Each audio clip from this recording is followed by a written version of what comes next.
This guy actually turned down a dinner invite from a beautiful woman to go home and play games, and as a result, Ashiro was transported into the game world he had spent decades clearing. What's more, he became the ruler of that world. Not long ago, Ashiro was just an ordinary person like everyone else. He had a hobby of his own, after long hours of study, which was playing games alone. Here he was the main character. There were no teammates nagging him, and Ashiro could save and reload whenever he wanted. A world that existed for a single player. Before he started, he didn't forget to open a live stream. As soon as the stream went live, a flood of skepticism from the online community appeared, leaving Ashiro unsure whether they were praising or mocking him. $10 suddenly arrived and made Ashiro so happy he nearly cried. It seemed like enough for one long day, but that username donated a full $1,000. Seeing such a large number for the first time, Ashiro couldn't process it immediately. The whole online community went into an uproar. That user had sent him an email. The sender turned out to be a game developer. He wanted Ashiro to playtest and provide feedback because he'd spent a lot of time creating the game, but it was too hard, and no one could beat it during the beta test. Curiosity stirred in him. He wondered what would happen if he actually finished the game. Ashiro was thrilled at the thought that an ordinary person like him could become special. In the end, he firmly pressed the accept button. The game called Hero Destiny began installing. The game setting was the year 294 of the imperial calendar. The kingdom seemed engulfed in flames. Ashiro would be a small, insignificant spirit surviving in this world and defeat the forces of evil. Any wish would then be granted. But Ashiro only noticed the graphics were worse than he'd expected. The game prompted him to enter a character name. Ashiro chose the name Master to survive in this title. The continent of N appeared. Ashiro's character materialized in the wildwood. The game didn't even have any tutorials. When the village elder showed up and asked him a question, after a moment, Ashiro realized there were no dialogue options either. He suddenly understood he had to think for himself and type his answer. Finally, in response to the village elder's question, "Who are you?" Ashiro chose to answer like a gold-stealing, murderous bandit. What he got in return was a ridiculous death by the elder's staff. Ashiro felt lightheaded, unable to believe he was actually talking to NPCs. But there was a button letting him try again. On the second attempt, Ashiro decided to act like a lost, starving traveler. Fortunately, the village elder still had compassion and took him in. Inside the house, he handed Ashiro a cup of water. Ashiro had his character drink the cup defenselessly and ended up drinking poisoned water and dying. Ashiro really lost his patience, and he unplugged the internet cable. Without the internet, they wouldn't be able to control the NPCs. But that was only his imagination. The elder repeated the same question as before, and he mashed the keys wildly, and died a third time in the game for babbling nonsense. Now Ashiro was afraid of this game. Recalling the name of the email sender and the game's developer, Ashiro suddenly found the name familiar, like the name of a development team. He was so absorbed that he lost track of time. Feeling that was enough for today, Ashiro went to bed with a giddy feeling, as if he'd discovered a new world. He was intrigued by the strange excitement. From then on, Ashiro was constantly driven by a desire to become special. He played day and night, even losing his sense of time. The save and load buttons became a repeated habit. Ashiro sank in completely. Quickly, 10 years passed. Ashiro was now an office worker. A female coworker was also very pretty and seemed to like him. Suzu mustered the courage to invite him to dinner. But today was a special gaming day for Ashiro, so he bluntly turned down the invitation. Back home, Ashiro was determined to beat Hero Destiny today. The sun had risen. It was also the moment Ashiro became the first to join the ranks of the gods. That is, the first to win. An unprecedented joy rose in him, but it was quickly replaced by emptiness. Because for 10 years, at least in the game, he wanted to feel special, but his real life remained as ordinary as before. It felt as if Ashiro had been living an entirely new life at the same time. The characters in the game, such as the Dark Prince, the Cardinal, or the wizard working behind the scenes, all made him feel a surge of charisma and unique personality. He felt as if these people truly existed somewhere nearby. Just as he was ready to accept that it had ended, the game screen suddenly asked if he wanted to start a new adventure. Once chosen, you couldn't go back until the game was complete. Ashiro was very surprised to see this.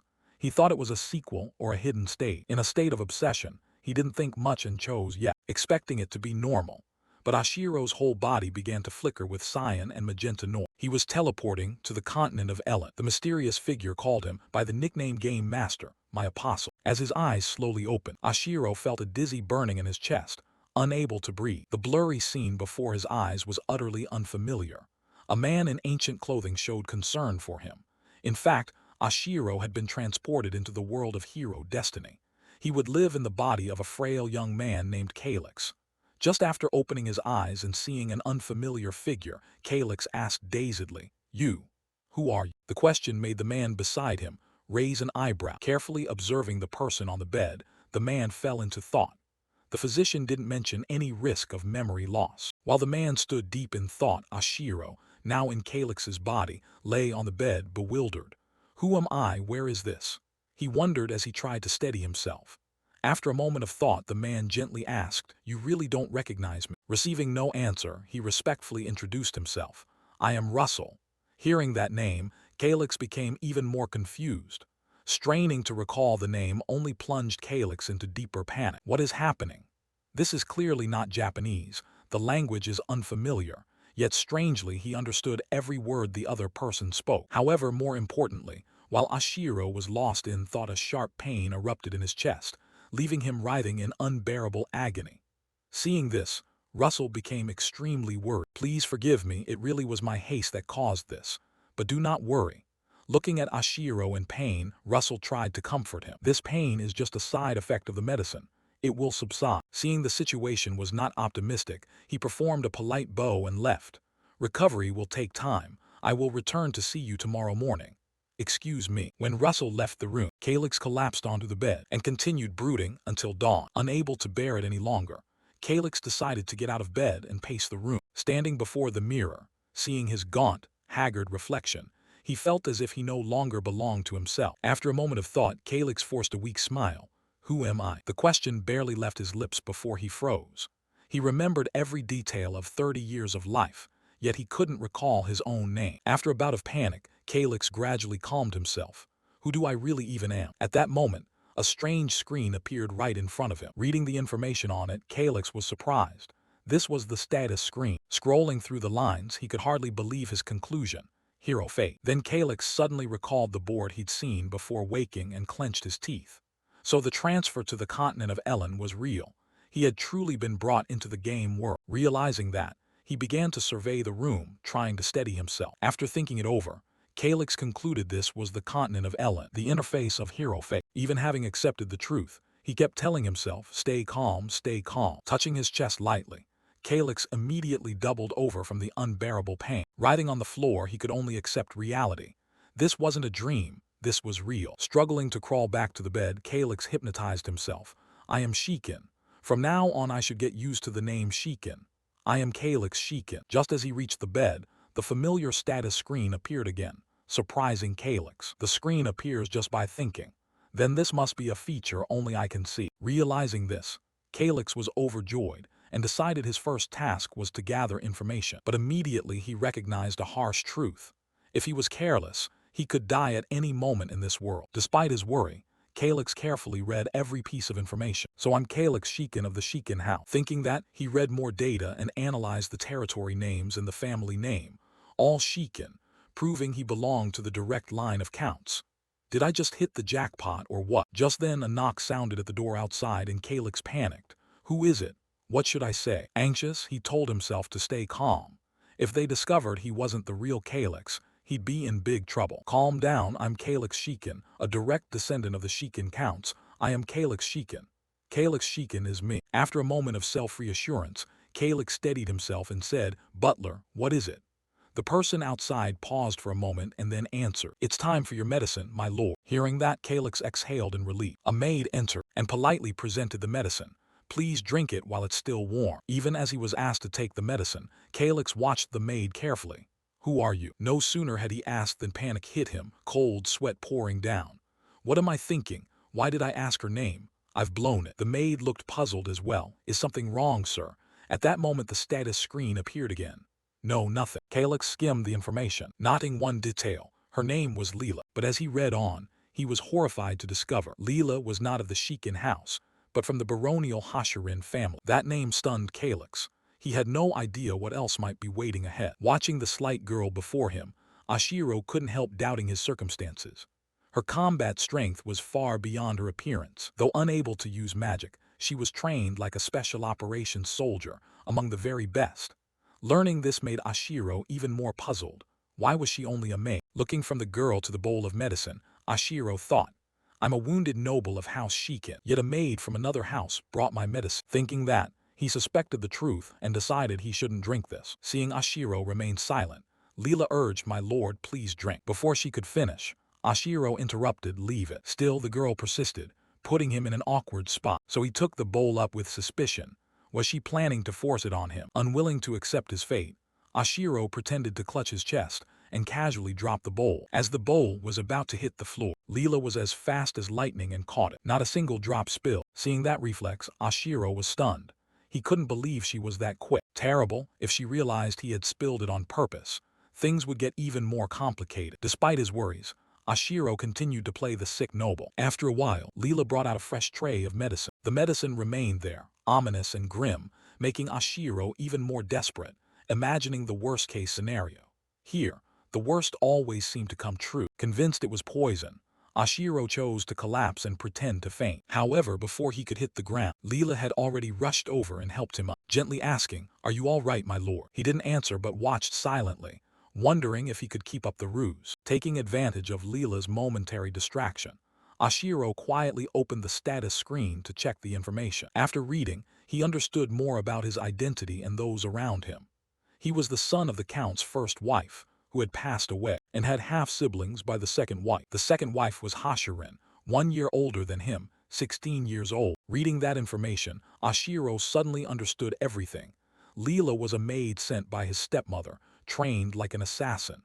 If he died, her son would become the Count. Realizing this, Ashiro felt a surge of interest, thinking this hero fate game really was as brutal as rumor. After finishing the act of playing the frail young master, Ashiro took the initiative and asked, how is my stepmother? Leela was a little surprised and bowed her head to reply.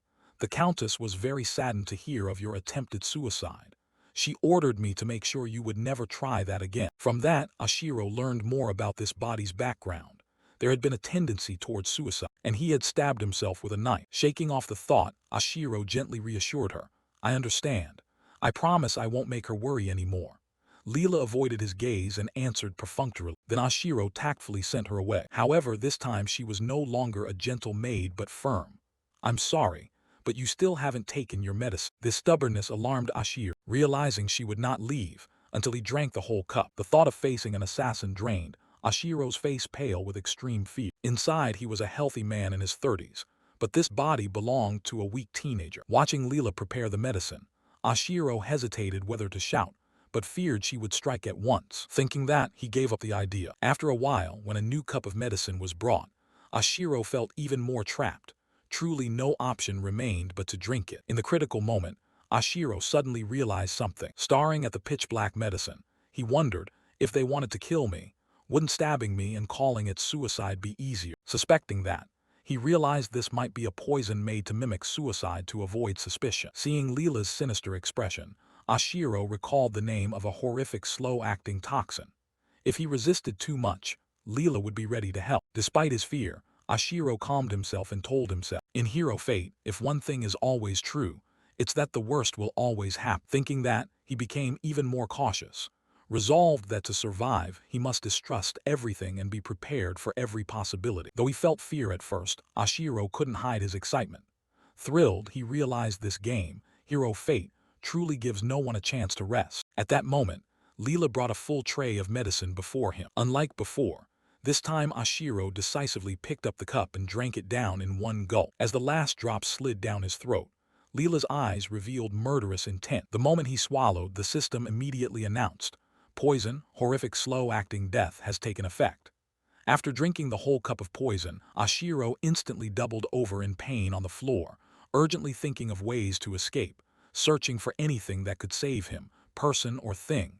Just hurry. In that life-or-death moment, he remembered someone's words.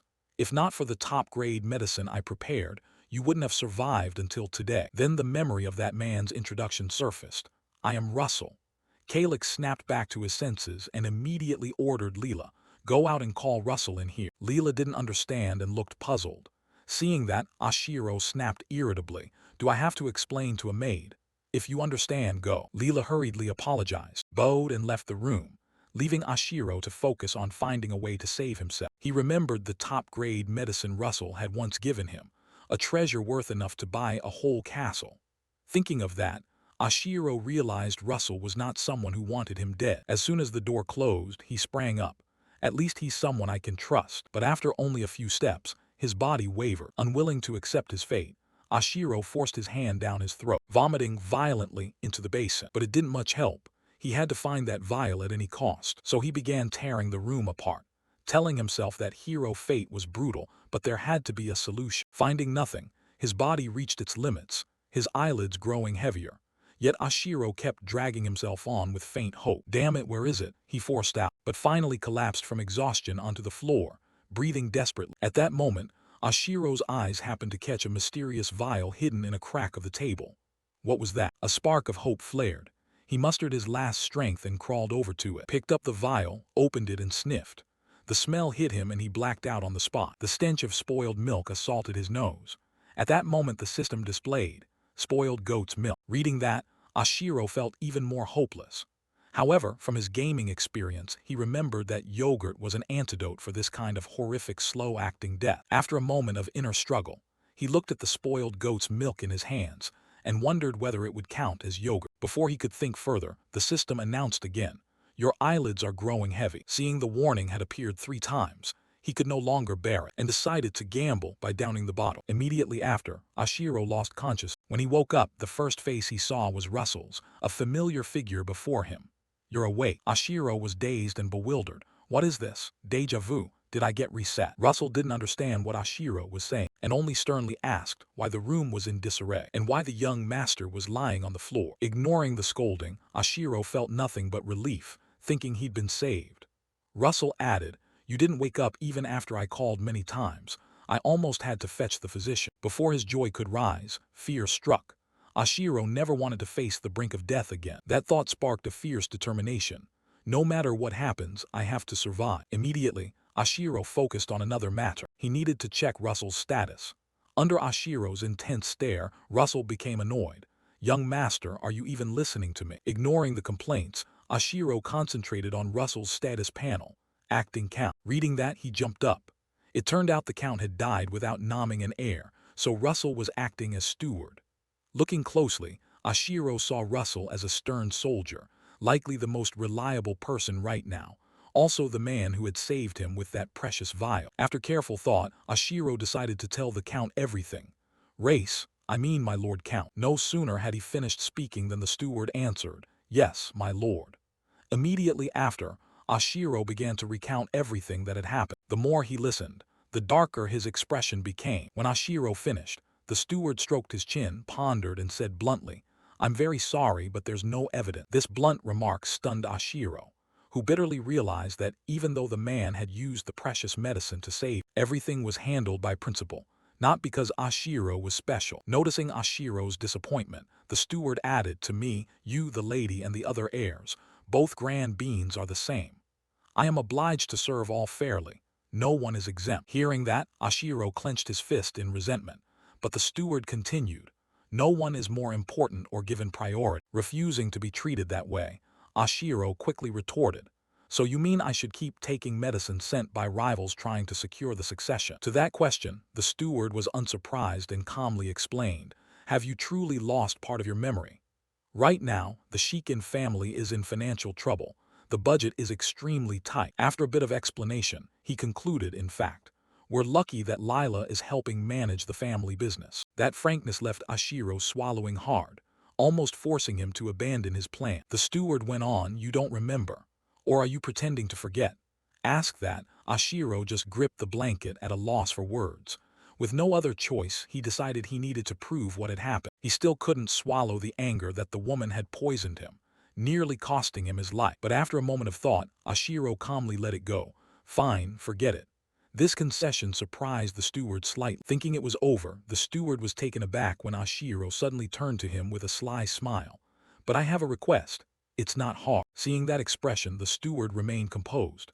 "Just as I thought, he's acting very odd." 4 hours later, at the Shikin estate, A figure slipped across the rooftops and paused behind a wall to watch carefully. Seeing the two guards on strict watch, the mysterious woman assessed that security had been tight. Suddenly, she noticed a nearby drainage pipe and quickly used it to slip inside the mansion. Regaining her composure, she was surprised to find the room empty of guards. Without hesitation, she entered, inspected the empty bed, and assessed the situation. Leela concluded they must have died without pain. After checking, she pulled a strange piece of paper from her pocket, placed it on the table, then opened the drawer to take out the seal, preparing to stamp it for confirmation. Having finished, she carefully put the paper away, and as she was about to leave, suddenly a knife was pressed to her throat. The sudden appearance froze Leela.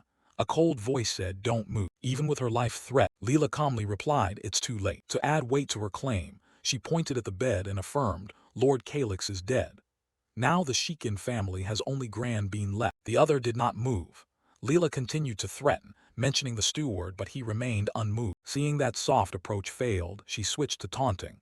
"You're just a minor noble. Shouldn't you be serving the Shikin family?" Before she could continue, Ashiro suddenly appeared.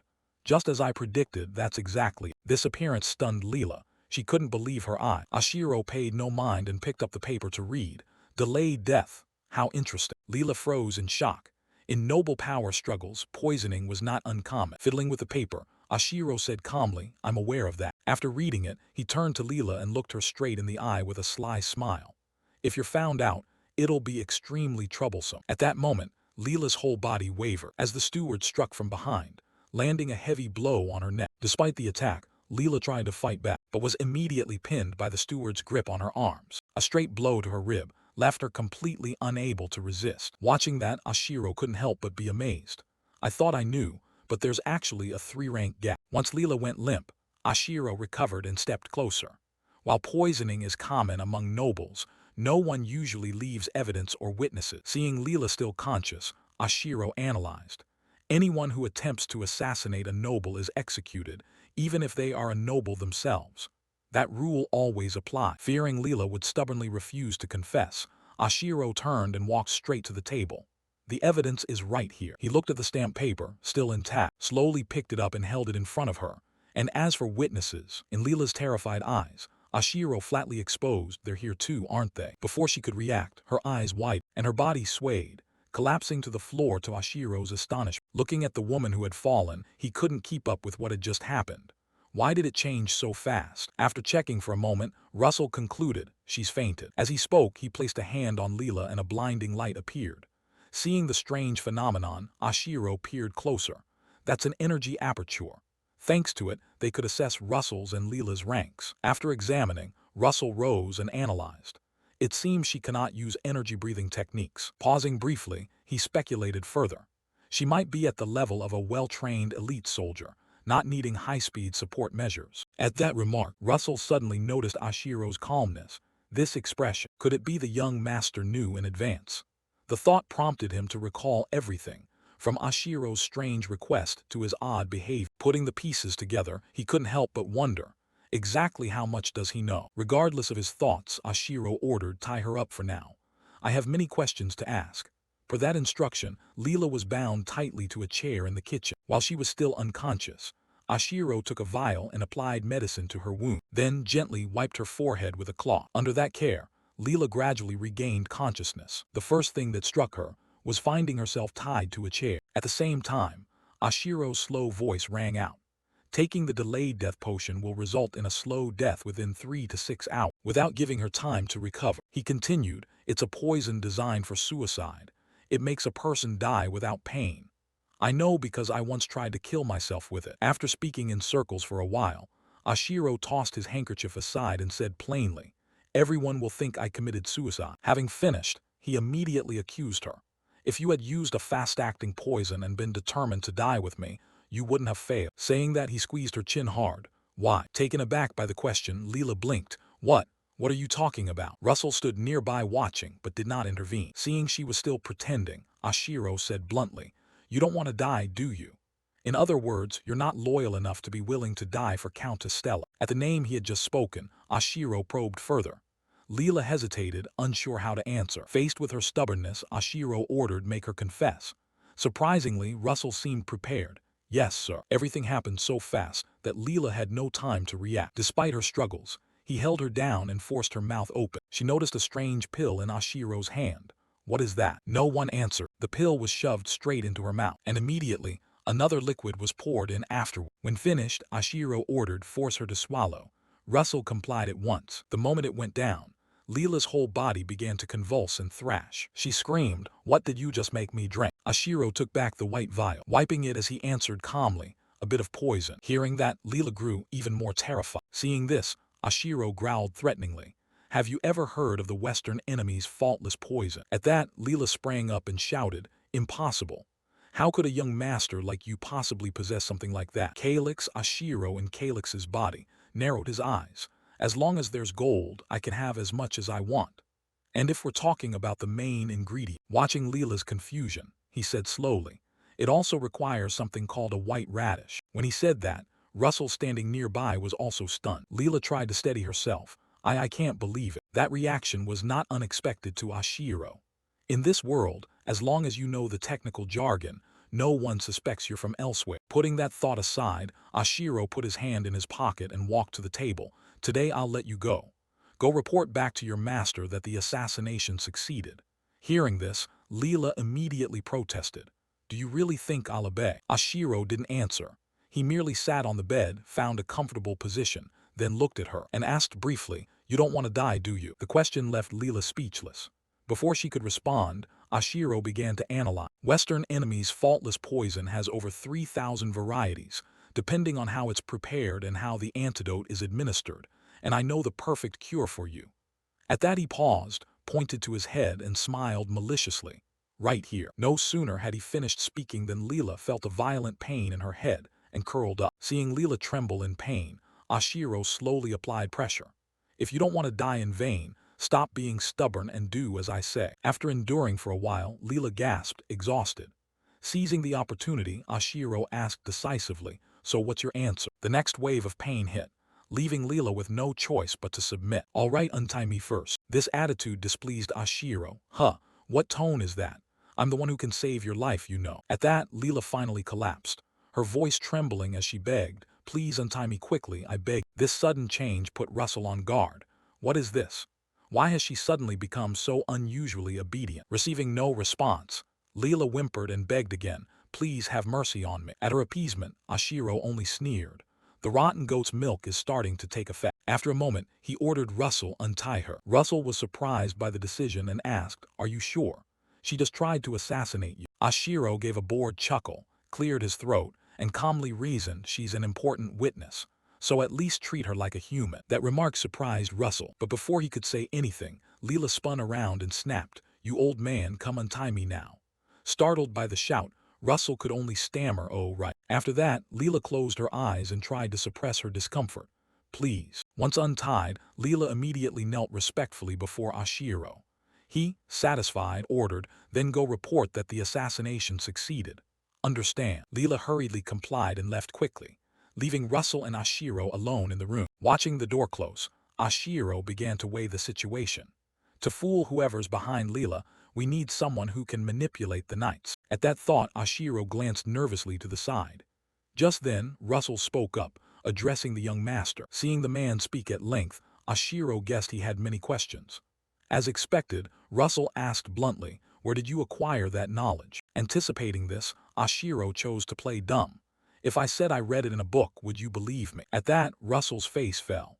Publishing such a book would be a death sentence, and a forbidden book being inside the castle is impossible. Hearing that, Ashiro went rigid. "Even if I claimed to be from another world, they wouldn't believe me." After turning it over in his head, Ashiro picked a plausible excuse. "Do you remember the dagger I once plunged into my chest?" Russell was surprised. "Yes, but why bring that up?" Seeing the distraction was working, Ashiro continued, "That dagger is an heirloom from my mother. People say it holds a mysterious power. This time, I've gained that power." Despite this, Russell remained skeptical. "Really?" Ashiro frowned, slightly shaken. Though who would know that the way to unlock the dagger's secret was to stab oneself in the heart? Russell still didn't believe it. If it were such a rare artifact, wouldn't it be famous throughout the world? No argument could counter Russell's sharp analysis. He pondered, then asked, "Are you familiar with Claire's dagger?" At that, Russell was stunned. "The dagger the lady gifted me, is that Claire's dagger?" Hearing this, Ashiro had the clue he needed. "I see. Thanks to the story, Russell dropped his doubts. If it's Claire's dagger, it's a treasure among treasures. Now I understand where your extensive knowledge comes from, young master. Finally successfully distracted, Ashiro breathed a sigh of relief. No sooner had he relaxed than Russell spoke sternly. Does anyone else know about this? Ashiro replied cautiously, no, you're the first. Russell exhaled in relief, but Ashiro cut in. By the way, what do you make of Leela's story? Russell blinked. What do you mean? Seeing that expression, Ashiro pointed directly. All of my father's movements, Duke Korin's, have been leaked. Hearing that, Russell couldn't hide his surprise. Before he could react, Ashiro launched into a stream of information. A knight about to be promoted was killed by an attack from a mundane monster, and all the guarding knights were killed as well. After some analysis, Ashiro concluded, do you really believe such a ridiculous story? Russell also voiced some doubt. Maybe he just wants power for himself. That thought made him scrutinize Ashiro more carefully. In a power struggle, he knew he couldn't simply pick a side. But regarding Duke Korin's death, Russell realized there were suspicious motives. No solid proof yet, only circumstantial evidence. Those thoughts nagged at him, then he quickly reminded himself, no, I'm a soldier. I shouldn't get involved in politics. That's the rule. Having made up his mind, Russell was about to speak counsel when Ashiro suddenly shouted, unleashing his outrage. Why does my father have to die? He performed at the highest level, fully embodying utter grief. If this was an assassination, then who's behind it? Once we find him, what then? Unable to bear that display of despair, Russell relented. How shall we take our revenge? Hearing that, Ashiro lifted his head in joy, his eyes lighting up. Russell tried to soothe him gently, but Ashiro cut in again with a mournful shout. Why does my father have to die? If it was an assassination, who is behind it? How will we avenge him? That pain and despair seemed to strike at the very hearts of those present. Ashiro stamped his foot, expressing his fury. My father, your lord, was murdered. The family pulling the strings is the Sarans, and their man is Grand Bane. If Grand Bane becomes duke, any hope of revenge will vanish. But we must not give up, no matter how dire the situation. His gaze grew cold as he stared straight at his counterpart. The whole room fell into a heavy silence. Ashiro's presence emanated an overwhelming force. Suddenly, Russell knelt before him, hands on the sword planted in the ground. I swear I will always be loyal to you, young master. Ashiro's face brightened, energized at the command, while Russell, though agreeing, could not hide his solemnity. Please don't forget that I've just abandoned beliefs I've held for over 50 years. With the duchy's strongest 6th-rank warrior, Russell, becoming an ally, Ashiro now held significant power. A tiger that once walked its own path was truly bound by the reins of vengeance, marking a major turning point. Ashiro pretended to be embarrassed and reassured him. Raise your head. There's no need to kneel to anyone. I'm not a knight or anything. Russell, however, reacted strongly, eyes blazing. Rest assured, I will make sure you become powerful, young master. Faced with such zeal, Ashiro only managed a strained smile, trying to change the subject before being dragged into special training. He nimbly shifted the topic. The Duchess used poisoning, leaving both evidence and witnesses. That's enough to dismantle the faction she relied on. Half his face hidden in shadow, he gave a cold smile. This was the beginning of the revenge. Russell was ready to follow. So what do you want me to do? Russell asked, a sharp smile flickering at his lips.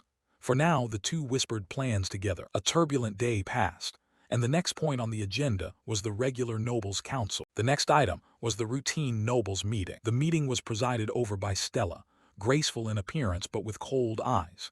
Everyone had gathered in full. The atmosphere was thick with suspicion and tension. In the room, the nobles murmured, wondering why Stella sat on the throne. All the knights had been on alert through the night. The corner of her mouth curled into a disdainful smile. Some of you already know, but yesterday Prince Calix, an announcement rang out, freezing the air. He committed suicide using the poison delayed fatality. J-Ruse couldn't believe it. Isn't that the infamous suicide poison? The hall fell into unease. Everyone assumed the first prince's death was real. No one realized it was all Stella and J-Ruse's plot. They glanced at each other in secret, pleased. Calix's death would almost guarantee Grand Bane the dukedom. People quickly changed the subject. So who will be the next duke?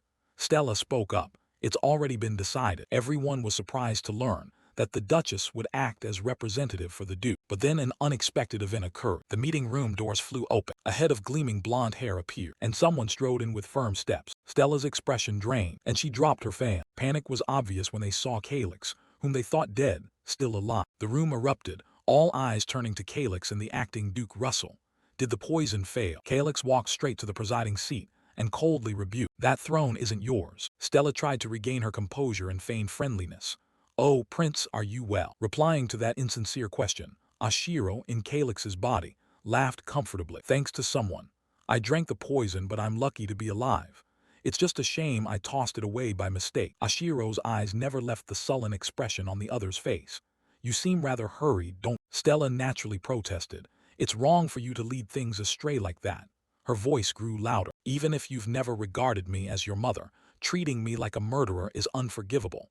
I would never do such a thing. Not stopping there, Stella used the hall as a stage to scold Ashiro. This is a place where you must choose your words carefully. Ashiro paid little heed. Even if the truth comes out, can you still remain so calm? Those words unnerved Stella at her core.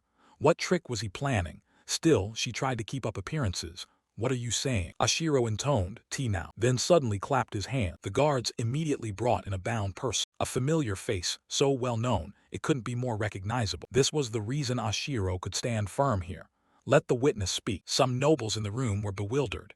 Who is that woman? Only Stella's face went ashen. Impossible. How could she be here? What is your name? Ashiro asked. The girl barely opened her eyes, facing the light. My name is Leela. Granbane's eyes widened in shock. Stella was struck as if by lightning. All her plans for seizing power evaporated. Why was that woman here? Leela introduced herself. I carried out a special mission for the Shadow Legion of the Hashirin family. That keyword immediately caught Ashiro's attention. The Shadow Legion. Leela explained in a weak but determined voice. It's a special force made up of combat-capable orphans, trained harshly at the plateau of the primal steppes. Only the surviving and most outstanding children could become members, then be sent to various places under false identities. Ashiro continued. What was your alias in Hashirin territory? I posed as Countess Stella's maid. She trembled and could not answer. Ashiro glanced at her and asked, Does Countess Stella know your true identity? Leela bowed her head, hesitated and struggled for a moment, then admitted, She does. Stella immediately retorted, No, this is her plot. The nobles began to panic. Leela worked here for 5 years and now she's a spy. Such deception violates the kingdom's laws. We don't have clear evidence, but the living witness standing there made everyone even more chaotic.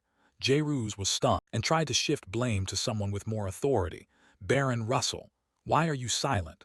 Are you going to believe the word of a lowly maid? Ashiro looked calmly toward Russell. Russell said sternly, She is not a lowly maid but a criminal caught in the act. She has confessed to being a spy for the Hashirin family. Although Ashiro knew Russell sided with him, he still breathed a sigh of relief. He showed no mercy. Whether it's a plot or not will be clear from her testimony alone.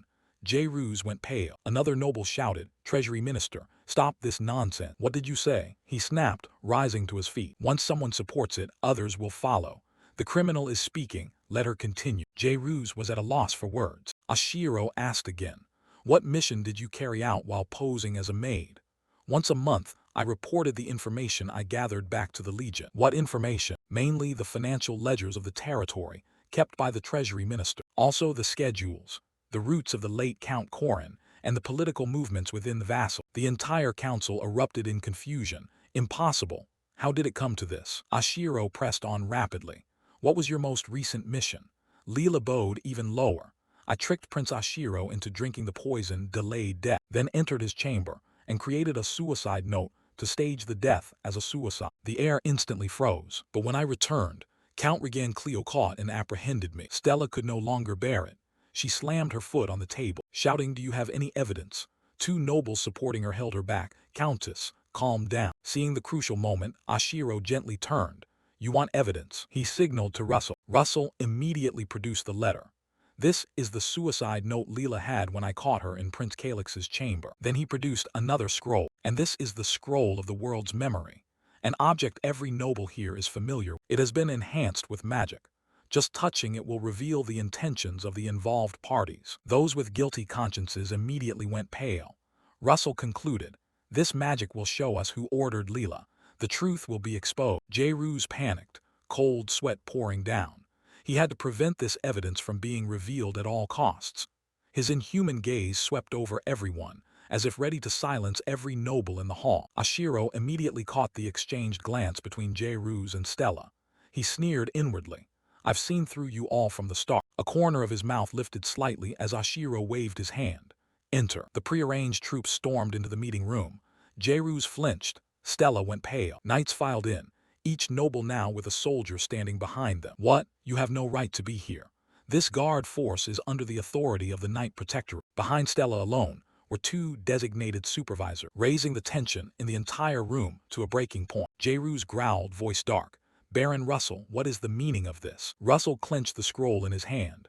I have viewed the contents of the scroll of memory, and they shocked me. He continued in a righteous tone. To prevent chaos, I had to call the knights to maintain order.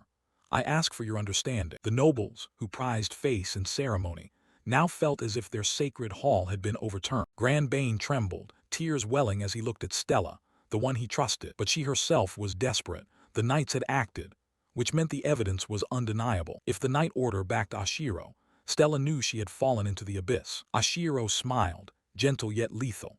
Baron Russell, what is the punishment for a noble who intentionally assassinates a blood relative? Russell nodded and replied, according to noble law of the kingdom, the sentence is death by hanging. Stella immediately clutched Grand Bane and wailed. Grand Bane had nothing to do with this. I did it all alone. I'm still his mother, please believe me. But Ashiro had already exchanged a look with Leela. He turned with an innocent smile. Oh, really? Leela, is that the truth? At once, Leela nodded, her voice firm.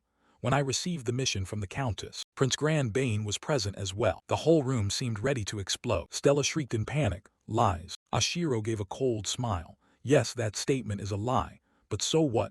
You tried to have me assassinated first. Stella's anguish and humiliation were now exposed before all the nobles. Ashiro was the victor. Stella ground her teeth, eyes bloodshot and animalistic. Just then, bam! Ashiro glanced over. Grand Bane sprang to his feet, wearing a rare solemn expression. Stella tried to stop her son but couldn't. Grand Bane ran up to Ashiro and dropped to one knee, then lowered himself to both knees. All the nobles recoiled in shock. Grand bowed his head until his forehead nearly touched the floor. Please, I accept any punishment, but spare my mother. She can't bear it. Stella stood frozen. The nobles began to whisper. The second prince is kneeling.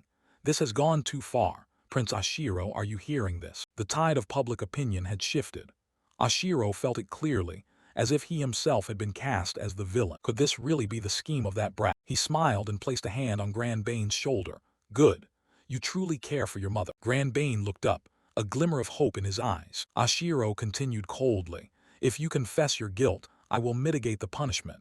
I'll plead with the Count to spare your life. His jade-green eyes showed no sympathy. But remember, you will be held accountable for your own words. Grand Bane went pale but clenched his fist tight. Stella screamed and thrashed like a mad woman. I will not confess. Grand Bane, what are you doing? Don't do something unnecessary. Stella screamed and thrashed like a mad woman. I will not confess. Grand Bane, what are you doing? Don't do something unnecessary. Calyx, you're his brother and you dare order him. That remark set everyone ablaze. His brother, a prince would dare. Does she still have the nerve to speak? Jairus, sensing the shift, simply bowed his head. She has no way out. Stella kept shouting, Calyx, can't you hear me? Ashiro only glanced at Russell. Arrest her, yes. Two soldiers immediately bound Stella. Stop. Do you know who I am? An iron bar was forced into her mouth. Only incoherent snarls and hisses remained audible. Ashiro turned back, his gaze icy. Now I'll ask again.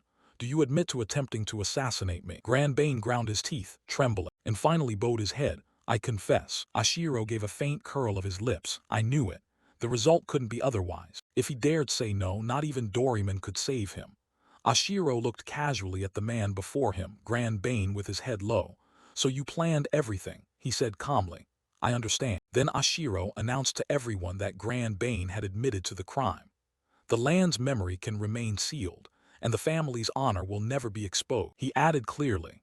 Furthermore, because Grand Bane confessed before any evidence was presented, he will receive clemency. It's time to bring down the curtain on this foolish play, and to prevent recurrence, the offender will have their mana hall sealed themselves. That declaration was like a shockwood. In the Stone Kingdom of Knights, society was strictly divided. Nobility, knights, merchants, and slaves. The only way to become a knight, the ruling class, was to use mana to enhance oneself. In this society, sealing a mana hall was tantamount to a death sentence. Grand Bane instinctively looked toward the person he trusted most, Mother. He was truly torn, facing two brutal paths. If he didn't seal the mana hall, his mother's crimes would be revealed and both would face execution. Grand Bane still remembered Russell's threat, but he couldn't not do it. Stella blinked, realizing her son had decided. Though restrained and unable to move, tears welled and streamed as she looked at Grand Bane in despair. She knew full well, for a noble, sealing a mana hall was like taking a life. Grand Bane took a deep breath to steel himself, then decided quickly. A man's word is his bond. He was prepared to face the harshest punishment. Russell said nothing, silently handed him a scroll. Grand Bane gritted his teeth against the searing pain, placing his hand on his abdomen to channel the mana in his body. Stella could only watch in despair. A mother was forced to watch her child walk into death, powerless to do anything. Once a mana hall is sealed, even a grandmaster cannot restore it. The future of Grand Bane hung by a thread. The scroll was torn open, and the mana in his body surged in a spiraling torrent, the brilliant light shrinking until it became a dot and went out. The mana hall had been sealed. The whole room held its breath. Stella collapsed completely, while Grand Bane clutched his empty belly, sighing in relief, thinking he could still save his mother. She groaned weakly, closing her eyes in despair. It's over. She couldn't believe what had happened even if she died. He's my own son, but he's so naive, Stella thought, her hatred rising. Grand Bane turned to reassure her. Mother, don't be so discouraged. Actually, I wanted to be a painter. Seeing him like that only made Stella angrier. She hissed, Ashiro, what power do you have to bring things to this? She screamed, cursing Ashiro. I curse you. May your descendants be torn apart. To those words he remained cold and indifferent. Ashiro said, if you can't use mana, no matter how hard you try, you'll at best be a third-rate knight. You won't reach the level of people like Leela. Grand Bane was still stunned by his mother's emotion, and a pang of guilt welled up inside him. But Ashiro told himself, no, I'm just a character in a game, and I can't let sympathy sway my decision. Seeing him look odd, Russell asked what's wrong. Ashiro only then noticed his own expression, and reminded himself, I've made a promise. There's no turning back. He cleared his throat and handed the next steps to Baron Russell. Immediately, Russell declared, until the investigation is complete, Madam Stella and Lord Grand Bane are banned from all diplomatic activities. They will be placed under strict supervision. One by one they were escorted out. Ashiro showed no sign of wavering. The next person called was Finance Minister J-Ruse, suspected of leaking classified documents. Russell pointed at him. You are stripped of your office. You are under arrest and will be investigated immediately. Soldiers moved forward. J-Ruse still shouted, don't touch me with those filthy hands. But no one had patience to listen, and he was dragged out to jeers. Ashiro only sighed, well done. Some remaining nobles began to gather in fearful clusters. Are we going to be punished like this too? Whispers rose. Prince Ashiro, with no title, no backing, yet supported by the entire Knight Order. The succession struggle ends here. Some were wary. Baron Russell was deliberately showing deference. This was Prince Ashiro's warning to all of them. Maintaining his composure, Russell stepped up to another man, the Minister of Security.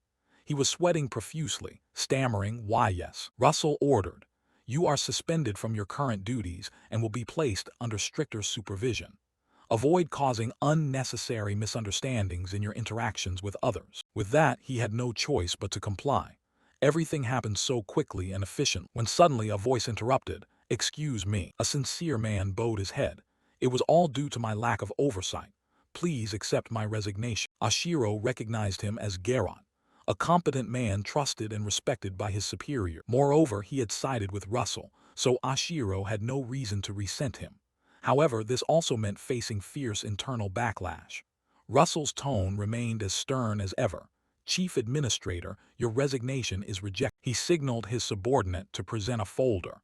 This is the list of officials suspected of involvement in the recent incident. This is the task for the Chief Administrator to atone for his failure. Order the suspension and operational restrictions on their personnel expansion activities.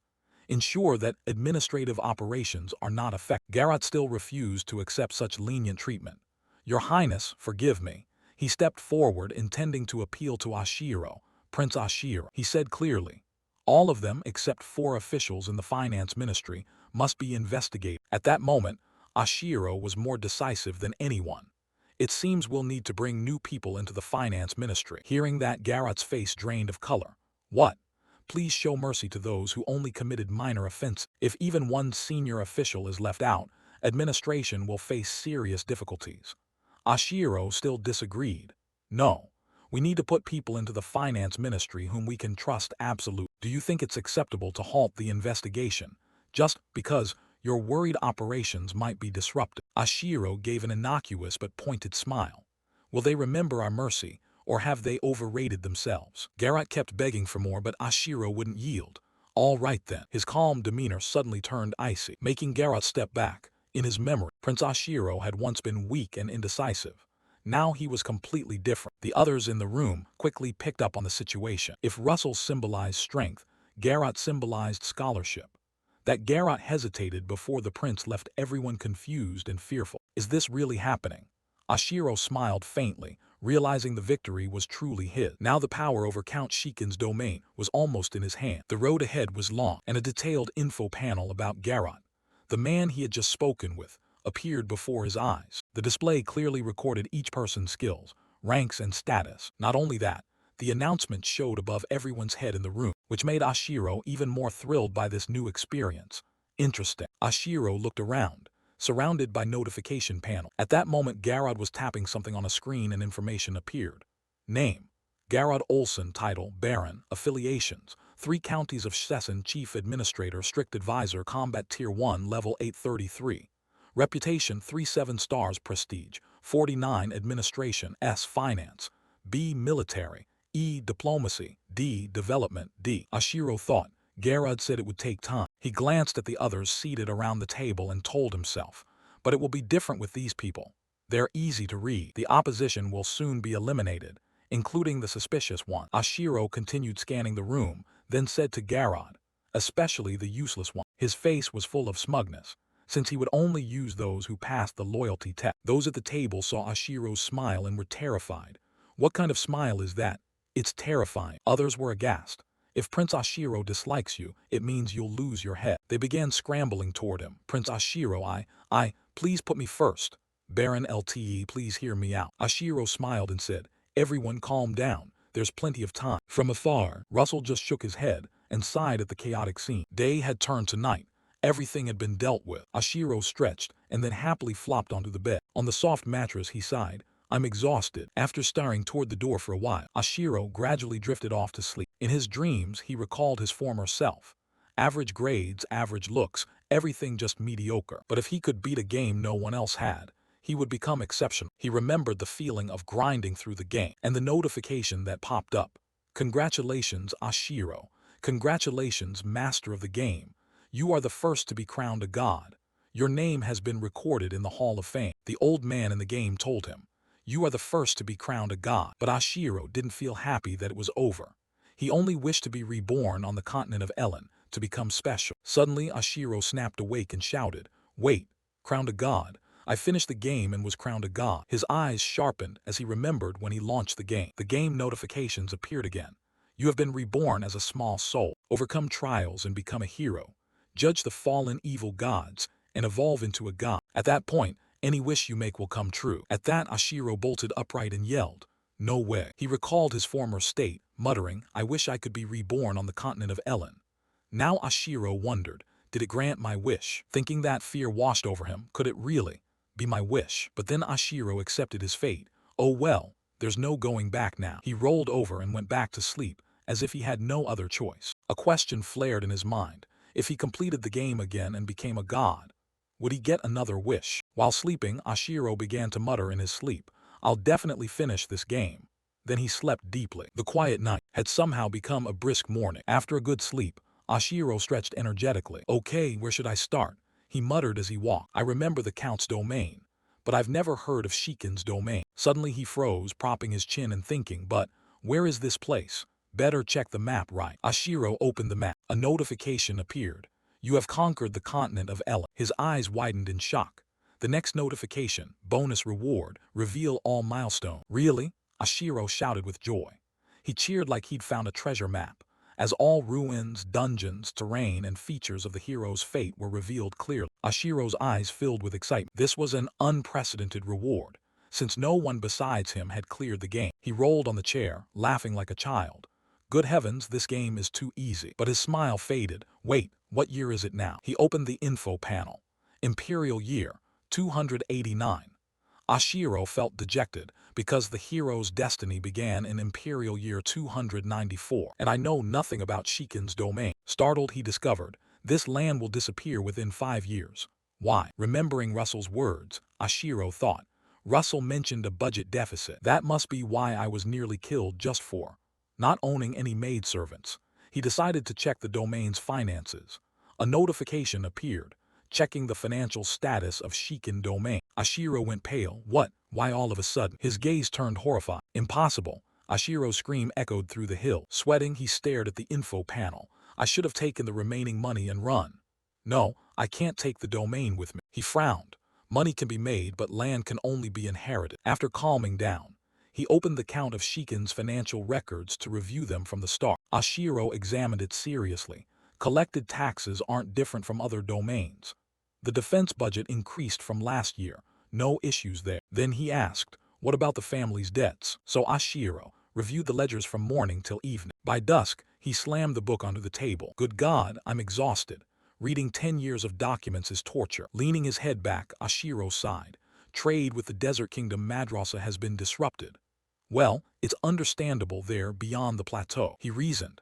Desert Kingdom Madroa Gorda Plateau, Count Shikin's domain. If trade halts, import-export taxes dropping is normal. But thinking further, he grew angry. Where on earth did they borrow that huge sum? The annual interest alone exceeds a year's tax revenue. Ashiro tore at his hair. The more I look, the more confused I get. I need more information. A flash of light appeared. Information. Ashiro smiled. Right, there's still one. Pig locked in the dungeon. J-Ruse. Thinking of him, Ashiro immediately went down to the dungeon. The way down was so quiet he could hear every footstep. The jailer bowed quickly when he saw him. Lord Ashiro, why have you come here? He said briefly. Take me to J-Ruse's cell. The jailer trembled. Why? Yes. This way, sir. He had to pinch his nose. It stinks. The drainage system was almost abandoned. Walking down the corridor, the jailer began to flatter. I didn't expect Lord Ashiro to come in person. It's an honor. Ashiro quietly judged him, a man who only bows to power. He suddenly quickened his pace to walk beside him. The man startled and asked, Lord Ashiro. Looking at the jailer, Ashiro wondered. The captain of the guard is someone who strictly enforces authority. If he once arrested an innocent person, can he be trusted? He smiled and said to him, if someone is truly innocent, they should be given a chance to prove it. What do you think? Somewhat frightened, the man rubbed his hands and stammered in reply, why yes, you're right, my lord. Ashiro continued, and conversely, if someone is truly guilty but released, they should be reinvestigated. Therefore, I assign this task to you, jailer. The jailer still trembled but saluted. Yes, I understand, my lord. Looking at him, Ashiro thought, so he's a subordinate of the captain of the guard and yet so ready to betray. Does that mean I've become the new power holder? Fine, I'll use him as much as possible. Suddenly he moved ahead of him briskly. Oh, I'm not a count yet. You better be careful how you address me. The other sidestepped and hurriedly apologized. I'm sorry, young master. As they walked, Ashiro sneered to himself. I'm no different from the politicians I used to despise. But he said to the jailer, no need to apologize, lead me to J-Ruse. The man replied, this way, please. After walking a bit, the jailer stopped, which puzzled Ashiro and made him look over to see what was happening. Someone in the cell shouted angrily, I can't swallow this disgusting food. I'll be out of here soon enough. Ashiro looked in and asked, have you found a way out of the cell? He sneered, you planning to escape? The man was J-Ruse, the one Ashiro had been seeking. J-Ruse said, I've been waiting for you, young master. You still owe me a debt to pay, don't you? Ashiro looked puzzled by the man's words. He sat down before the cell and shot back. Are you delirious? What do I owe you? I still have to make sure the rope for hanging you is secure. Your execution day is coming up. The jailer outside tried not to meddle. Ashiro's expression hardened when J-Ruse continued. I may look like this, but I've worked in the Shikin domain's treasury for over 20 years. The reason the young master took the trouble to visit me, the minister of the treasury, I think I can guess. At that, J-Ruse's face turned sly. Ashiro snapped back angrily. You mean former minister of the treasury? J-Ruse sneered. You want to know about the count's massive debts, don't you? Ashiro was annoyed by that tone, while J-Ruse remained oblivious to his place. He barked an order, jailer. The man replied tensely, why yes. Ashiro asked, isn't there a torturer here? The jailer trembled and answered, yes, there is. He ordered, bring that man here. The jailer stammered in reply, all right. Immediately, Ashiro shouted, do I look like I'm joking? I'm asking you. The jailer, terrified, seemed about to collapse. I'll bring him right away. He ran off like lightning. Ashiro thought to himself, does he think he can sweet-talk me just because I'm young? Ashiro's face grew cold. He realized the man before him was the one who really held power in the Count's mansion. The jailer and Jairus both trembled now. Damn, is the kid going to call the torturer? This is bad. Ashiro told Jairus. I don't think you'll endure pain well, but do your best anyway. Jairus panicked. Ashiro smiled cruelly and threatened. If you withstand it and impress me, I might change your execution from hanging to poison so you can taste a slower death. Jairus knew he was done for, and when he looked into Ashiro's eyes, he could see the boy was completely serious. He began to beg, Prince, have mercy. I have extremely valuable information. This is a big opportunity. Ashiro thought the old man was buying time but said aloud, Speak up. Jairus began to disclose all of the Count Domain's debts. Hearing what he wanted to hear only made Ashiro more displeased. Jairus continued. All the debts belong to a merchant named Jarat Misei. Seeing no reaction from him, Jairus added, Zoret manages the Hashirin family's secret treasury. The Hashirins used Zoret to divert mining tax revenues intended for the crown. After hearing that, Ashiro asked again, so what? If we accuse him before the crown, we wouldn't have to repay that debt. But what if he sells the ownership of that debt cheaply before he's arrested? Sells it to the Hashirins, for example. Jairus was flustered. I never thought of that. Just then a voice called out, Prince. The jailer turned back and hurriedly said, We've brought him. A fierce-looking man appeared, wearing a sharp-bladed gauntlet, a mask, and a hood. The jailer introduced him, the interrogator. The man's presence was grim. He was the best in the Count's domain. Seeing that man, Ashiro was excited, while Jairus trembled violently, close to collapsing. He shouted, Prince, have mercy. But in Ashiro's eyes there was only amusement. Jairus kept pleading. Just the Hashirin family's black ledger alone exceeds 1,000,000 gold. He gave Ashiro a pitiable look, but the boy didn't bother to care and turned away. The interrogator understood, stepped into the cell making Jairus go pale, while Ashiro stood outside casually humming a tune. Jairus cried out urgently, Wait, please wait. I know the location of Jura's secret vault. At that Ashiro asked calmly, A secret vault? The interrogator wouldn't let Jairus say more, threw him to the ground and ordered, Silence. He closed in on Jairus, swung his arm and laughed loud. Even as he was trampled, Jairus kept begging, Prince, it's true. I worked at the treasury for many years, I'm certain about this, no doubt. No sooner had he finished than Ashiro kicked Jairus in the face and demanded, Go on. I'm starting to get interested. How do you know the location of the secret vault? Despite being tortured, Jairus stammered and refused to speak. That matter. Seeing him like that, Ashiro ordered the interrogator, Let's begin, shall we? The man bowed and replied, Yes. Immediately, Jairus screamed like a slaughtered pig when the interrogator grabbed his hand and said, Then start with bending the fingers. One by one. Knowing real torture was coming, Jairus cried in fear, Wait, I'll tell. He trembled as he confessed, I once tried to rob the vault, but I failed. Hearing that, Ashiro asked with irritation, You didn't go alone, did you? Jairus immediately admitted, I hired a few thieves to steal gold from the vault. Ashiro frowned but stayed calm and asked further, Hired thieves? How much did you pay them? Jairus answered in panic, 3. Hearing that, Ashiro went berserk. What, 300 gold? Are you serious? Jairus stammered to correct himself. 3,000. Ashiro was stunned. 3,000? You mean 3,000 gold? Seeing Ashiro's reaction, Jairus couldn't shed tears. He thought to himself, Oh no, I'm done for. Suddenly Ashiro burst into loud laughter, leaving the jailer, the interrogator, and Jairus all bewildered. The jailer muttered, He's gone mad. Why won't he stop laughing? The interrogator suggested, Prince, perhaps we should just kill him, put him out of his misery. After laughing, Ashiro returned to seriousness and asked, 3,000 gold? That's half the Count Domain's annual revenue. Where did you get that money? Jairus trembled. That matter. Before he could finish, Ashiro stared with cold eyes. You embezzled the Count's funds, didn't you? Jairus bowed his head and admitted, I ran out of options. If the vault key weren't a magical crystal orb, I would have succeeded. Hearing that, Ashiro repeated, A magical crystal orb. He ordered, Sit up. Explain clearly. Jairus shook as he looked up. I heard that duplicating the crystal orb costs 2,500 gold. Ashiro thought this could be useful. He said, You've been deceived. Jairus flinched, deceived. Ashiro offered a hypothesis. It's highly likely Joret and the thieves cooperated with each other. Jairus weakly objected. No way. I saw the vault entrance open with that orb myself. Ashiro remained patient. So where is the vault? Jairus answered. On the Gadra Plateau.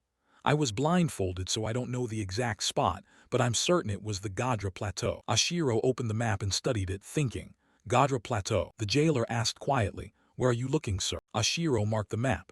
This is the Gadra Plateau, right? The system displayed a notification. Research surrounding ruins. Ashiro speculated. Ruins. Maybe I get it. I need to investigate this further. He recalled Leela's words. A special unit made up of orphaned children trained to fight, stationed at the Gadra Plateau barracks. Everything started to fit together. Ashiro stood up, turned his back and said, "Jailer." He answered immediately. "Yes, my lord, let's go." The jailer looked puzzled but obeyed. "Yes, this way, my lord." Meanwhile, Jairus in the cell shouted loudly, "Prince, Prince." But Ashiro paid him no mind and walked away. The jailer closed the door. Ashiro looked at him, recalling Jairus' testimony. He had embezzled 3,000 gold, and the jailer had accepted bribes. The more he thought about it, the angrier he became. Ashiro called jailer. He jumped. "Yes, Jairus has already revealed the embezzlement of 3,000 gold." "Of course. You knew nothing about this, right?" He trembled. "Of course not, Prince." He thought to himself, "There's no way he could know I took bribes." "Right." Ashiro turned away, his voice cold.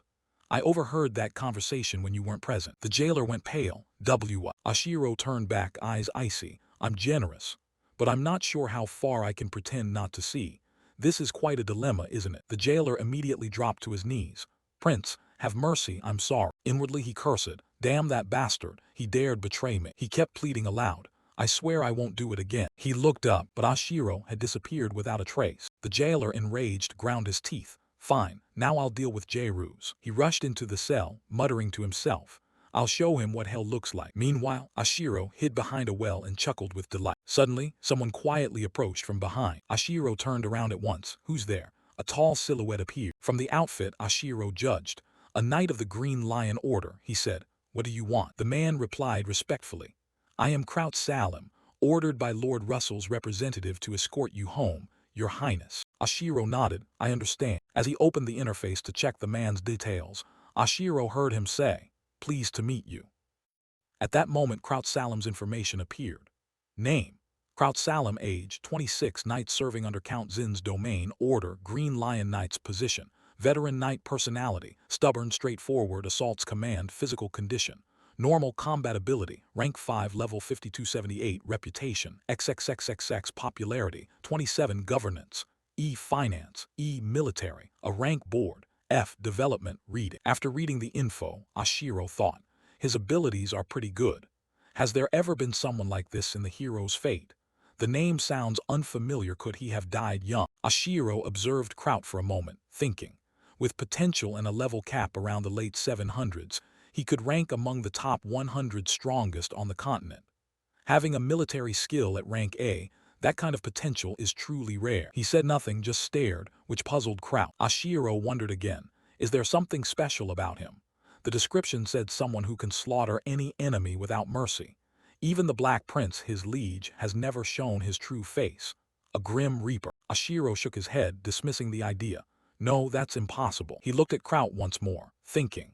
The legendary reaper is described as gaunt and gloomy, which is the exact opposite of this muscular man. Then Ashiro focused on the most important thing. Kraut's eyes, he noted. His eyes are unusually bright. Still, Ashiro didn't overthink it, concluding. Based on that potential alone, he'd at least be rank A. Keeping him close would be beneficial. Suddenly, Kraut called out, "Prince." Ashiro flinched. Kraut asked anxiously, "Are you all right? I've called you several times." Ashiro made an excuse. "I'm fine, what's the matter?" Kraut reported.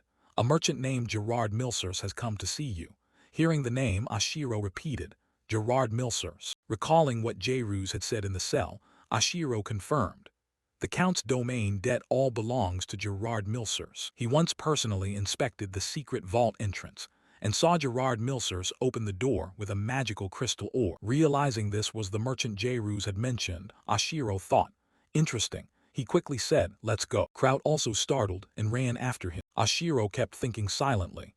This guy definitely can't be the Reaper. Looking so innocent, no way. They returned. Kraut opened the door. "This way, my lord." Ashiro stepped inside. As soon as he entered, a voice rang out and drew his attention. "A pleasure to meet you, Prince Ashiro." The man before him introduced himself. "I am Gerard Milsers, currently running a small trading company." Ashiro replied. "I've heard the Milsers trading company isn't large, but it's very well respected." He smiled, complimenting the man. Milsers bowed modestly. "You flatter me." Ashiro took the opportunity to ask directly, "Why would a successful merchant want to meet me?" I hold no official position or authority. If it's business, shouldn't you speak with Count Russell's representative? Hearing that, Milsers unexpectedly laughed loudly, then answered, the Shekin domain is currently managed by Viscount Russell, but in the end it will belong to you, Prince. He asked again, who in Shekin would dare ignore your decision?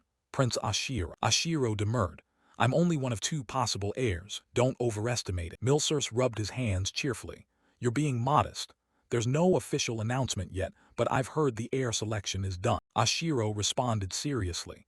You're well informed, but there hasn't been any official public announcement. At that, Milsers could no longer laugh it off, and managed only an awkward smile. If I've offended you, I apologize. However, he added confidently, I'm a skilled merchant. I couldn't survive in this trade without knowing such information. In his mind, Milsers judged, quite different from the rumors. Didn't people say Ashiro was a naive fool? But he is sharp and suspicious. Has he been hiding himself like this all along? Someone not even 20 who fooled the world for a century. Impossible. Milsers glanced at Ashiro and admitted the young man was indeed handsome. Even the rumors that his looks could make men swoon were true. He wore an expression of admiration. Seeing that face, Ashiro felt disgusted, a chill running down his spine. He stood up abruptly, startling both Milsers and Kraut. Ashiro said sternly, I'm not here to waste time. He looked Milser straight in the eye. You asked to see me. If there's nothing important, I'm leaving. Realizing he'd overstepped, Milsers bowed and apologized. I'm sorry, sir. He understood that if Ashiro left now, all his plans would collapse, so he was determined to keep the youth there at all costs. The merchant said, I was simply mesmerized by your appearance, sir. Ashiro found it puzzling, unsure what was wrong with him. He sat down, still recalling that strange expression. That face was truly creepy. He said, enough beating around the bush. Get to the point. Milsers then said, I've come to tell you about the enormous debt related to the late Count Koren. Ashiro was unconcerned and replied, an enormous debt. If you don't know, the finance officer is currently imprisoned on suspicion of illegal activity. Then he flicked a booger away, making Kraut struggle to hold back a laugh. Ashiro was even more convinced. I knew it, but these tricks won't work on me. Milsers continued, it's been 5 years, so you may not be fully aware, but the moment I've been waiting for has arrived. He imagined Ashiro's desperate face when he learned of the massive debt. With a sly look, Milsers laid out the terms. Under the contract, after 3 years from the loan date, I have the right to demand repayment of principal and interest at any time. Milsers lowered his head, forcing himself not to show his pleasure. He said, unfortunately, in 2 weeks from now, before the court calendar's 288th moon week passes, you must repay the full amount of 60,000 gold coins. Kraut, hearing this, jumped and shouted, 60,000 gold. Milsers looked at Ashiro with a predatory gaze, while Ashiro remained calm and said nothing. Kraut, flustered, stammered, can you grant an extension? He feigned regret and sighed. I'm sorry. After Count Koren's death, the Count's domain credit severely declined. We wanted to demand repayment last year but postponed it because of our trust in our association. Ashiro kept a bored expression and said nothing, while Milsers continued to drag out the conversation to emphasize that now was the time the succeeding Count must pay. Kraut's face turned pale green, not knowing what to do. Ashiro recognized the merchant's scheme, pretending to be generous but actually unwilling to extend. Only 2 weeks remained before the debt defaulted. Ashiro suddenly stood and said, you may not know, but the Count's domain annual income exceeds 6,000 gold. Raising a loan of 60,000 gold is not an issue. You needn't worry. Kraut stared in bewilderment and asked, really? Milsers smiled politely. Fortunately, it seems we have nothing to worry about. But inwardly he sneered, not believing Ashiro could raise that sum easily. Milsers continued, I'll return with the loan contract sealed by the Shekin domain. He was certain no one would lend 60,000 gold. The Count's domain will belong to me sooner or later. Then Milsers bowed politely. Then I'll take my leave. In his mind he thought, soon enough this noble brat will be on his knees begging. With a face like that he'd fetch a high price on the slave market. But first, I'll have some fun with him. Before leaving, Milsers didn't forget to sneer. Good luck to you. He left and Ashiro remained very calm. Kraut began muttering calculations. So 60,000 gold. My weekly pay is 2 silver, and there are 53 weeks in a year. Ashiro ordered, stop calculating. Your muttering is distracting me. Sit down. Kraut worriedly grabbed Ashiro's hand. How can you stay so calm? Prince, the domain will be taken away. Ashiro opened the map and pondered. He said the secret vault is on the Gorda Plateau. On the map, I think these ruins are the secret vault. Need to investigate further. The map image appeared. The lands outside the castle stretching on and on. The Gorda Plateau is the most dangerous place, teeming with monsters like Risk, the kind of thing I always try to avoid. Crowd still followed along, not understanding. Prince, where are we going? Ashiro smiled, thinking, I need someone who knows the Gorda Plateau. Perhaps a killer who values his own life would be useful. He looked toward the dungeon, then said, I have business with a prisoner. I'll go in there with Kraut. Pay us no mind. Kraut pointed ahead. This room used to belong to Zeus. Inside it's a simple, cozy room. Ashiro remarked, it's neater and warmer than I expected. A voice spoke up. I tidied up a bit. Ashiro was startled. It was Leela, she said. This poor place has nothing valuable or luxurious. Seeing Leela, Ashiro complimented, you look well. Leela replied, I'm as well as you can see. Kraut drew his sword in warning. Watch her mouth, that woman. Leela was not afraid. She glared back. She studied Ashiro, then coldly accused, you deceived me. At that, Ashiro looked at Leela and said, I only poisoned you back to frighten you. Then he asked Leela sternly, you've heard of Seed's puppet poison, haven't you? Leela immediately screamed in horror. No way. You're lying. How could a noble brat like you possess something like that? Ashiro glared and calmly replied, money gets you everything. Let me give you a hint. The city's puppet's poison has over 3,000 antidotes. Depending on the concoction, you must find the exact matching cure. Here, we've already prepared the best antidote for you. Hearing that, Leela grew even more fearful. He said seriously, you recognized it faster than I expected. Leela trembled and replied, so you came all the way here, which means you need me. But what can I do? Ashiro showed no emotion. His face remained calm. Leela gave a bitter smile and said, I have no intention of following your orders anymore, Prince. But if we have a passionate moment together, maybe I'll obey you again. She continued to provoke. Of course, you'll have to do it well. Kraut angrily reached for his sword, but Ashiro stopped him. Stop, Ashiro said coldly. I'm here to give you a chance to survive. Leela asked, puzzled, what do you mean? He clarified. Even if I let you go now, you'll be killed the moment you leave this place. After saying that, Ashiro sighed and asked, you've realized the Shikin tribe is in conflict with the Hashirin Viscount's family, haven't you? Kraut calmed down and sheathed his sword. Leela crossed her legs and answered, after turning the chieftain's daughter into a criminal and sealing my cousin's mana rift, it's no surprise. Ashiro continued, and you were the witness, you did everything. You still don't understand. Those words startled Leela. She trembled and said, the Hashirin family will kill me. Isn't it your duty to save me and make me retract my testimony? Only then could my name be wiped from the blacklist. Ashiro pressed. Even if you did that, would Grand Bane's mana rift return to normal? At that, Leela fell silent. Ashiro continued. The Hashirin family's plan to seize the Shikin territory has been completely ruined. Then he concluded, nobles won't let anyone who obstructs their plans live. Leela's face went pale as she remembered how many people had died like dogs serving the nobility, and couldn't believe she had come to the same fate. She gritted her teeth in anger. Why me? Then Leela grabbed the nearby lampstand. Kraut grew alert, noticing her action. Leela lost control and screamed, die. She turned the lampstand into a spear and prepared to attack. Ashiro was also stunned. Just as Leela lunged, Kraut managed to dart forward and delivered a heavy kick that sent her flying backward into the wall. He stood between Ashiro and Leela, drew his sword pointing at her, and shouted angrily, filthy assassin, how dare you defy the young lord? Leela lay on the ground, writhing in pain and motionless. Ashiro spoke up. Thank you for protecting me, but don't humiliate her too much. Then he slowly stepped closer and softened his voice. After all, it's thanks to her that I could become the successor lord. Kraut sheathed his sword and said, sorry, my lord. Ashiro didn't scold him, only replied, it's fine. He approached and stopped a few steps from Leela, saying calmly, people usually hate the one who reveals the truth more than the one who drives them to despair. Why do you think that is? But Leela only looked at him with hatred in her eyes. Ashiro paid it no mind.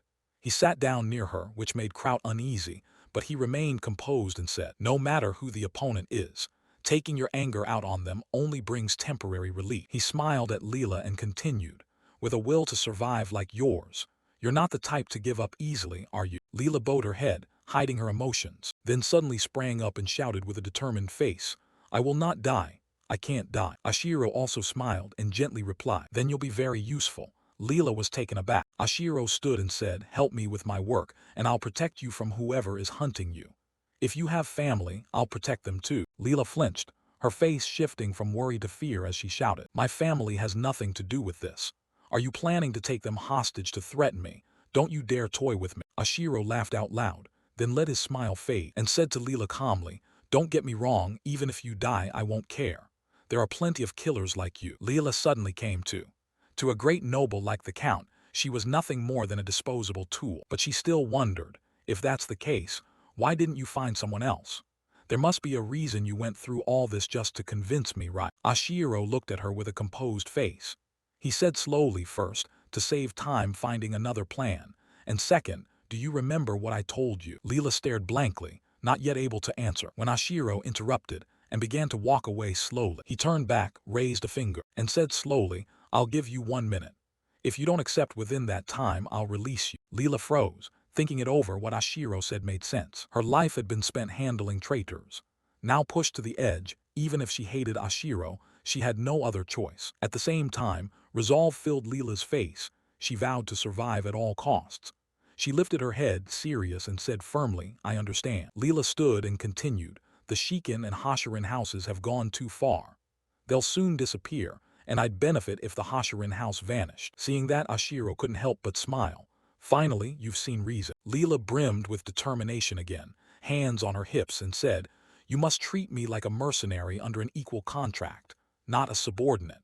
I won't run around doing things unrelated to the mission. Kraut, standing behind them, trembled with anger, gripping his sword tight. Ashiro threw up his hands, looking slightly embarrassed. Kraut managed to keep himself in check for a moment, but finally couldn't hold back. He raised his sword in anger, about to charge at Leela, shouting furiously, how dare you speak to the young lord like that? Insolent woman. But Leela was unfazed. She calmly raised both hands and smiled lightly. I'll be polite to my client. After all, he's the one paying me. So you're not going to attack our new ally, are you? I thought you prided yourself on chivalry. The more he heard, the angrier Kraut became. Ally? What ally? Leela and Kraut faced off, lightning seeming to flash between them. As they argued, Ashiro spoke up. What did you say last time? The question stunned them both. They turned toward him, faces full of perplexity. With everyone's attention on him, Ashiro continued. The training grounds for the Hashirin family's Dark Legion are on the Gorda Plateau, right? This is a question recalling what Leela once told about gathering children for war. The special training unit at the high-temperature camp. But taken by surprise, Leela hadn't had time to react. What? Before she could finish, Ashiro pointed at Kraut and ordered, Kraut, I need a map showing the entire kingdom in detail and the areas surrounding Hashirin territory. As he spoke, he thought only he could view the system map window. Hearing the order, Kraut replied promptly, there's a large map in the military council room, my lord. At that, Ashiro's face lit up and his eyes seemed to shine. Let's go. Kraut followed behind in agreement. Yes, my lord. Leela, trailing behind, just shook her head and thought, too much energy. Kraut opened the glass door. After you, my lord. After waiting a moment with no Ashiro stepping forward, he turned back in surprise and asked, what's wrong, lord? Why are you standing behind me? At this, Ashiro stood frozen, sweating, unable to look straight, his voice trembling. It's nothing, go ahead. Seeing the odd behavior, Kraut suspected. Don't you know the way? Ashiro grew more anxious and answered, I do, but go on. Kraut remained stubborn. Shouldn't the knight walk behind the lord? He could only urge, hurry up. Leela stood behind them, watching the two and not knowing what to do, silent. The sun was high, light piercing the night. In a castle's military council room, the place was filled with combat weapons and tools for deployment, swords, armor, maps. Ashiro's face was bright as he looked around the room. Kraut led the two toward the map at the end of the room. It was the highest-level secret military map of the entire continent. He stared at the map as if searching for something. Gorda Plateau, Gorda, the plateau. Suddenly, he pointed at a spot labeled Gorda, found it. He asked the two, what do you know about this place? Kraut answered honestly. That place is fairly well known. There's a copper mine there, but it stopped operating due to conflict. As Kraut spoke, Ashiro opened the system map window to cross-check and didn't forget to ask, Baron Arab is on our side, right? Kraut replied, yes, sir. The more Ashiro studied the map, the more unsettled he became, his face full of doubt. By the way, is this map accurate?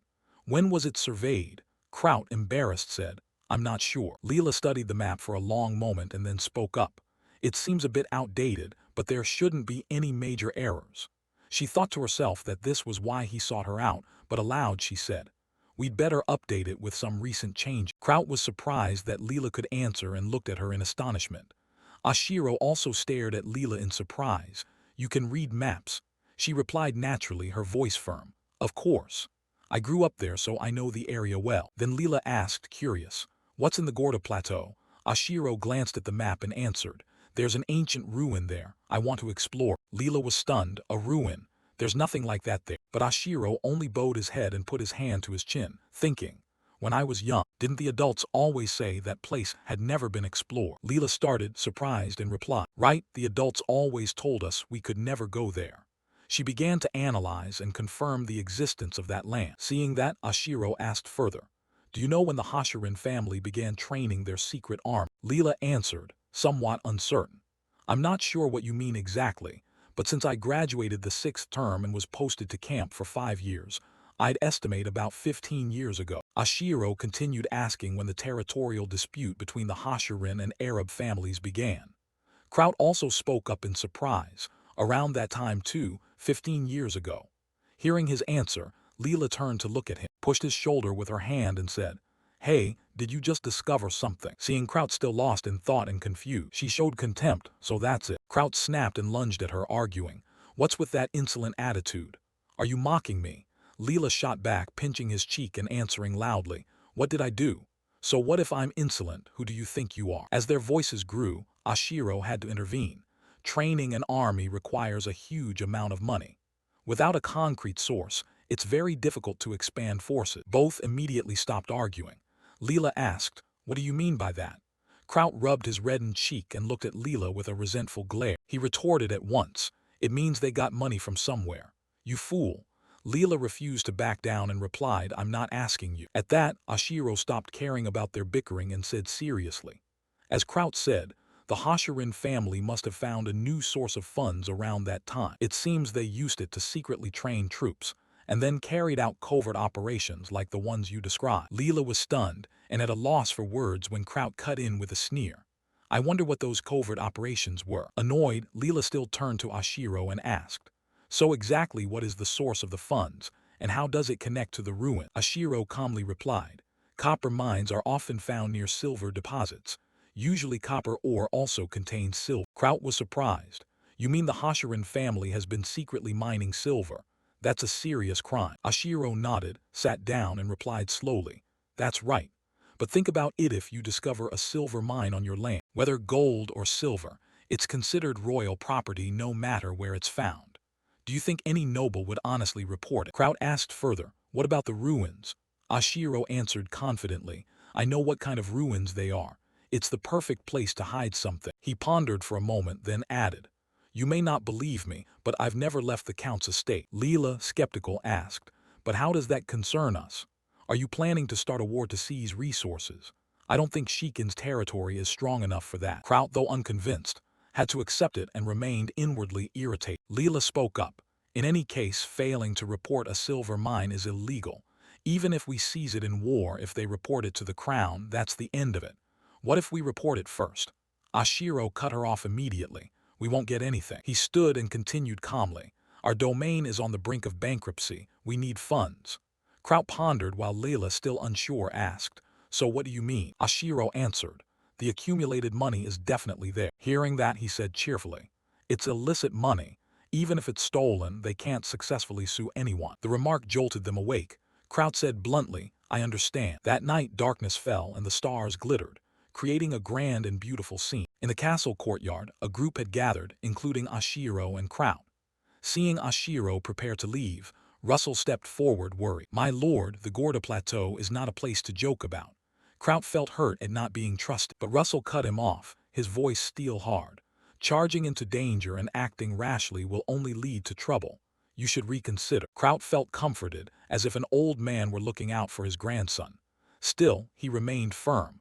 If you come with me, things will be much easier. Ashiro looked at Russell calmly and said seriously, in these unstable times, us both leaving the territory would be too risky. Russell accepted reluctantly. Yes, my thinking was too short-sighted. Take care. He turned and loudly instructed the soldiers.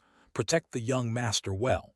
If anything happens to him, you know the consequences, right? Kraut, unfazed by the scolding and excited, said, don't worry, leave it to me. Seeing Kraut's attitude, Russell angrily smacked his head and warned sternly, remember that. Kraut looked dejected. I'm sorry. Everyone began to move. and they stopped at the castle gate. Russell gathered everyone and announced in a low voice, "The young master is still injured, but he endures it for the territory. Obey him." Absolutely understood. Everyone stood at attention, hands clasped, answering in unison, "Yes." Ashiro calmly observed everyone's movements. Seeing the soldiers take Russell's words half seriously, he thought to himself, no warrior wants to serve a lord so weak he'd rather die. Then Ashiro looked toward someone cloaked in black nearby. That was Leela. He thought quietly that raising their loyalty was also his responsibility. They moved to an old well. Looking down, only a deep blackness like a bottomless abyss was visible. Kraut volunteered to go down first, holding an oil lamp in his mouth to light the way. Seeing Ashiro go next, he warned anxiously, "Be careful, young master." Ashiro kept calm, climbed for a long while, and finally reached the bottom. Looking ahead into the cavern, Kraut said in surprise, "From here a tunnel leads out of the castle. It's quite far." Ahead was a straight tunnel with no visible end. Ashiro showed no fear and only said, "Let's go." Kraut answered seriously, "Yes." The group proceeded cautiously, following one another for safety. Leela brought up the rear. After a long stretch, the group stopped. Kraut looked ahead and said, "Here we are, we've arrived." By now Ashiro was exhausted. Still injured, he had to travel such a long distance. His face was weary, his body shaking as if about to collapse, breath ragged. From behind, tired, he thought to himself, "Good, we almost missed it." Kraut climbed up ahead, bent down, and reached out his hand. "Young master, take my hand." Ashiro did not hesitate and took his hand. After passing through the underground cavern, the guards pulled Ashiro through a hatch leading to a strange place. The surroundings were desolate. He poked his head through the small door and asked, "Where are we?" Kraut led the way, opened the door, and explained, "This is an old abandoned cistern, no longer in use this way." Stepping out, Ashiro was surprised to see pack horses already arranged and ready to depart. He thought to himself, "They've prepared thoroughly." While Kraut and Ashiro discussed plans up in the tree, Leela waited beneath its trunk. Kraut continued seriously, "Young master, I'm sorry, but this concerns the lives of our subordinates." Ashiro looked up at him, frowning. Kraut added, "We can't risk an unproven method." The two debated above in the bright sunlight. Ashiro gritted his teeth and thought, "On this continent, no one knows about monsters like I do, but I have no way to convince them." Kraut jumped down to the ground, landing as he said, "I'll hold off that attack, then devise a plan myself." Ashiro remained deep in thought, his face marked by many concerns. Even if Kraut agreed, he wasn't sure others would follow. Suddenly Kraut's voice rang out, "Knights of the Blue Lion Squad, I will explain the plan." Despite the murmuring, Leela stood tucked by the tree watching. The soldiers gathered in front of the tents to discuss the plan. Ashiro twisted his mouth and thought inwardly, "What is this? This isn't even a plan. It's just handling things based on each person's ability." His expression grew serious. Unless he proved his ability and built credibility, he'd remain a burden. Leela kept watching silently from the tree. Kraut's voice sounded, "Now get ready to move." The warriors rearranged their gear and readied their weapons, prepared to show their skill. Ashiro sat alone on the wagon, still trapped in his train of thought, until he saw Leela approach, her hand removing her hood. She said, "I have something to discuss with you." As she spoke, Leela lowered her eyes. "This plan will fail. They will all be wiped out." She continued, looking toward Kraut, who was commanding, "I trust you'll save them, even if you must risk your life." Ashiro clenched his teeth, anger showing on his face. "I understand that too." His words startled Leela. She asked, "Then why have you been silent?" He replied, "I haven't been silent." Ashiro sighed, his face full of sorrow.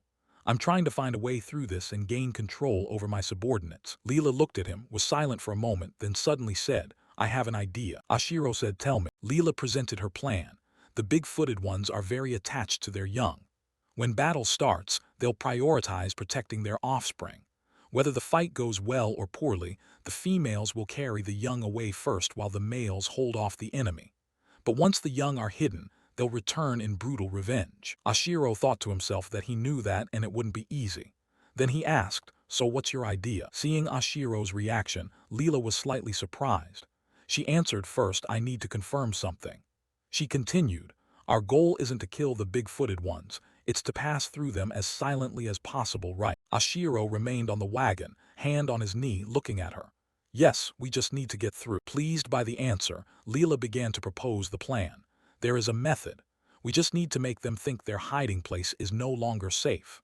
Right now 5 groups are blocking the route we must take. I imagine Kraut leading with 2 warriors to draw the attention of 3 big-footed ones. After that fool attacks, 3 others will strike at their lair. If we can arrange another team to create chaos at the hiding spot of the females and young, even temporarily, all the big-footed ones will immediately fall back to protect the den. If we exploit that window, the main force can pass through safely. When Leela finished, Ashiro bowed his head, closed his eyes, thinking he had considered this plan before, but he still asked her back. So that's the plan. Ashiro's face turned serious. Then who will do it? Who will find their hiding place to attack? He asked while looking at Leela, and before she could answer continued. The big-footed ones, the females who fiercely protect the young, will go mad chasing us. That's essentially a suicide mission. A calm voice rang out, "I'll do it." Ashiro, full of questions, hadn't had time to process when Leela pointed at herself and said calmly, "I intended to do it from the start." Ashiro widened his eyes and asked, "Could it be you have Siren's destructive herb?" Leela flinched slightly. "How did you know?" He answered as if it were obvious and making her more flustered. "Simple. If you didn't have it, you wouldn't have accepted a mission that's basically a death sentence. I need that herb to trick the big-footed ones. Their sense of smell is even keener than a dog's." Suddenly, Leela changed the subject. "I've been watching you for a while, and my impression of you has really changed. You're like a completely different person." Taken off guard, Ashiro coughed repeatedly, embarrassed. Leela asked with concern, "Are you all right? Why are you coughing so badly all of a sudden?" Ashiro covered his mouth, dodging the topic. If it works, it's not a bad plan." Leela reassured him. "Don't worry." That caught Ashiro's attention. He looked at her. Leela confidently tapped her chest. "Since I was 8, I've treated this place like my playground." Ashiro was a bit indifferent. "Why are you helping me?" Leela explained. "If the Shiken clan falls, I'll be in danger too." Ashiro thought this wasn't something he could ignore, but there was also no reason not to trust her. He smiled. "Being trusted by others is probably hard, yet you managed it." Hearing that, Leela simply bowed her head and said nothing. The mood suddenly sank. Not letting the silence linger, Ashiro stood up and said, "All right.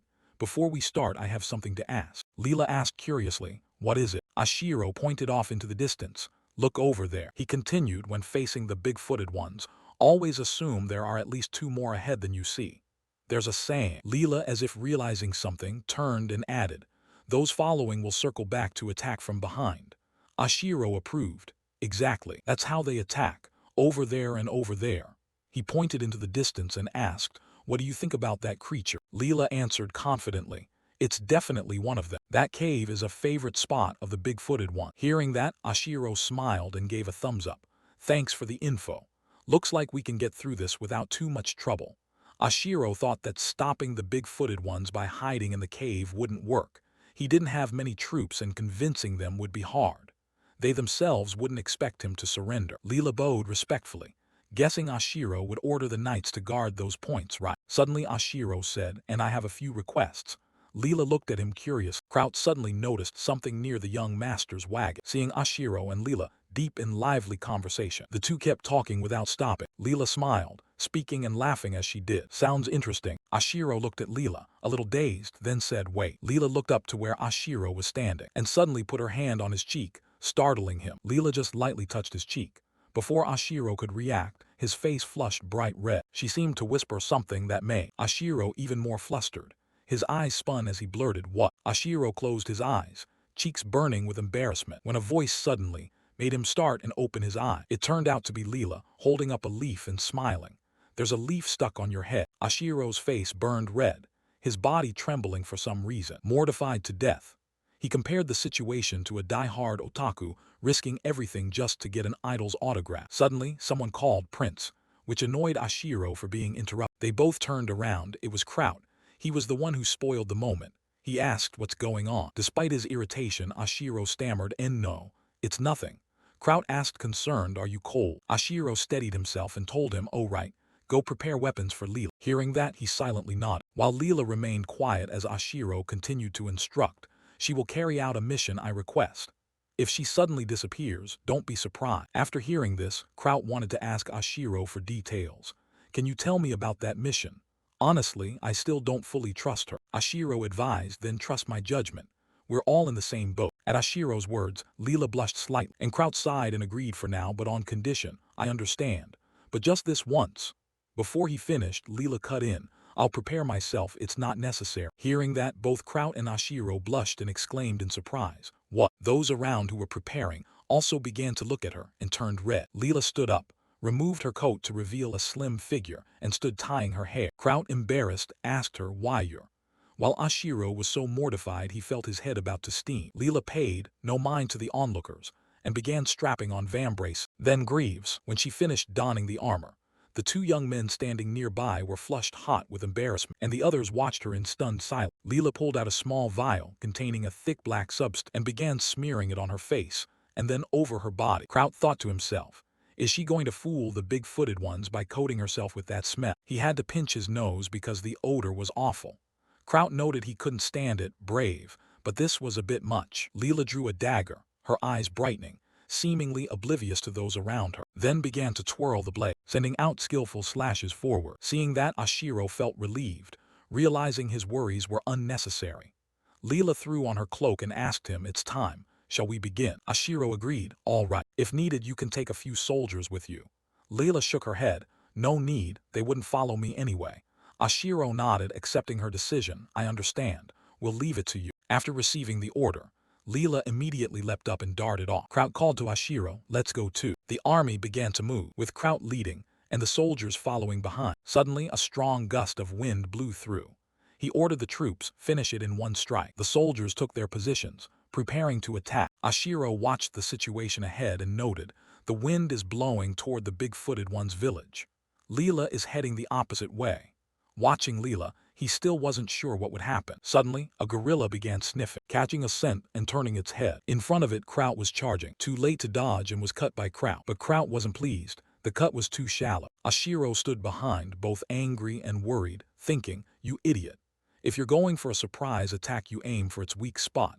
So why that half-hearted slash?" The gorilla was unharmed and ready to counterattack, leaving Kraut flustered. Just as it was about to throw a punch, an explosion rang out, sending smoke and dust flying everywhere. Fortunately, Kraut managed to block the blow, but it was so powerful it sent him flying meters back. Seeing the scene, Ashiro's attitude shifted.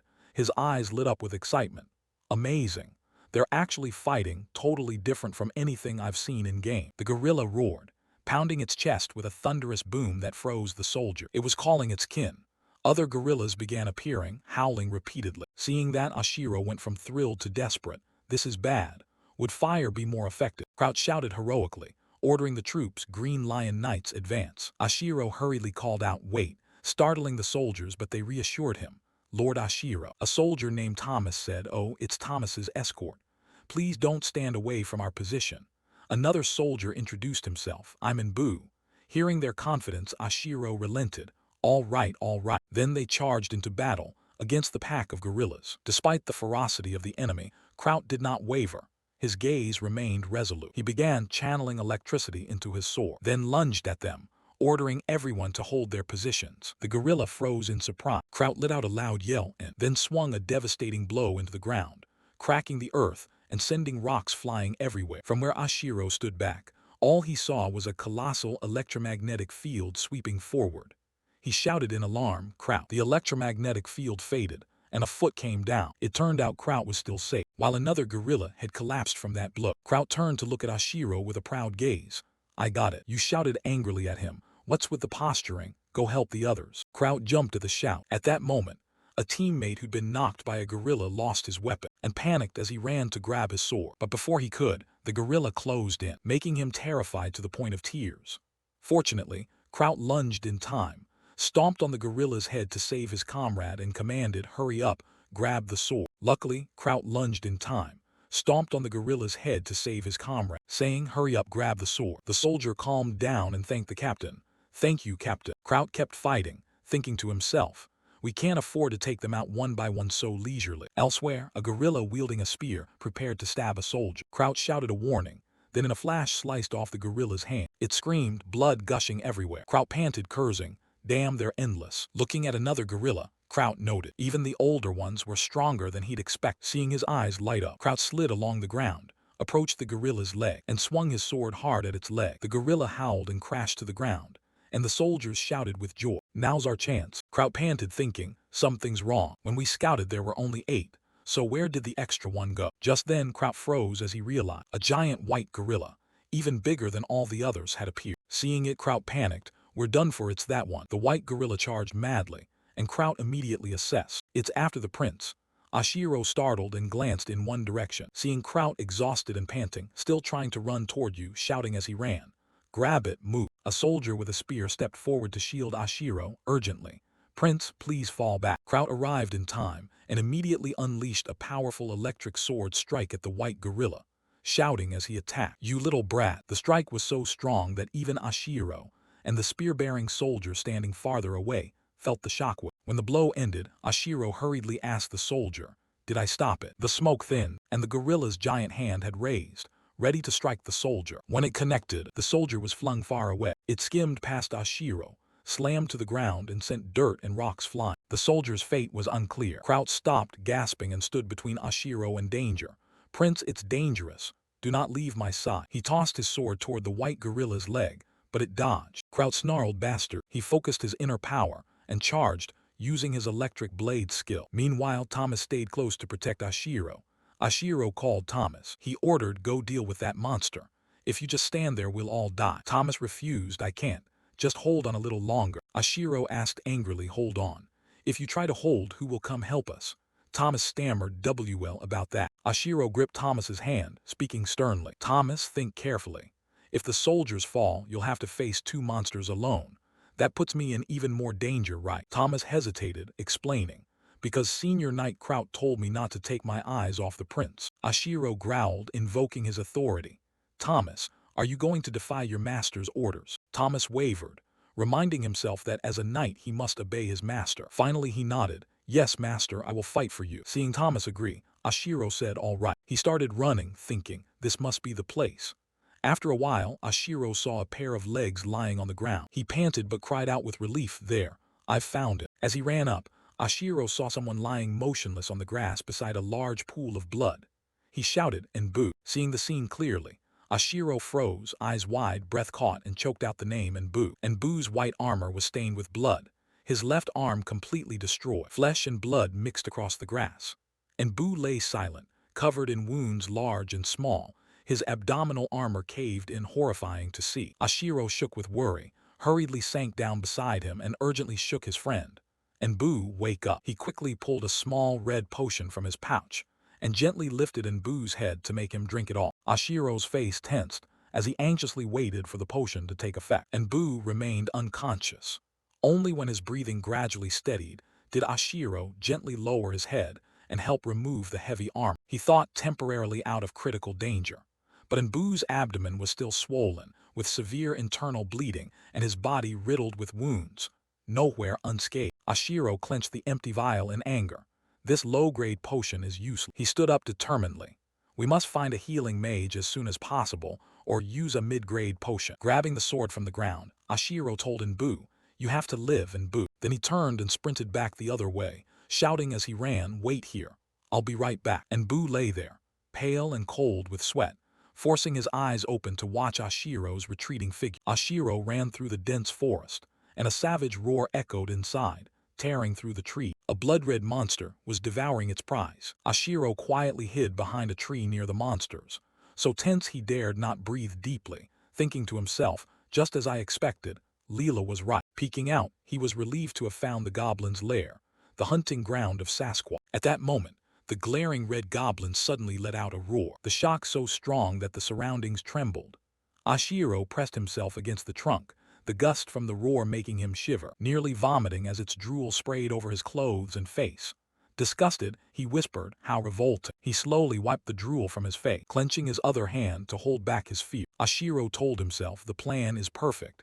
Leela must have set traps, so I won't get hurt at the head." But the image of the horrific monster, its sharp teeth, two huge fangs, and its eerie, glowing eyes kept haunting him. Fully aware of his situation, Ashiro thought, "This isn't a world where I can sit in front of a screen and type, and that only makes my fear spike." He leaned against the tree, breathing heavily. But when he remembered Boo's uncertain fate, his fears melted away, leaving only determination. Ashiro steeled himself and quietly vowed, "It's okay. I won't die." He decisively stepped out from behind the massive trunk, determined to succeed, and charged forward. From behind the monsters, Ashiro shouted to draw their attention, "Hey!" The monster immediately turned toward the sound. Ashiro widened his eyes and shouted threateningly, "Today is your end." Without hesitation, The red monster lunged straight at him. Ashiro quickly knocked his bow and fired a rapid volley of sharp arrows at him. The arrows pierced through the creature's body, blood spraying everywhere. The monster screamed in agony and immediately collapsed at his feet. At that moment, the brown monster behind rose as well, grinding its teeth fiercely. It gathered momentum and charged straight at Ashiro. Caught off guard, his eyes went wide in surprise, and he scrambled to dodge to the side, just managing to avoid the attack. He braced himself against a nearby tree to regain his balance and shouted, summoning with both hands a sturdy vine, and hurled it straight at the monster. The bundle of vines unfurled into a dense, spiky net that wrapped around the creature, the spikes driving in and making it moan in pain. It thrashed for a moment, then lay still. Ashiro thought, Arax vines. He regretted that if he'd coated the spikes with Siren's potion, he could have trapped most of the monsters more easily. Suddenly, the creature coughed up a lungful and died on the spot. Panting, Ashiro stepped closer, recalling how Leela had once used this potion to mask body odor. The Siren potion had a very strong sedative effect. Seeing the helpless monster lying still, he smiled. It's working. Facing the carcass, Ashiro drew his sword, raised it high with both hands, shouting as if to pump himself up, and charged in to deliver a decisive strike to the center of its skull. The sensation was real, the blade biting into bone, leaving him terrified and trembling violent. Fresh blood splattered all over him. Ashiro gritted his teeth, suppressing his disgust, bowed his head to look at his reflection on the blood-soaked body, and stood frozen, questioning himself. He had never imagined his hands would be stained with blood, yet moments ago he had taken a life. He sighed, hated himself, then snapped back, thinking, I didn't expect it to be only as strong as a level 4 knight, weaker than I thought. On a branch above, a strange, indistinct creature watched him silent, then suddenly leapt down, sensing the danger. Ashiro turned his head, eyes widening as he froze at the unexpected sight. And Boo, having appeared without Ashiro noticing, rushed in and took the killing blow on his back. Even though his body hadn't recovered, he clenched his teeth and endured the pain without making a sound. Blood gushed from his back like a fountain as his limp body collapsed onto Ashiro, causing him to roll onto the ground. The monster stood amid a haze of dust, coldly wiping the victim's blood from its face. Its eyes glowed eerily, and in its other hand it held a dagger, looming over the panicked Ashiro. Ashiro sprang up, slowly turned his head, wanting to clearly see who had saved him. He saw Boo lying motionless on the ground, drenched in blood, missing one arm, with a horrifyingly deep slash across his back. He bowed his head, stifled his rage, his breath catching. He ground his teeth and forced out each word. You. Then Ashiro clenched his sword and charged at the monster, shouting, You bastard. He swung his sword in a horizontal slash at the creature, but it nimbly avoided it, its eyes tracking, searching for Ashiro's opening. Then it deflected the attack. It planted its foot, gathered momentum, and swung the dagger directly at him. Ashiro flinched in panic and hurriedly stepped back a few paces, managing to avoid it. As the blade grazed his scar, his heart leapt. He'd nearly been hit. The sudden retreat left Ashiro off balance. He crouched low, hands on the ground to steady himself. His heart pounded, teeth clenched, eyes wary of the opponent, silently thankful the enemy's arms were short so he hadn't been worse off. Seeing his hands trembling with fear, he asked himself, This body is so weak. I can barely hold a sword. But looking at the monster, he calculated silently. His reach, arm plus sword, was about twice that of his opponent. As long as it doesn't get close, I still have a chance. Suddenly, the monster leapt high and dove straight toward Ashiro. He immediately tracked its movement, and without hesitation, grabbed the sword lying on the ground, preparing for the next clash. Waiting for the exact moment the monster lunged beside, Ashiro swung his sword hard, the blow just nicking one of its ears. But the creature didn't stop and continued to thrust the sharp dagger at him. Watching the dagger fly toward him, Ashiro's nerves snapped tight, his eyes full of panic, his teeth grinding with a low, hollow sound. This isn't good. Ashiro quickly rolled his body and lay flat on the ground to avoid the counterattack. The monster's strike missed and hit Boo, the man who could no longer defend himself. He immediately sat up, eyes brimming with fear and wetness, breathing fast and trembling. I thought it was swinging straight at my shoulder. I almost died. The monster didn't give up and continued charging at Ashiro. By now he had regained his composure, the tip of his sword pointed straight at its face, ready to meet the next assault. The blade flashed, tearing through the air. Ashiro, eyes cold and resolute, swung his sword hard at his opponent. His red cloak billowed brilliantly across the battlefield. The monster widened its eyes, reflexively dodged, then dropped its center of gravity and suddenly leapt up to stab its knife into Ashiro. Taken aback by the move, Ashiro immediately lifted his leg and kicked the monster hard, knocking the knife from its hand, which flew away under the sun. Seizing the chance, he widened his eyes, shouted at the top of his lungs, and poured all his strength into the final strike. Da! Before the monster could recover, Ashiro drove his sword through its body, pinning the corpse to the tree. The killing blow made the creature shudder. Then it went still, utterly lifeless. He let the sword drop, his body collapsing in exhaustion. Gasping, covered in the monster's blood, Ashiro struggled to catch his breath, staring blankly at the corpse, then looked down at his own hands, which were still trembling. He covered his face with his hands, trying to suppress the rising panic, and collapsed, sobbing in pain.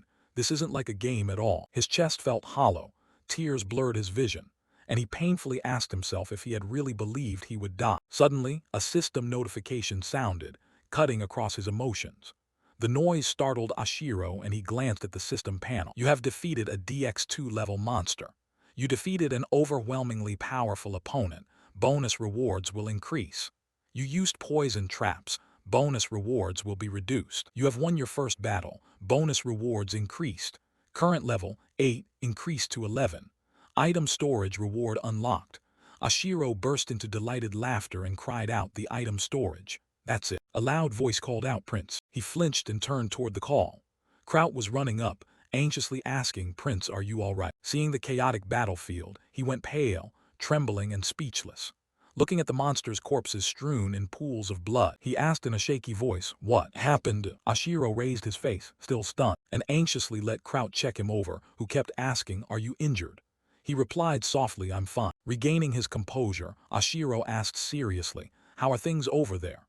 Kraut answered cheerfully, fortunately, after I killed 2, the rest retreated, we got lucky. Hearing that, he said nothing and only fell into thought, knowing Leela's plan had worked. Suddenly remembering, he snapped to attention and hurried to Kraut, gripping his cloak with both hands and shouting, who is the soldier lying there?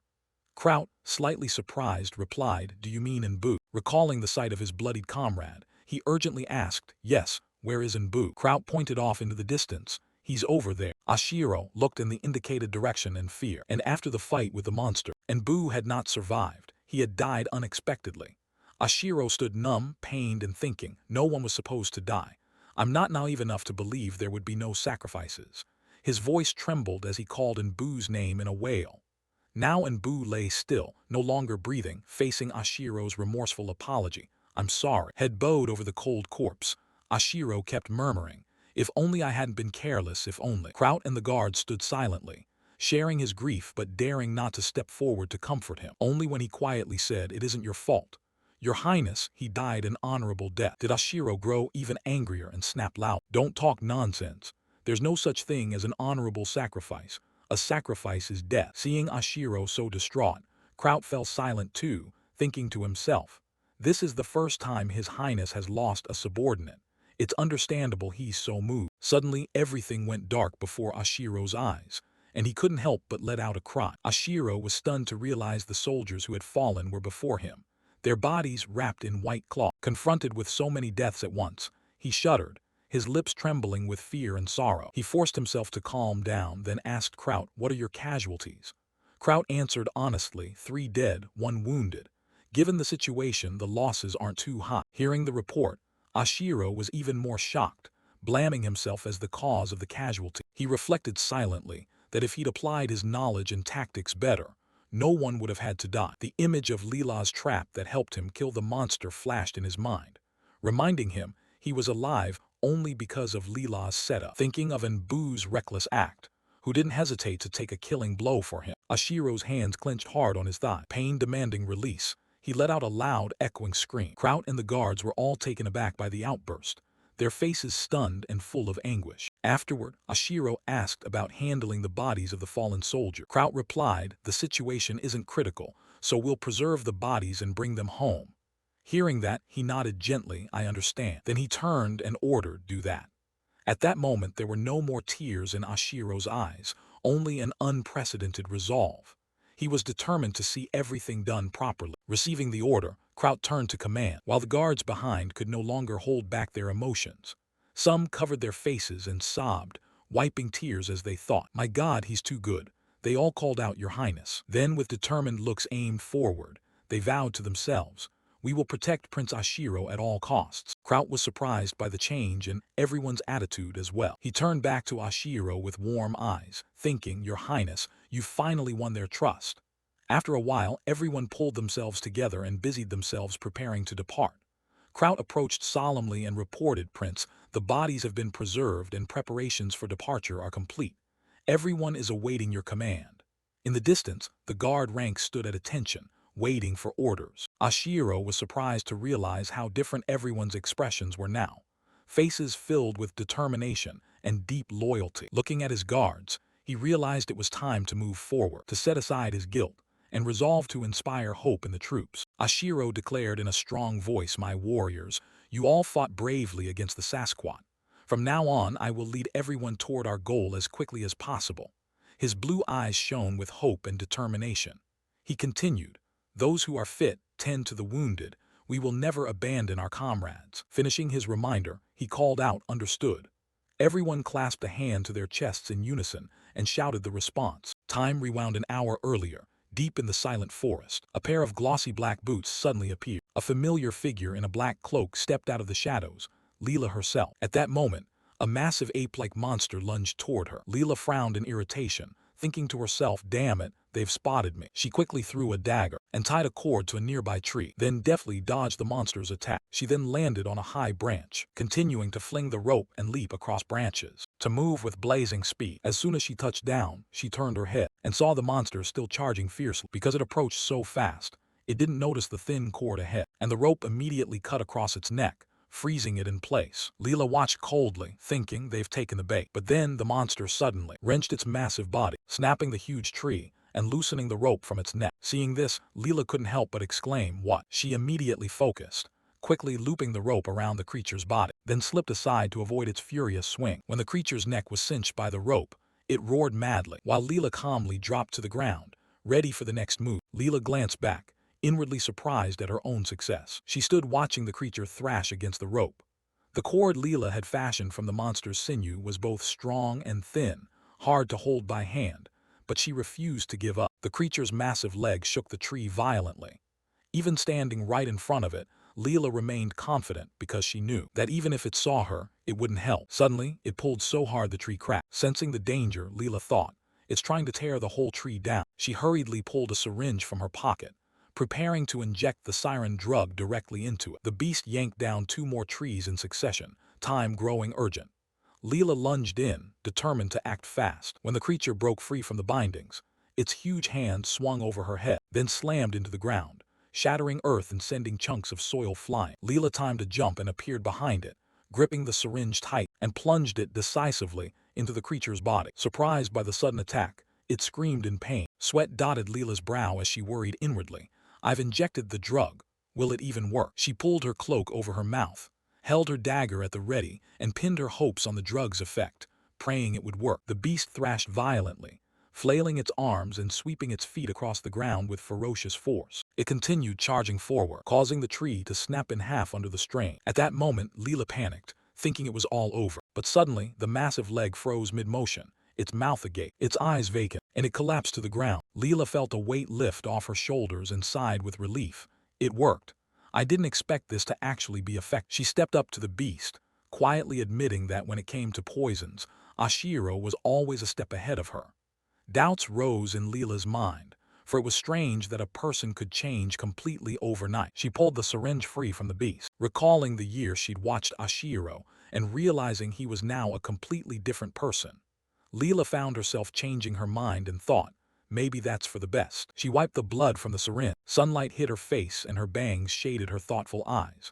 Leela looked toward the sun, feeling for the first time that true revenge might be possible. She whispered, "Perhaps." Elsewhere, Ashiro surveyed the surrounding situation, his warriors all seriously wounded, supporting one another as they continued onward. He turned to Kraut and ordered, "Kraut, find somewhere for us to rest for a while." He responded quickly, "Yes, sir." In the shade of the trees, the exhausted warriors fell asleep, their bodies riddled with wounds. When a figure approached, everyone called out, "Your Highness."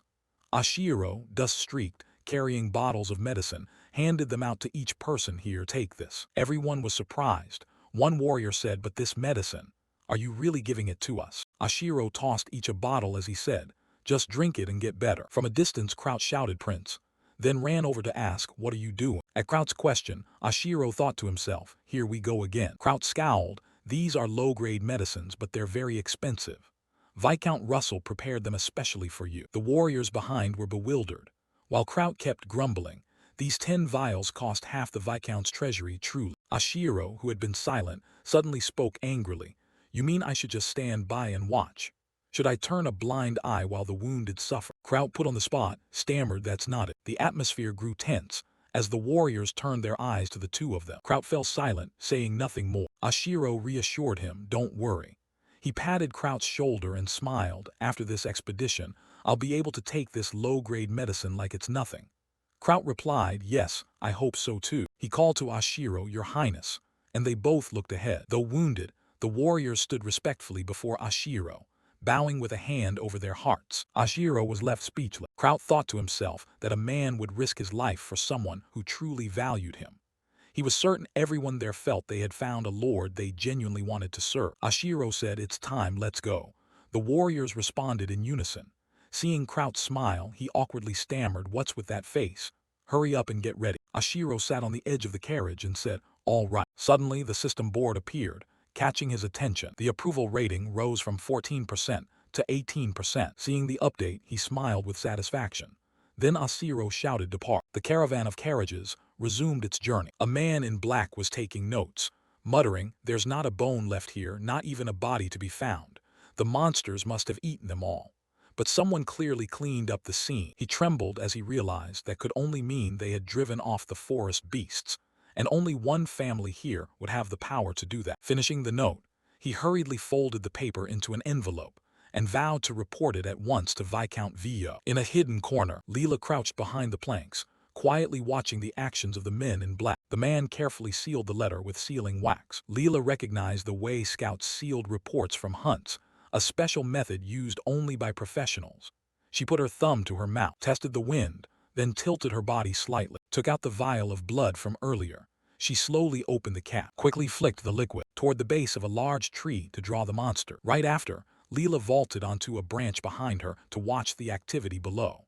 The man in black was still busy sealing the letter so he could better observe the situation. The flames flared fiercely, making the monsters scream in terror all at once. Carried by the wind, one monster caught the scent of fresh blood from its kin, seemingly the leader. It rose on its hind legs and growled, as if sending a signal to the pack. Instantly, all the monsters erupted in howls and charged forward. The man in black grabbed the letter and hurriedly leaped along the branches to flee the monsters. As he jumped, he thought that, with an elite scout team wiped out, this had to be reported immediately. He reached a large branch, stopped, crouched behind leaves, and looked back to check if he had escaped pursuit. Suddenly, a long sword was driven through his chest from behind. Seeing the blade protruding from his chest and blood gushing out, he panicked and asked who it was. But before he could finish speaking, Leela withdrew the sword and shoved him off the branch to the ground. His head smashed the ground hard, killing him instantly. Leela jumped down and quickly frisked him, searching for something. She pulled out a paper and smiled. Ah, here it is. Must get this to the young master immediately. Should I let the monsters deal with the body? Saying that, she left at once. Moments later, a giant foot stomped on his corpse, sniffed down at it, its eyes turning feral as it let out a threatening roar. Cut to Ashiro. The soldiers descended the steps in single file, each movement careful and tense. Ashiro led them, muttering as he walked, this makes no sense. This place was built by a retired wizard who wanted nothing more than a quiet life of research until he died, who would set dangerous traps inside their own home. Kraut, walking behind, could only sigh, but reminded everyone to ensure the group's safe. Ashiro tapped the wall and explained as they went, look, this wall wasn't dug from earth. It's made by melting rock and letting it solidify, with no seams at all. That's very advanced magic. He assessed, the owner here is at least an 8th level mage. If there really are traps, it would take only a second to turn us to ash. Ashiro's remark made Kraut even more anxious. Suddenly, a soldier reported, sir, there's a large open chamber ahead of this corridor. Kraut immediately ordered, stay close to the young master.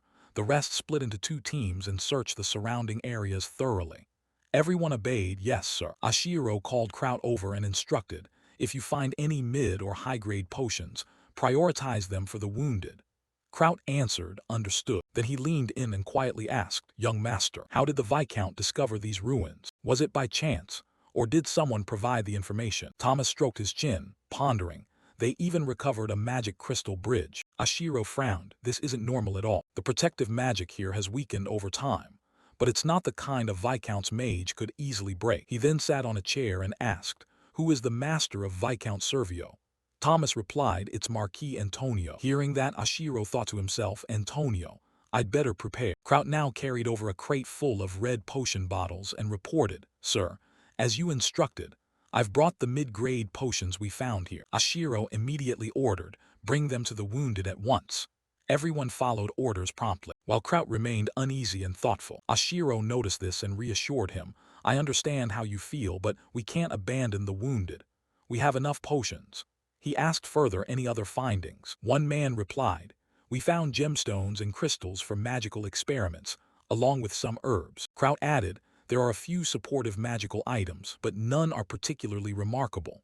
Ashiro stood, nodded, and said, "I understand." Turning his head, he thought there must still be an important item hidden somewhere. While examining a wall, a hand suddenly waved in front of him. He startled and asked, "What is it?"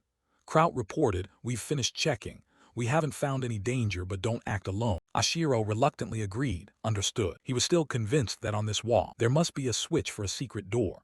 Kraut stood beside him, watching Ashiro's odd actions with growing curiosity. As predicted, Ashiro found the hidden switch and gently pressed it. The door opened with a crack, and a strong beam of light shot straight inside. Both Ashiro and Kraut stood stunned. Kraut exclaimed, "I never imagined a place like this would exist." Ahead of them was the staircase the group had just descended, but from here they could see every corner of the ruins. Ashiro thought to himself that this was like a control room, surely functioning as a surveillance system like camera. Kraut said, "But it's strange." Ashiro turned and asked, "What do you mean?" Kraut replied, "I've thoroughly investigated every nook of these ruins, but I've never seen this room before." Ashiro suddenly blurted, "Ah, this is a false ruin." Kraut asked in surprise, "A fake ruin?" Ashiro explained, "Since ancient times, mages often built fake tombs or labs near their real residences to mislead and deter intruders like thieves. Most people are lured by the outward valuables and never find the real secret." Kraut suddenly understood. "I get it. So this is the Hashirin Viscount family's secret vault." Ashiro nodded in confirmation. "Exactly. This is the final point of this expedition." Kraut asked, "So you mean we can take the secret funds in this vault?" Ashiro answered, "Yes. To open the door to the hidden treasury, you must clearly imagine the thing you desire most in your mind." Saying that, Ashiro placed his hand on the crystal orb. Kraut watched intently and remarked, "You're skilled with artifacts. You must have talent in magic." Ashiro cut him off, "Talk less." Just then Kraut heard a strange sound, ran over in a hurry and discovered, "Ah, there's a new door here." Ashiro approached, confirming that it led into the fake ruins. He said, "Just bring the silver that J-Ruse hid here and we're done. But first, let's get out." Ashiro used a control device to scan the entire ancient ruin that J-Ruse had used as a secret vault. Kraut was surprised. "Oh, I've never seen that door before." Ashiro explained, "That's the entrance to the treasury, hidden inside the false ruin." Kraut covered his mouth in shock. "So that's how they mined silver without the crown finding out?" Ashiro replied, "There's no sign of people here. They must have only operated at certain times." Kraut added, "If the miners pulled out safely, rumors would have spread by now." Ashiro sighed softly, "How tragic." Kraut ground his teeth, "I won't forgive them." Ashiro emphasized, "Right now the important thing is to make sure this never happens again. We need to neutralize the crystal's key. Just change the security code and reset the connection. As long as no one breaks the stone gate, no one can get in. We should also leave them a small gift." Ashiro ordered that all the crates of silver be handed to the expedition members, reminding them to place the prepared scroll on top. Kraut hesitated a bit. Ashiro asked, "Is there a problem?" "If you haven't finished checking, I can do it myself." Kraut answered, "I understand, sir. I'll finish the task and return right away." After finishing his work with the ore, Ashiro stretched and said, "Finally, it's done." He continued searching the secret chambers, and, as a hunch told him, he discovered a hidden place familiar from his gaming day. He found a bracelet of the great alchemist, which protects the wearer from life-threatening injuries for 2 hours, but can be used only 3 times, requiring a week to recharge after each use, and then becomes permanently ineffective. Ashiro thought to himself that the item was perfect for those weak in combat strength. He slipped it onto his wrist, watching it and murmuring to himself. Suddenly, on the ring appeared black glowing letters, inscribing a line addressed to Hitoria, the goddess who once taught humans the magic system. Though he couldn't read it fully, Ashiro sensed part of its meaning. The moment he touched the inscription, Ashiro was suddenly pulled into the air. The surroundings went dark, and he could see nothing. Everything turned strange, as if letters were flooding into his mind. Voices whispered in his ears, "This is wrong, too inhumane." Another voice replied, "There are no humans here. Have you forgotten? You are Katoria as well." The conversation continued. This was agreed upon by the majority. "You don't intend to break the pact, do you?" The other answered, "This is violence. I cannot consent." The water voice said, "If you want to be human so badly, I will grant you one wish." The body of the deity gradually transformed into a human form. Ashiro only heard screams and terrible sounds echo, feeling as if he could no longer bear it. The gods all shouted the name Hekatoria, while the god itself writhed amid a chorus of mockery and jeers. The deities mocked, "No, you have been demoted to a demigod. It's no longer fitting to call you by that name, is it?" Two Katoria collapsed in pain as the god's words continued. "From now on, you will become an embodiment of hatred and contempt, even toward the humans you love most." Ashiro witnessed the whole scene, his chest tightening. He clutched his head as the gods continued, "You will be brought to a pitiful end by those insects." The last image Ashiro saw was Hitoria's anguished face as the gods taunted, "We're eager to see what expression you'll make." The moment the memories ended, Ashiro jolted awake in a panic. He stared blankly and wondered, "Is it over?" Suddenly, a notification appeared. Ashiro looked at it and gasped, "What?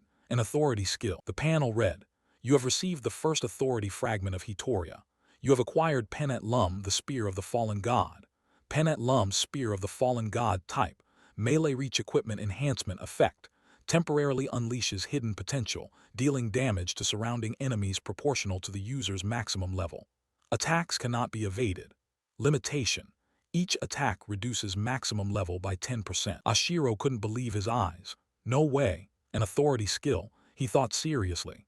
Skills are usually ranked from F to S with unique rank highest, but authorities are completely different. They belong only to those who reach rank 10 in vocation, called demigods. An authority is the core of a person, and developing an authority is the only path to attain vocation level 10. Another notification appeared. Absorbing authority fragment. Soul level increased. 11 right arrow 18 maximum level. 37 right arrow 43. After reading it, Ashiro pondered, "It seems I didn't come here by mistake. This world, and the goddess Hitoria." He recalled the scenes and asked himself, to wound a god, only an authority can do it. Does that mean I have to take revenge on the other gods on Hitoria's behalf? The thought made him break out in a cold sweat. Then a strange excitement rose within him. Ashiro laughed. "So this is the real purpose of this game." He took a deep breath and made a decision. "No matter what happens, I will see it through." Suddenly a voice called out, "Your Highness." It was Kraut. Ashiro asked Kraut, "Have you loaded everything up?" He sounded a bit awkward. "Your Highness, please don't be startled." Ashiro was surprised, not understanding what he meant. When Kraut led him to look, Ashiro's eyes lit up in astonishment. Before them lay countless gold and jewels, so much that Ashiro cried out, "So many. More than you can count." Kraut began reporting.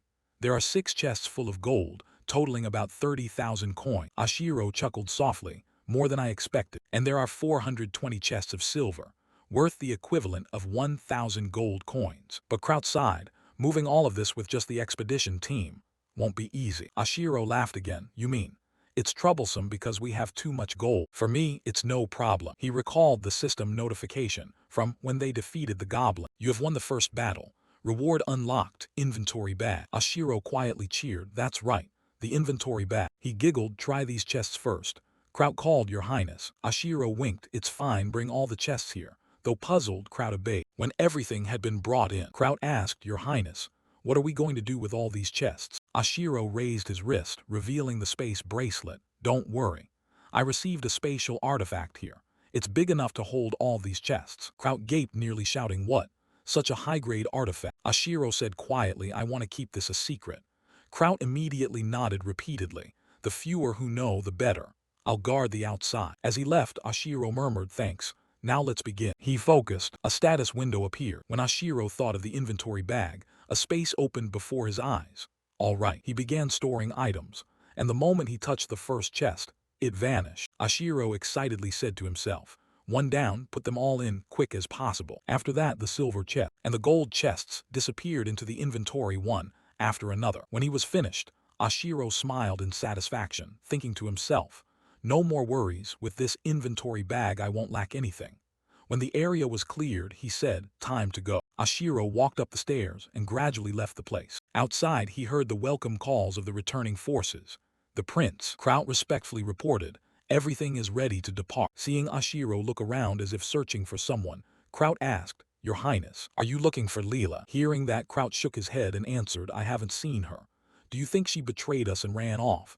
I've never trusted her. Ashiro snapped. Do you still think the Rangers' retreat was a coincidence? Kraut was stunned by the question. Ashiro patiently explained the whole situation again, leaving everyone shocked. Kraut couldn't believe it and exclaimed, attacking the lair of the forest monsters alone, that's suicide. He added worriedly, I don't have warm feelings toward her, but I don't want her to die like that. Ashiro only sighed.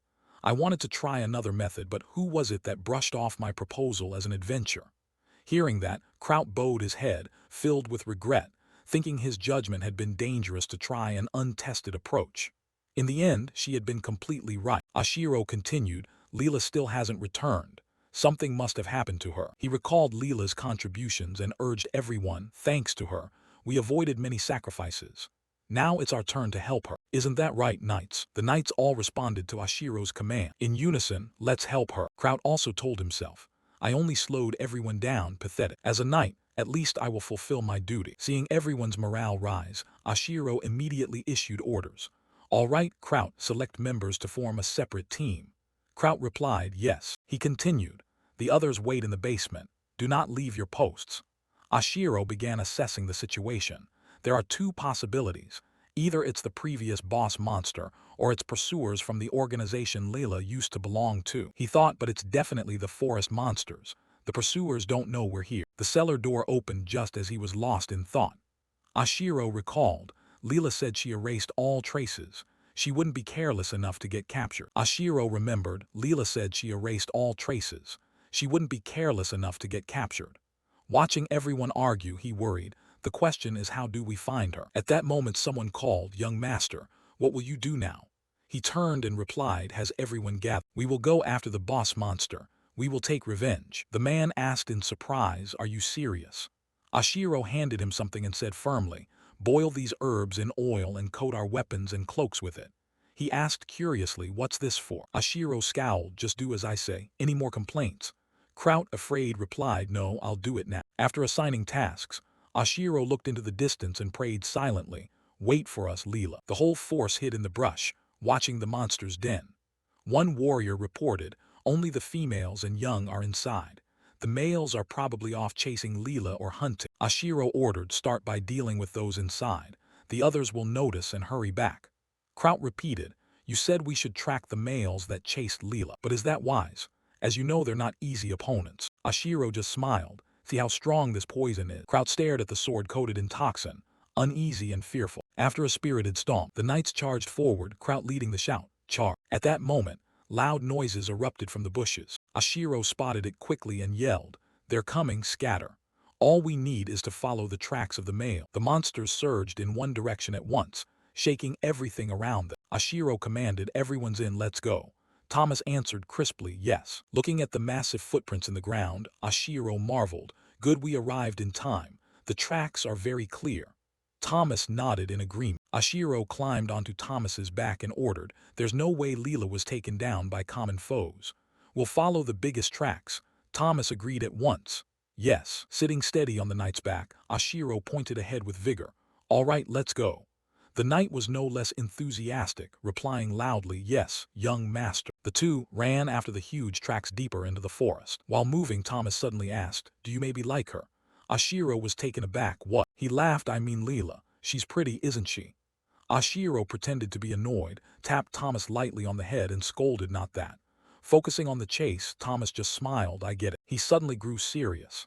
Anyway, I never imagined Leela would volunteer for such a dangerous mission. Ashiro replied, she also realized we needed her. This is the only place we could take shelter from tonight's storm. He thought about Leela.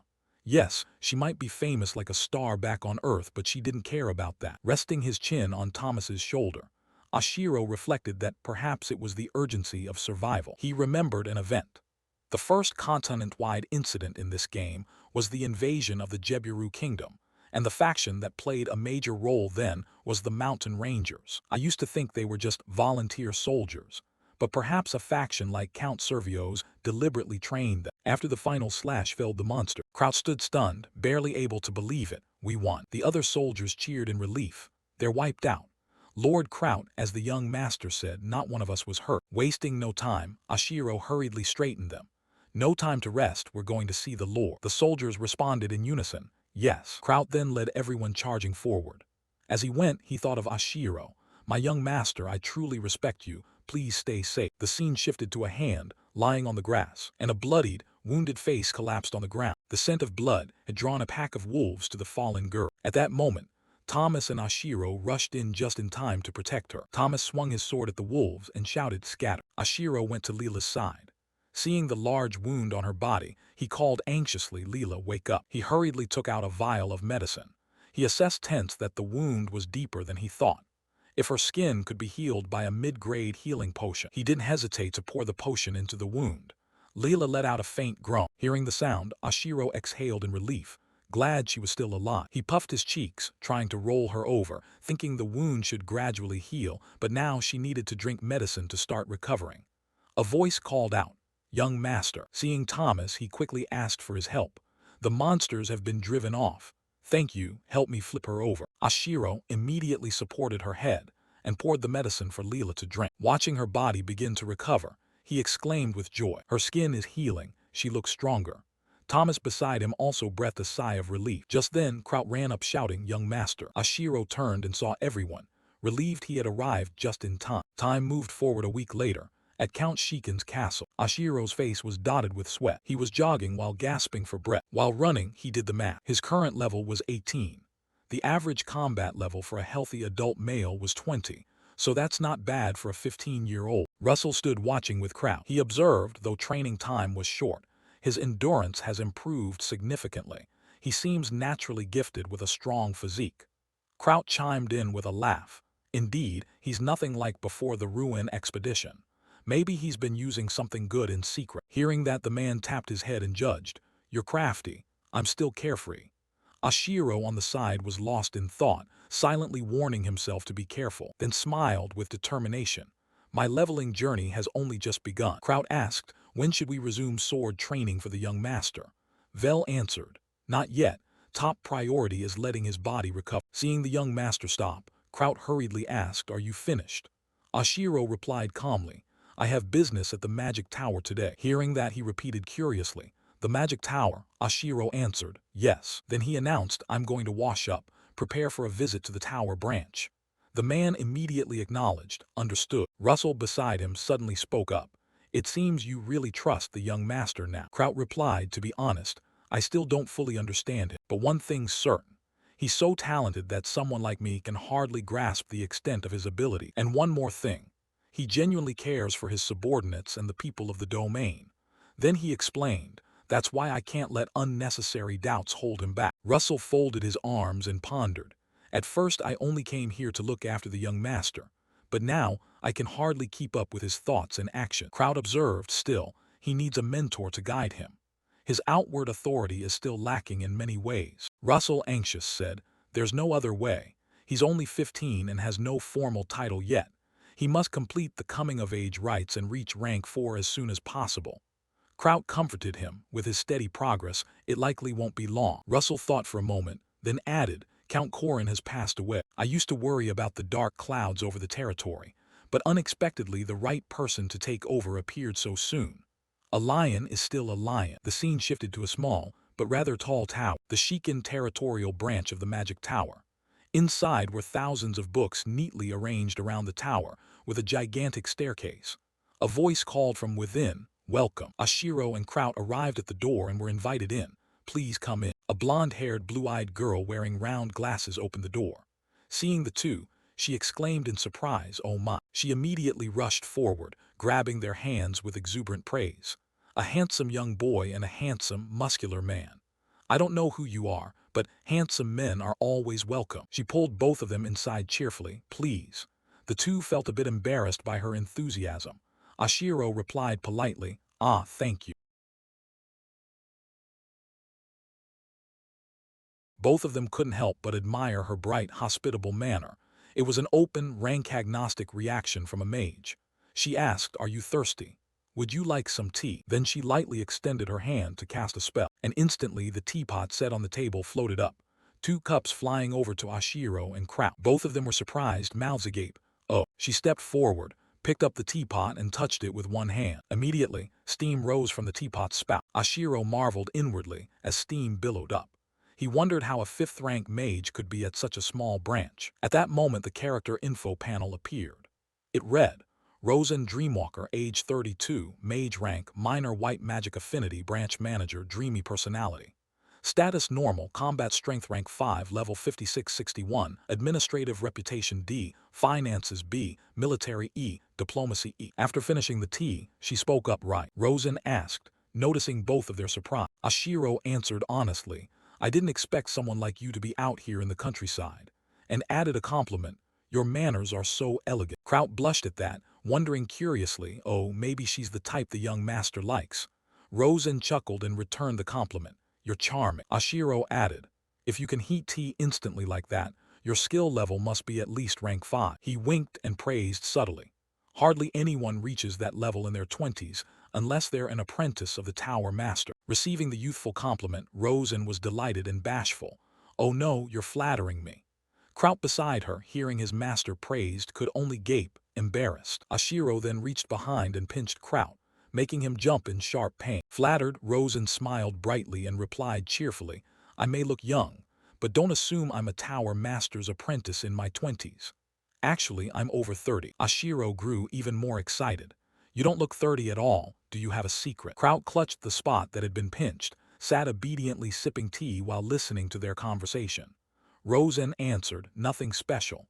I just always get enough sleep and wash my face with purified water."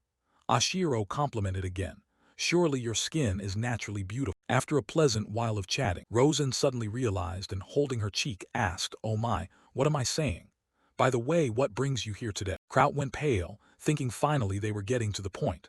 Ashiro spoke bluntly, "Actually, I'm here to buy a roll of explosive talisman." Hearing that, Rosen exclaimed in surprise, "Oh my," and exclaimed, "You're a distinguished customer." Rosen cheerfully stated the price.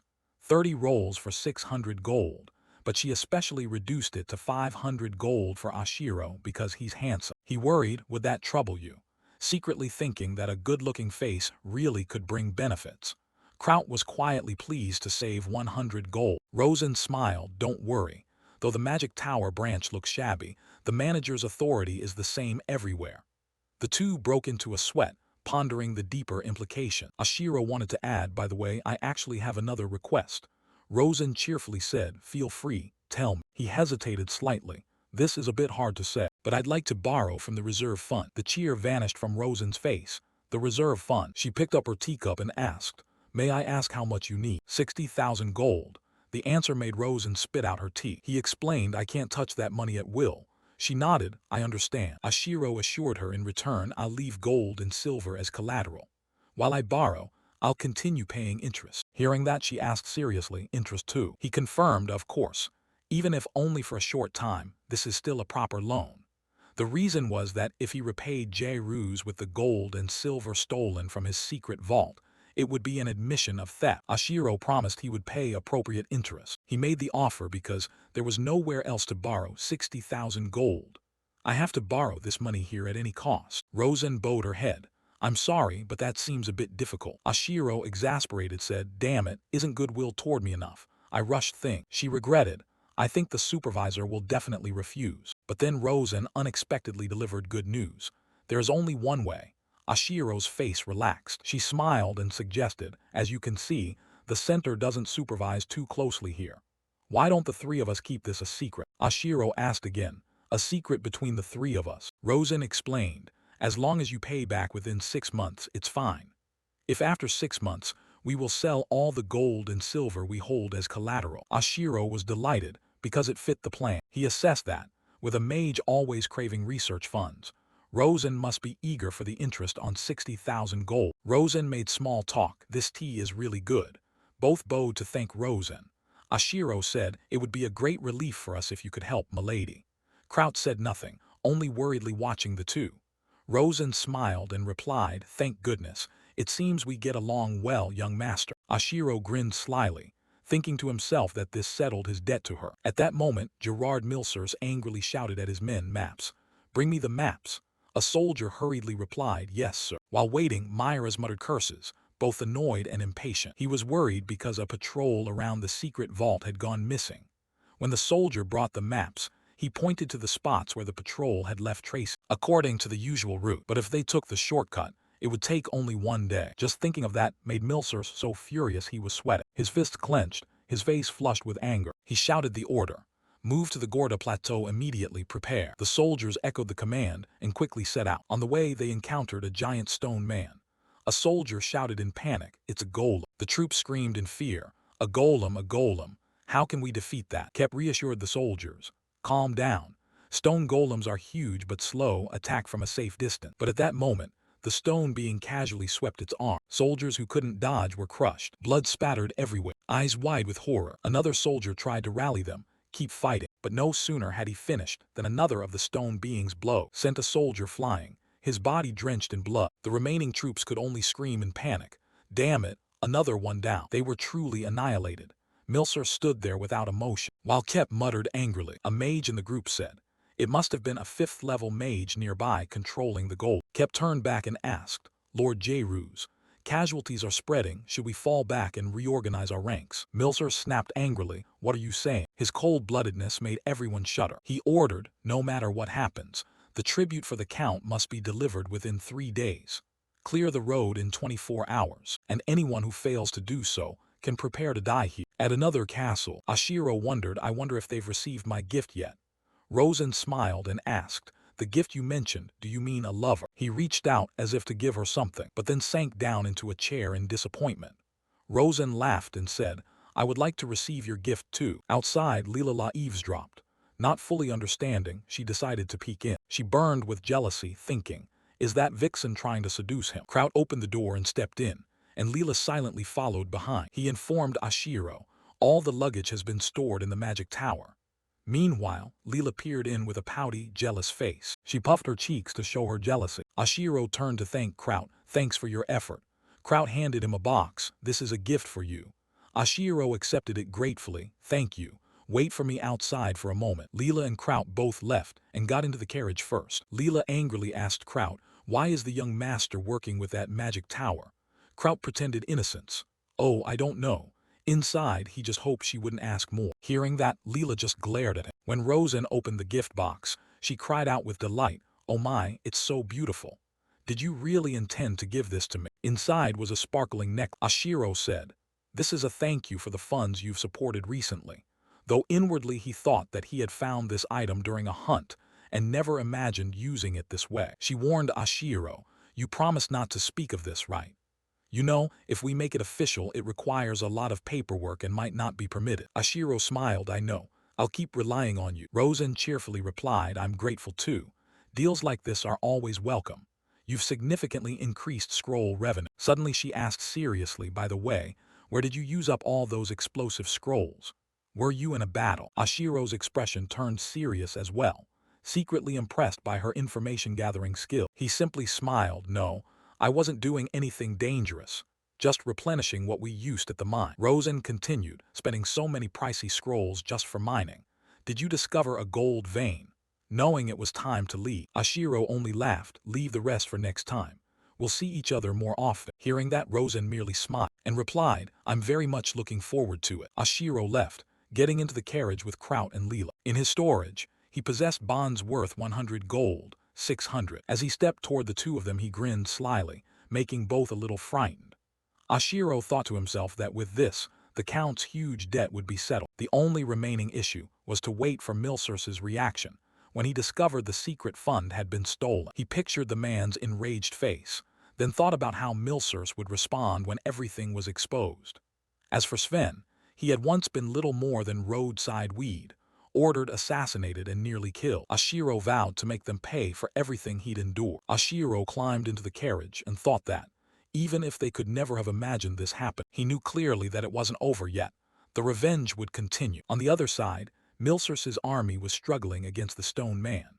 The soldiers hurled chains to bind the golem's arms and tied the ropes to a large post, trying to prevent it from moving freely. The stretched chains exposed the golem's core. One soldier spotted it and shouted, "I see the core." Immediately, he charged forward yelling "Die," then leaped up and plunged his sword into the golem's core. When the blade touched the core, a violent explosion erupted, and the golem blew apart. When the smoke cleared, the scene was grotesquely horrific. Soldier corpses and chunks of stone were scattered everywhere, weapons strewn about. Kep reported regretfully, "We've defeated the monster, but at least 60% of the force has been wiped out." Milsers, unconcerned, immediately ordered, "Open the stone gate now." The soldiers quickly moved toward his secret vault. Milsers yelled, "Get in." A mage produced a magical orb. "Here, sir." Milsers snapped, "You're late." He shoved the orb into the gate. Instantly, a message appeared. "Invalid user. Unauthorized access detected. Countermeasure protocol activating. Keep away from the entrance." Countdown. 180, 179. Milsers panicked. "What's happening?" He frantically shoved the orb back in, but the clock kept counting down. 140, 139. Invalid user. Continuous unauthorized access detected. He angrily kicked the gate, cursing. The countdown continued. 95, 94. Milsers grew increasingly frantic and screamed at the mage. The mage tried to reassure him. "Lord J. Ruse, secure your safety first and we'll check it afterward." Now the time was only 60, 59. The mage shouted, ordering the soldiers, "Quick, escort Lord J. Ruse to retreat." When time ran out, a notification appeared. "Counterattack program will activate. All monsters in range will be summoned." The soldiers went pale at the sight of countless monsters appearing before them. At that moment, Ashiro, Kraut, and Leela were riding back in the carriage. In the carriage, Ashiro asked Leela, "Where did you hear this?" Leela replied, "It all started when the young master confessed his feelings to that maid." She pouted in annoyance. Ashiro sighed softly, "My heart feels like it'll break. I wonder if I was made heir just to do things like this." He suddenly asked, "I want to ask you something. If I betray Count Selvio, what will happen?" The question fell silent over the carriage. Leela, surprised, asked back, "Why would you betray Count Selvio?" Ashiro replied, "He is someone who never accepts defeat." He asked further, "So would Jairus obediently accept death if the Count ordered it?" Leela answered, as the young master said, "If Jairus discovers the secret fund was stolen, he will certainly do everything to survive. I don't think he would hesitate to betray the Count if necessary." Hearing that, Kraut was astonished. Ashiro mused, "He won't let himself be dragged down easily." Looking at Leela, he realized Jairus was certainly calculating something. A rising sense of unease came over him, and Ashiro was frustrated, feeling he was missing something important. On the Goza Plateau, Kep and Jairus stood on a rocky outcrop, both staring into the distance. Kep knelt to report, "With your support, we defeated the monsters, but..." He hesitated. The Viscount's shadow army was nearly wiped out. Hearing this, Jairus could not accept the defeat and roared, "Raise a new army at once. What are you waiting for? Open that door." The soldiers obeyed without question. Gerard, clutching the magical paper, anxiously sought a way to open the gate. There was no option but to use an explosive magic scroll. The scroll detonated, rocking the area and sending dust and dirt flying. When the smoke cleared, a large hole in the outcrop revealed an entrance into the cavern. A soldier reported, "It's open, Lord Gerard." He shouted, "Move in." But a very bad feeling gnawed at him. Just as he feared, when everyone entered, there was nothing inside. A soldier shouted back, "There's nothing here." Jairus flew into a rage, eyes bulging, yelling, "Search thoroughly. Find the silver." He berated the soldiers angrily, and they scattered to search in haste. A knight in the group picked up several scrolls lying on the ground, and curious, opened one to find a latticework diagram inside. Suddenly the paper flared with brilliant light, and that light illuminated the entire cavern, blinding everyone's vision. Gerard also saw the strange glow, his pupils constricting in shock. The light turned out to be magical flames, violently erupting within the cavern, causing chunks of rock to rain down from the ceiling. The blast's force threw everyone to the ground. Gerard lay sprawled, angrily looking around, bewildered by what had happened this time. The powerful explosion collapsed the mine tunnels, burying the soldiers he'd sent to search for silver under rubble. Once they realized the shafts had caved in, everyone suspected a triggered magic trap. Someone reported in panic, "Everyone who was down there has been buried." Hearing this, Gerard's face darkened. He was filled with panic and dread. He thought it was over. This time the Viscount Selvio would surely punish him. He tried to steady himself, but his features remained drawn and anxious. Suddenly, Gerard sprang up, his look turning vicious. As he decided it, was time to activate the emergency plan. A soldier who witnessed that expression began to tremble. When Gerard turned to the man who had reported earlier, he spoke softly, "I have always been grateful to you." The soldier, thinking he would be praised, beamed with pride. But before he could understand what was happening, Gerard drew his sword, moved closer and leaned down and whispered, "It's all right. This isn't your fault. You were just unlucky. To keep the secret, there's no other way." After saying that, he quickly thrust his sword.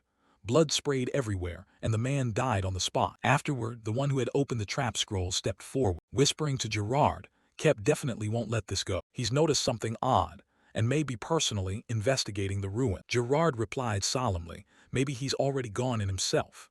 Right now, all we can do is follow the emergency plan and do our best." The scene shifted to Viscount Selvio's manor on a rainy night. Rain pattered steadily, the atmosphere grew even more silent, and only the manor remained lit. Gerard had escaped the cavern and returned to report. He knelt with his head bowed, not daring to look at Viscount Selvio. Selvio stood with his back turned, quietly gazing at the sky through the window, then slowly spoke, "I've heard everything." Hearing that, Gerard hurriedly prostrated himself, trembling as he apologized, "I'm sorry, my lord." Viscount Selvio didn't look at him. He sat down in a chair and said coldly, "I don't want to hear cheap apologies. Results are everything. Tell me, where is the silver reserved for this grand project?" Gerard lifted his head and replied respectfully, "I believe grave robbers are to blame. They tunneled through, but it was probably just a common ruin, which may have accidentally triggered the security system. Most of the large stash of silver should still be there, because the passage was too narrow to carry much away." Viscount Selvio asked again, "Most of the silver is still there?" Gerard, terrified and sweating profusely, managed to answer, "Yes, only a few small chests could have been taken." He continued describing the plan he prepared. "I've secretly offered rewards to merchants dealing in precious metals and set up ambush plans. That silver won't be easy to move. They'll surely come back." Selvio clenched the armrest, showing approval of the plan. He stood, turned to Gerard and said, "When they return, we'll catch them." Hearing that, Gerard brightened with hope, but unexpectedly Selvio produced a whip, his voice fierce. "You will be punished." Gerard went pale, silently thinking, "Please spare me, my lord." Selvio swung the whip, striking Gerard hard across the back. He groaned in pain. The more he cried out, the harder the whip fell. Selvio snarled, "Are you mocking me?" Gerard could only clutch his head, tears streaming, enduring it and unable to escape this hell. Viscount Selvio bellowed, "I know you've always regarded Kep, commander of the Shadow Army, as an enemy. But this time, the shadow force you trained became useless because of you. More than half are no longer usable." He lashed out with such force that blood spattered across his face and hand, the hand holding the whip trembling with rage. He ground his teeth. "Your quarrels mean nothing to me, but if they affect this grand enterprise, then that's another matter." Gerard screamed in agony until Selvio finally threw the whip to the floor. He said sternly, "You will withdraw from the shadow forces. If you need assistance, you may act only with my permission. Do you understand?" Gerard replied respectfully, "I understand." When Viscount Selvio left, his mind was troubled by worry over the tribute he had to send to Marquis Antonio. He thought of Ashiro, who had just informed the sickened territory that the official seizure process was starting. Selvio bowed his head and thought, "If they hand over even a little, we'll use it to cover the shortfall in tribute. If the amount taken still isn't enough, there will be no choice but to sell the assets of the merchants under your authority." Hearing the Viscount's words, Gerard's face darkened. He kowtowed respectfully, his back torn and wounds still bleeding. "I understand, my lord," he replied, but inwardly seething. "Damn it, that's the fortune I've worked so hard for." Selvio stepped toward his chair and ordered, "You may go, but know that I haven't forgiven you. You must recover my silver." He sat down and warned coldly, "If you don't, you know the consequences, do you not?" Gerard kept his head bowed, sweat pouring down. He gritted his teeth and answered, "I will follow your orders." Leaving Viscount Selvio's manor, Gerard returned home in tatters. As soon as he entered, a servant saw him and anxiously asked, "Lord Gerard, are you all right?" He groaned in pain. The servant immediately handed him a bottle of medicine and urged him to take it to ease the pain. In such agony, his hand trembled as he took the bottle, and as he drank, the medicine spilled out. The servant used a cloak to cover the wound on his back. "I'll dress your wound, my lord." Gerard moaned, "I also need medicine to heal my back. Where's Jacob?" The servant replied respectfully, "I'm sorry for the late notice. He's no longer of use. I dealt with him last night." Gerard merely hummed in agreement and muttered to himself, I drank too much that day. Has anyone taken his place? Gerard moved to the window, opened it, and looked down at the courtyard where a carriage was waiting. The servant continued, we just found a boy from the desert. He has green eyes and brown hair. He looks a lot like Prince Asiro. Gerard painfully stuck his head out, letting the rain pour over him, then grudgingly accepted from the desert, huh? I never liked those with dark skin, but I suppose we'll have to make do. He went back inside. Rainwater left a long streak down the carpet. How are the preparations coming along? The servant answered, everything will be ready in 3 days. However, the enforcers won't make this easy. I'm not sure we'll be able to escape safely. Gerard's face flashed with scheming. More than half of the Shadow Army are dead or wounded. The rest have scattered searching for grave robbers who don't exist. This is our best chance to act. At that moment, he and the servant were already in the carriage rolling through the rain. Despite the pain, Gerard seemed excited. No, perhaps this is the right opportunity after all. He ordered, go to Baron Shekin's estate and take everything of value. Whatever money we can get to rebuild our lives afterward. The servant was silent, but in his mind, he weighed the succession chessboard of the Shekin family, already unsettled by Asiro. He worried whether things would be that easy. A few days later, the sun broke through over Ashiro's castle. Kraut burst into the young master's study in a panic and reported, Master, Gerlas has come to see us. Seems related to debts. Russell confirmed the young master's earlier prediction. Asiro was now sprawled across the desk. At the sound of his name, he sprang up. Russell quickly instructed Kraut and said, you two should go meet him with the young master. Kraut, slightly surprised, asked, aren't you coming with me? Russell replied calmly, the young master is now fully capable of leading this territory alone. I won't let that old man's boasting undermine the young master's reputation. My role is to support him. Kraut understood and solemnly accepted the order. The scene shifted to the reception room. Gerard sat in a chair scrutinizing Asiro. He extended a hand in a feigned friendly gesture and sneered. Your physique has improved a lot, young master. Asiro replied coldly, I don't need unnecessary pleasantries. Your rude attitude is testing my patience. Get to the point. Hearing that, Gerard only gave a sly smile and spoke without beating around the bush. I'll be blunt. The official debt collection has begun. It's been determined that the Sane territory cannot repay the 60,000 gold debt. Therefore, we intend to seize all valuable pledged items. Kraut looked at him with anger, while Asiro remained calm. What if I refuse? He swaggered, smirking. I'll appoint a high official to ensure that can't happen. He pointed in everyone's faces, emphasizing, I'll demand oversight. Kraut couldn't contain his anger and stepped forward to confront him. Gerard sat cross-legged, arms folded behind the chair in a provocation. Now, no need for violence. My judgment is important. Threats will only make things worse. Expecting Asiro to get angry, he instead just smiled and replied, if your judgment is really that important, there must be a way to delay repayment in special circumstances, right? Gerard, as if he'd been waiting for that question, grinned malignantly. If you show a little good faith, things can change. Everyone recognized his brazen demand for a bribe. Asiro pondered, feeling that repaying this debt would be a huge loss, and wondered, why is he demanding early repayment? Does he need money? Then, realizing the key issue, Asiro's eyes lit up. He understood the man's real purpose in coming here. Money. He continued to speculate why the man needed money so badly. Surely their secret slush fund had been stolen, and they were banking on our territory failing to repay on time. To trap him, Asiro kept a smiling face, propped his chin on his hands, and feigned calm. I've already raised the full amount, so there's no need to pretend to show good faith to you. Hearing that, Gerard jumped up in shock, completely unprepared for this. He asked in astonishment, what? How did you raise that much money? Asiro, pleased at his opponent's panic, mocked cheerfully. Why the surprise? Isn't that a good thing? Inwardly, he felt ever more certain his plan had worked. Then Asiro slammed a stack of bond certificates on the table to show him why they had so much money. These are bearer bonds issued by the Royal Chamber of Commerce. Genuine. Gerard's face froze, his eyes wide in disbelief. He stared at the pile of bonds, certain they were real and secretly calculated. Where would he get 60,000 gold? A greedy thought flashed through Gerard's mind. If he stole those bonds and fled, unlike gold or silver, the royal bonds were light and easy to carry. He could escape a death sentence and live abroad. With that sum, everything would become far too easy. Asiro recognized the man's intent and slowly continued, pushing him into a passive position. then placed a large, gleaming silver piece on the table, which left Gerard stunned. "Would you like to inspect it? I have 32 more like this among a total of 420 chests of silver." Confusion and rage showed plainly on Gerard's face. He clenched his teeth and sat silently.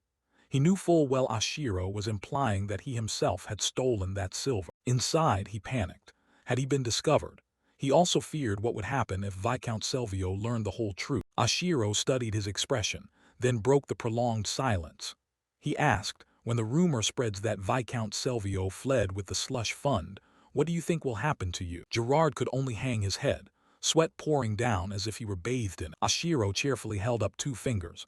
"You only have 2 choices. One is to admit the slush fund was stolen and accept punishment.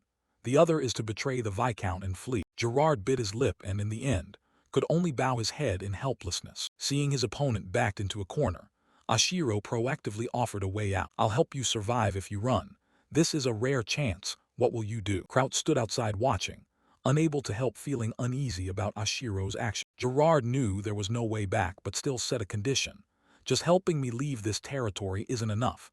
Ashiro, having anticipated this, stressed, "Prepare solid backing so no one can touch you." When Gerard expressed a desire for stronger guarantees, Ashiro asked, "Are you willing to serve under my command? You were once the most powerful man in this region. I may not yet be worthy." Gerard changed his tone, respectfully addressing Ashiro as Sir, and saying, "I need an even stronger guarantee. That is the bearer bonds issued by the crown." Seeing his counterpart agreed, Ashiro placed a receipt on the table and demanded a signature. "There is a price for this choice. Sign here first, then we'll talk." When Gerard read the receipt, he was horrified. It confirmed that the Second Territory had fully repaid its debt to MAS and was secured by bearer bonds. He laughed aloud, his eyes full of admiration. "You are terrifying. You fooled the whole world all this time. Fine, I'll sign." Gerard signed the receipt, privately regretting that he had ever underestimated Ashiro. Seeing he had signed, Ashiro was very pleased to have gained another valuable ally. But Jairuz's gaze at that moment was full of vigilance and anxiety. He asked, "So from now on, what should we do?" Kraut tightened his grip on the roll of paper, his face deep in thought. Ashiro held firm. "We will go to the capital." They quickly prepared to depart. Gerard saw Ashiro and Kraut to the city gate and bowed his head in farewell. Kraut asked suspiciously, "You anticipated this and prepared countermeasures, didn't you?" Ashiro replied calmly, "That's impossible. What matters is that we have the necessary support." At that moment, an image rose in Ashiro's mind of the crown prince seated on the throne, the kingdom's most influential figure and the king's eldest son. Kraut still hesitated. "Is that really okay? We've abandoned the shield we used to rely on." Ashiro replied calmly, "What are you talking about? Our support hasn't decreased at all. Actually, I think this agreement with 6,000 gold is worth more than money." Kraut finally nodded in agreement. "Yes, I think so too." The two of them confidently moved forward. Though Kraut still had many uncertainties, Ashiro knew he would come to understand. Meanwhile in the room, the chief of staff burst in suddenly, panic on his face as he reported, "Your lordship, I have urgent news to report." As he flipped through the book, Count Selvio's hand suddenly stopped and his brow furrowed. "What's the matter?" The chief of staff immediately knelt and reported respectfully, "All key figures of Milsers have disappeared.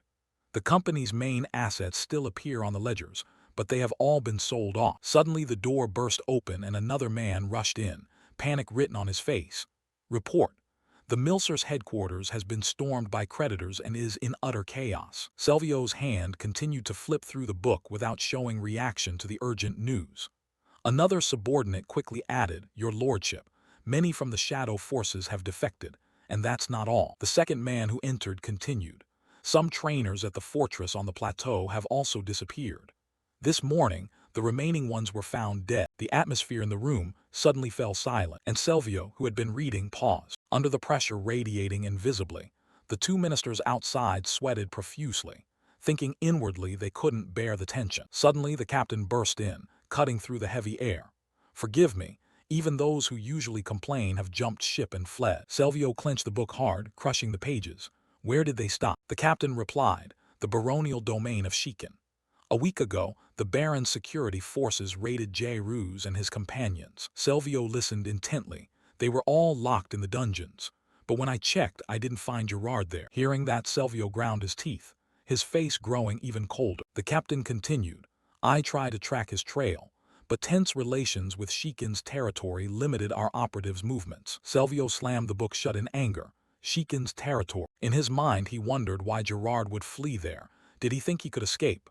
He wasn't that stupid. A heavy pressure weighed on the room, and Selvio's hollow laugh rang out. I've been outmaneuvered. The three men could only bow their heads, trembling and not daring to breathe deep. Suddenly, Selvio called out, "Chief of Staff." The man startled, his heart pounding, and immediately replied, "Yes, your lordship." Selvio slammed the book down on the table. "Send people to the Plateau Fortress and have them confirm that the secret is still safe." The chief of staff hesitated. "What exactly should we check, my lord?" Selvio turned and looked directly at him. "Of course, the silver casket." The chief of staff heard this, sweat pouring down, eyes wide in surprise. "But from what I've heard, the quarry collapsed and was buried under the rubble." Selvio pointed straight at his face. "That's why you must check it yourself. Dig or do whatever is necessary, ensure the silver is intact. Verify it by any means required, understood?" A stammered reply came. "Yes, yes." Selvio turned to the captain and issued further orders. "Bring the trackers back from Shikin's territory. If their identities as spies are exposed, the consequences will be severe. He may have left the territory long ago." The captain obeyed, understood. "So we stop the surveillance." Selvio slowly stood. "I think so. But dispatch a boat to monitor along the Aran River. If no one appears after 2 weeks, return. If they remain in the kingdom and haven't fled, we'll still have a chance to recover the debt someday." The captain responded, "Yes, my lord." After issuing all orders, Selvio prepared to leave the study. He calmly instructed, "We will pay a visit to Marquis Antonio." Cut to a vast, magnificent castle where voices echoed. In the council chamber, Count Selvio sat opposite Marquis Antonio. Selvio said evenly, "It's not a matter of failure. It's that the foundation we've built all these years has suddenly collapsed." Marquis Antonio leaned on his hand and sighed. "Perhaps we acted too hastily. Since that incident, nothing has gone smoothly." Selvio explained, "But this is a prime opportunity to remove Baron Colin Exkin, who is advancing to rank 7.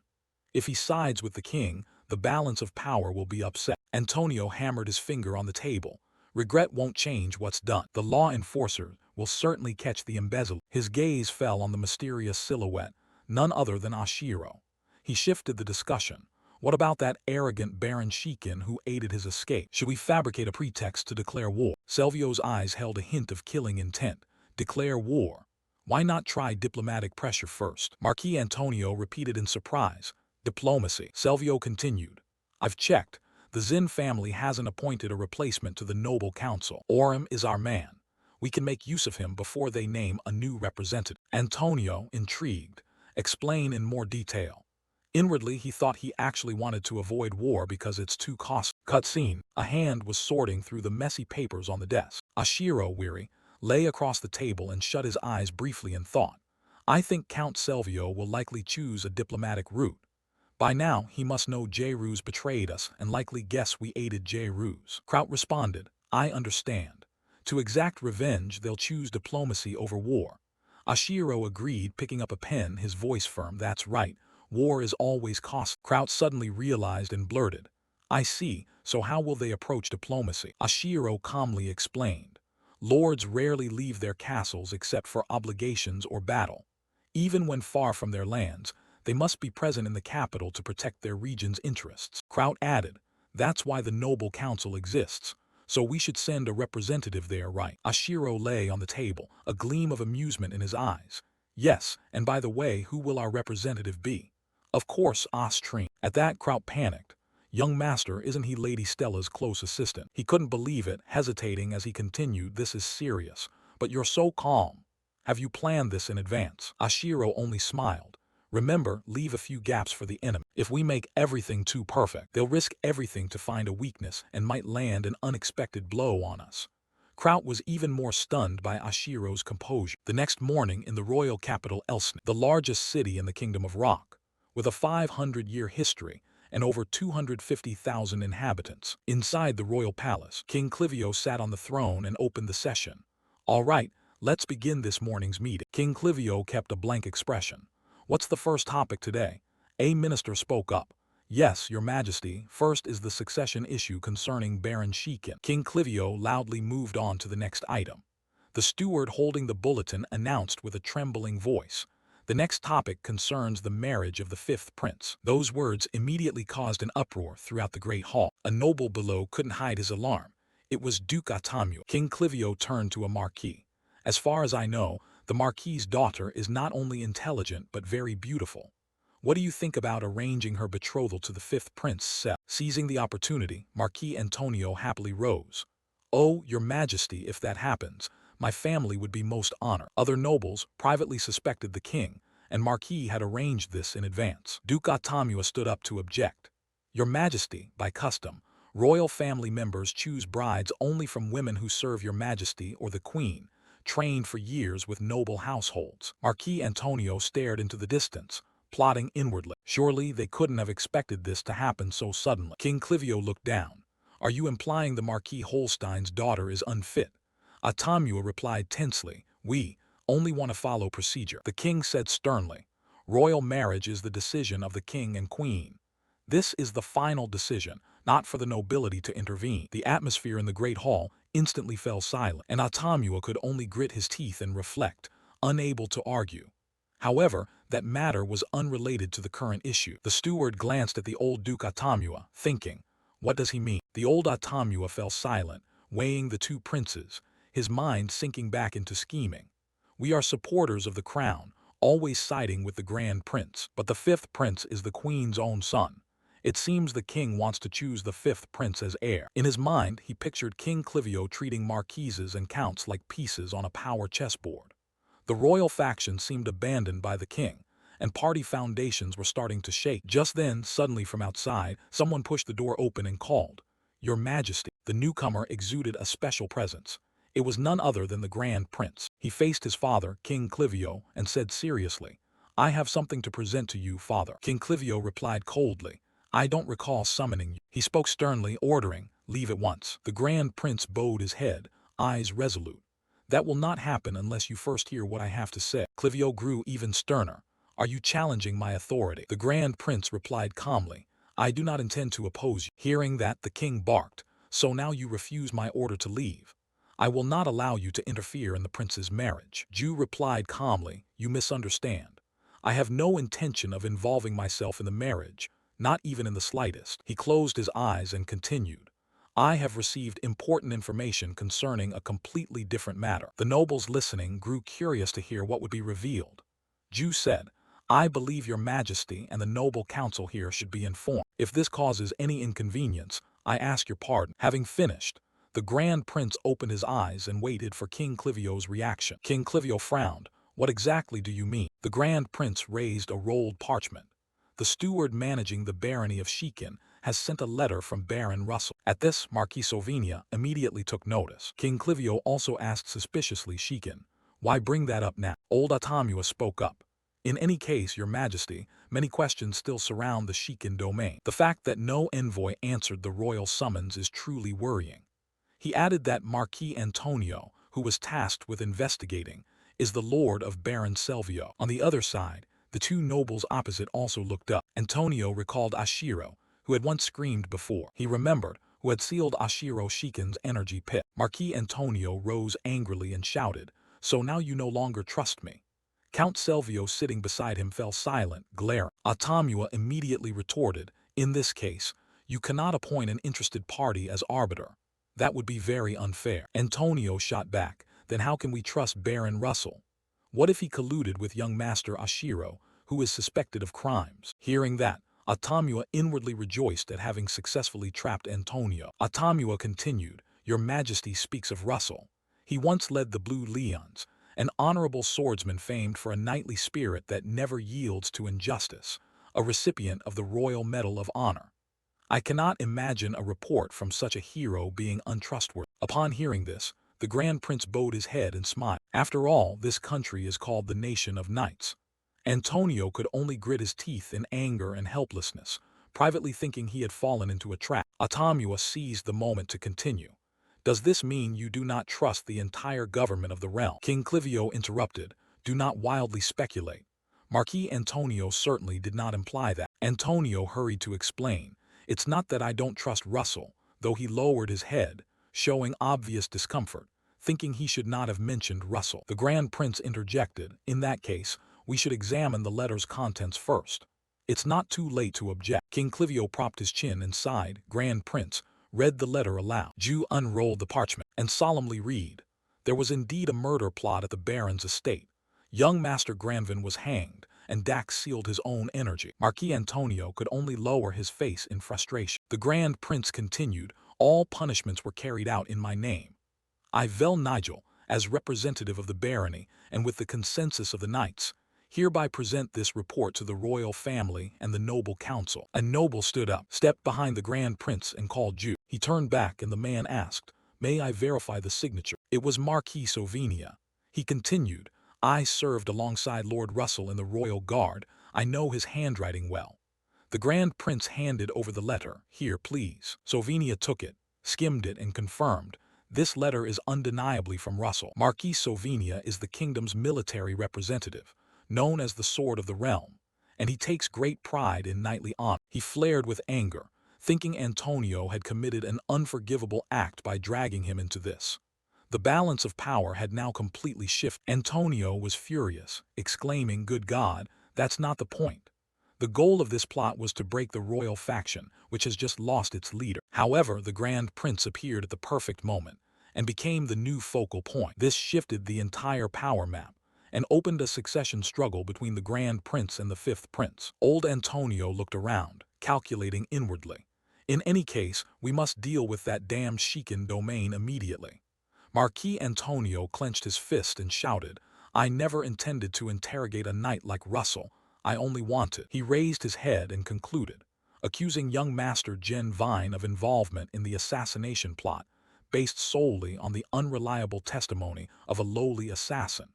"Don't you think we need further investigation to find clearer physical evidence?" Atamua sneered without comment.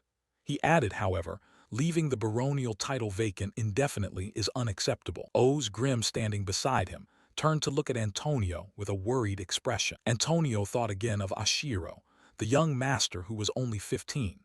He had heard the boy was barely qualified to be a knight, the minimum expectation for a high noble in a country famed for its knights.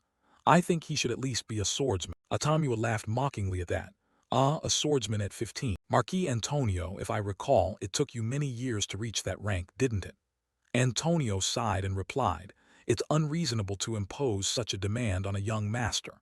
Still, to inherit a high noble title, he should at least reach the level of a user." He pictured Ashiro using magic, and told himself the boy needed to demonstrate future potential. Ashiro is only 15 now. To become a fourth-tier user would take at least 3 to 4 more years. Duke Atamua frowned, thinking that's a long time. For now, they had no intention of starting a war, especially with wedding preparations underway. They would likely delay further, which might actually be to their advantage. King Clivio concluded sternly, "Very well. The Noble Council will form a special investigative team to continue probing the failed assassination. If convincing evidence is found, a new disciplinary decision will be announced at the morning session. However, this arrangement will last only until Baron Ashiro becomes a user. If Ashiro Shikan reaches 4th rank, the investigative team will be disbanded immediately and succession will proceed." The king asked, "Any objection?" Marquis Antonio bowed his head and smiled faintly. "A wise decision." Duke Atamua whispered to himself, "You know little of Ashiro. To you, he's just the son of a famed swordsman who died young. But I know Ashiro is a fool. There's no way he could reach 4th rank. This decision sounds fair, but in reality it's extremely advantageous for us." He smiled inwardly. "You'll be furious when you learn you've been deceived, Duke Atamua. The Shikan line has always been a thorn in my side. I must find a way to punish him." That night in the castle, a voice rang out, "Is anyone there?" The servant replied, "I'm here." Marquis Antonio immediately ordered not Selvio summon Lanciano. The servant respectfully, "Yes, Marquis." After giving the order, Antonio stood by the window, thinking, "It's best to have the Varita intelligence agency handle this." A stranger entered the room. Hearing the Marquis, he turned and said, "Pardon me, Marquis." It was Lanciano, smiling as he placed his hand over his chest and bowed respectfully. Marquis Antonio narrowed his eyes. "I have a task for you. Make sure Baron Servio doesn't notice." Lanciano replied, He's very sharp.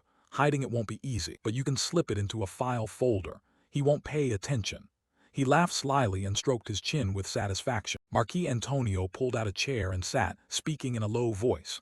I'll entrust it to you, just make him suffer. Lanciano chuckled. You seem to be in a very bad mood. Use a dark night like last time. I like the man we used before. Antonio was pleased to hear that. It would be excellent to solve this nuisance without getting my hands dirty. Lanciano bowed to accept the order. I'll arrange it.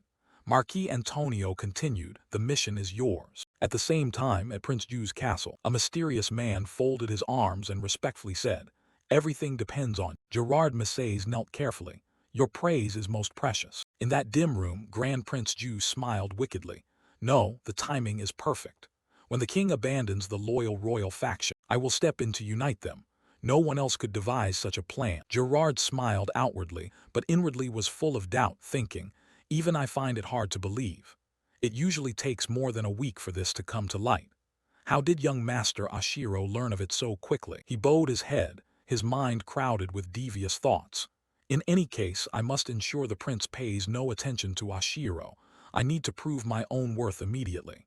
With that he said, I figured it out because I know their method. Grand Prince Ju laughed heartily at that. I see. Servio has long been Marquis Antonio's advisor and was also the Baron's advisor. They're probably tearing their hair out right now. But Gerard still warned. Do not underestimate those two, Your Highness. Even if we strike hard, they may still achieve their goals. The fifth prince's engagement has not been cancelled. Grand Prince Ju asked, is there no way to stop it? Gerard, worried, wiped sweat and glanced away. Royal marriage is the king's decree. There's little we can do. Messays bowed apologetically. I'm sorry, that's all I can say. Grand Prince Ju laughed loudly, looking at him. Ah, I only needed you to say it, don't worry. Gerard Milsers continued. Next, the enemy will likely target you. From now on things won't be as simple as today. Grand Prince Ju's expression gradually changed, growing colder. Indeed, Gerard Milser, seeing this, became smug. But there's nothing to fear, sire.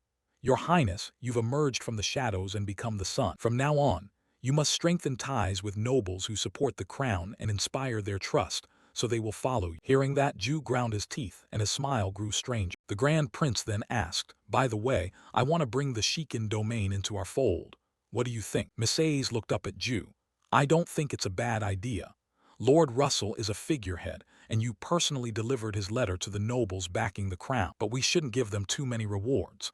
There's no need to feed a fish that's already in the net. Ju found that reasonable. Ju said, you delivered Baron R letter 1 EAFT, S letter 1 ED5's letter. I suspect you have a deeper relationship with him. Gerard shook his head. That's just a misunderstanding. I only helped deliver the letter in exchange for debt relief, purely a transaction. The Grand Prince Ju's gaze suddenly grew icy. Messays was terrified when he saw it, feeling a powerful pressure that seemed to pierce his soul. The Grand Prince said, is that so? Good. Ju rose and stared at Gerard Messays. The man grew increasingly anxious, as if all his secrets were being exposed. As Ju passed by, he said, I'll go to the Shikin domain. I need you to prepare a statement of support for me. Gerard worriedly asked, you will go in person, Your Highness. Ju turned back, smiled brightly, and gave a thumbs up. I don't mind if they reject me. My mere presence there will give the supporters pause. Gerard was displeased the plan wasn't as he wanted. He intended to expand his influence to draw the prince to him, but outwardly he feigned support. As you wish, Your Highness. He smugly left the room. A few days later in the castle, a voice rang out. Have you heard the news? Ashiro was writing something, propping his chin with his hand, and asked, heard about what? Russell stood solemnly before him and announced, the word is you must become a 4th-rank user as soon as possible. Ashiro feigned nonchalance.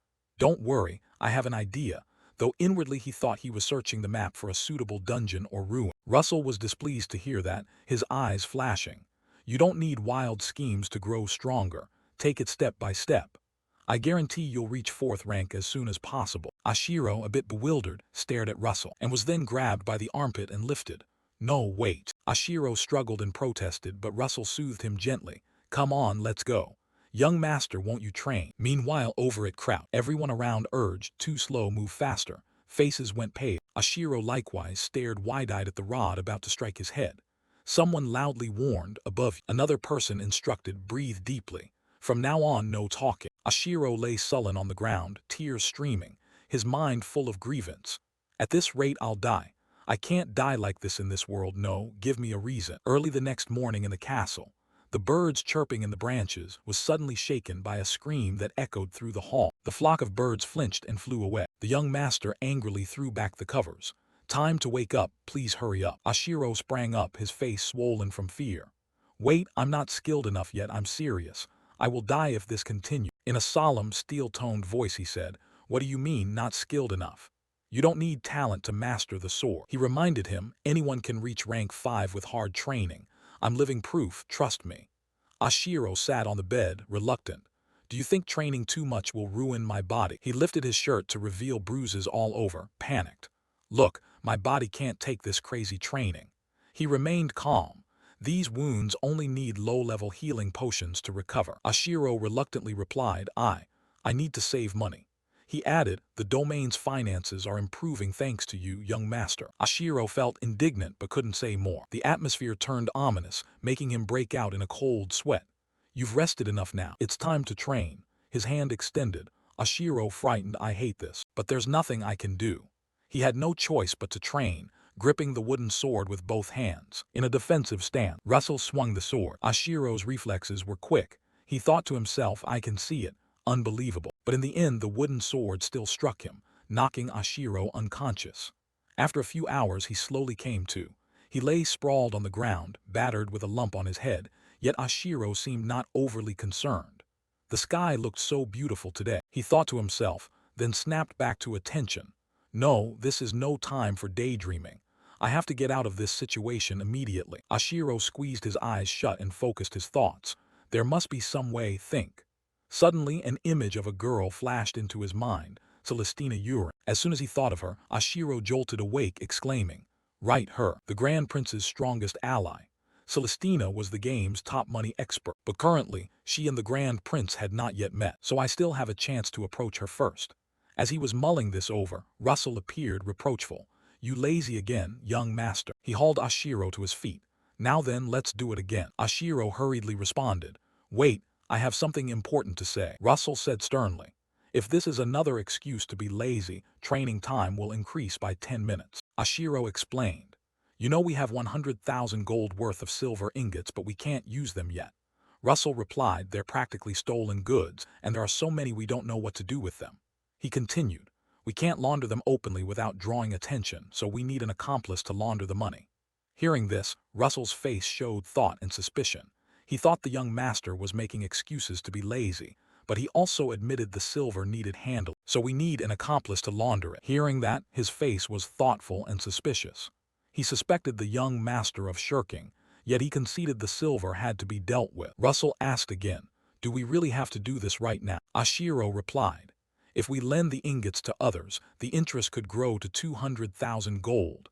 Every day wasted is a loss. Don't you know the magic of compound interest?" Russell put his hand to his chin, pondering. "Is there a spell called fucuri? It's the first time I've heard of it."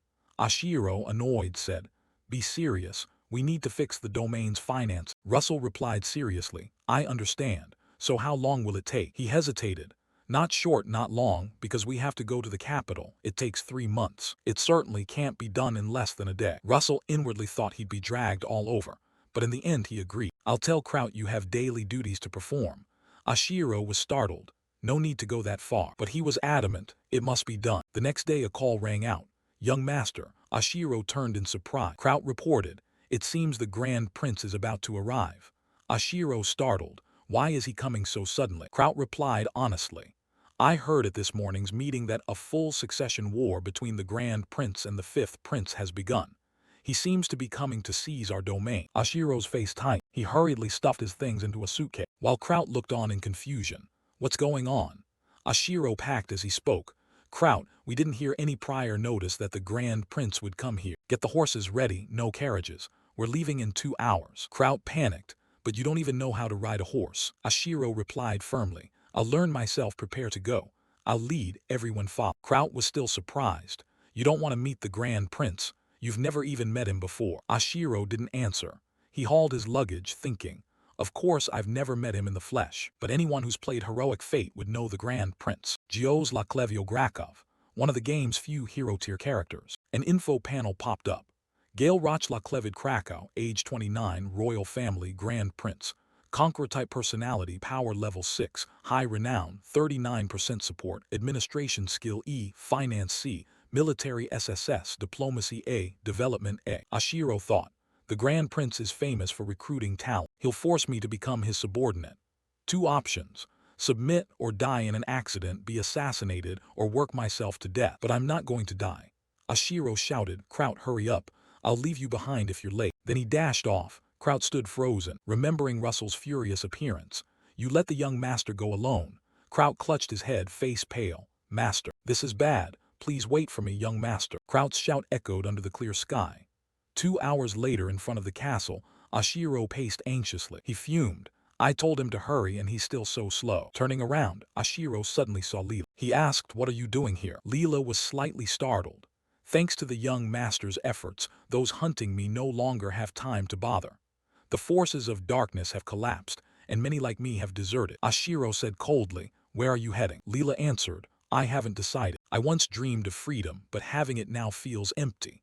I'll go wherever I want for a while. Ashiro was silent, his expression unreadable. Then he spoke, Leela, if I get the chance, I'll go to the Holy Empire of Granada. Leela stood quietly before Ashiro, listening intently as he shared his plan. She asked, puzzled, does that place really have artifacts and an internal energy cultivation technique specifically for women? Ashiro pondered, looked down, then replied, if you don't believe it, fine, boil it, fry it, do whatever.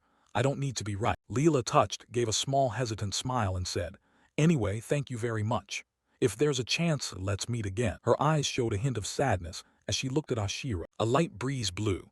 Ashiro smiled back. All right. Inside, he felt regret but knew there was nothing more he could do and no reason to hold on. Leela mounted her horse and rode off in the opposite direction. Ashiro watched and judged silently. Leela wasn't the most talented nor outstanding. Leela adjusted her hooded cloak, turned back and smiled brightly.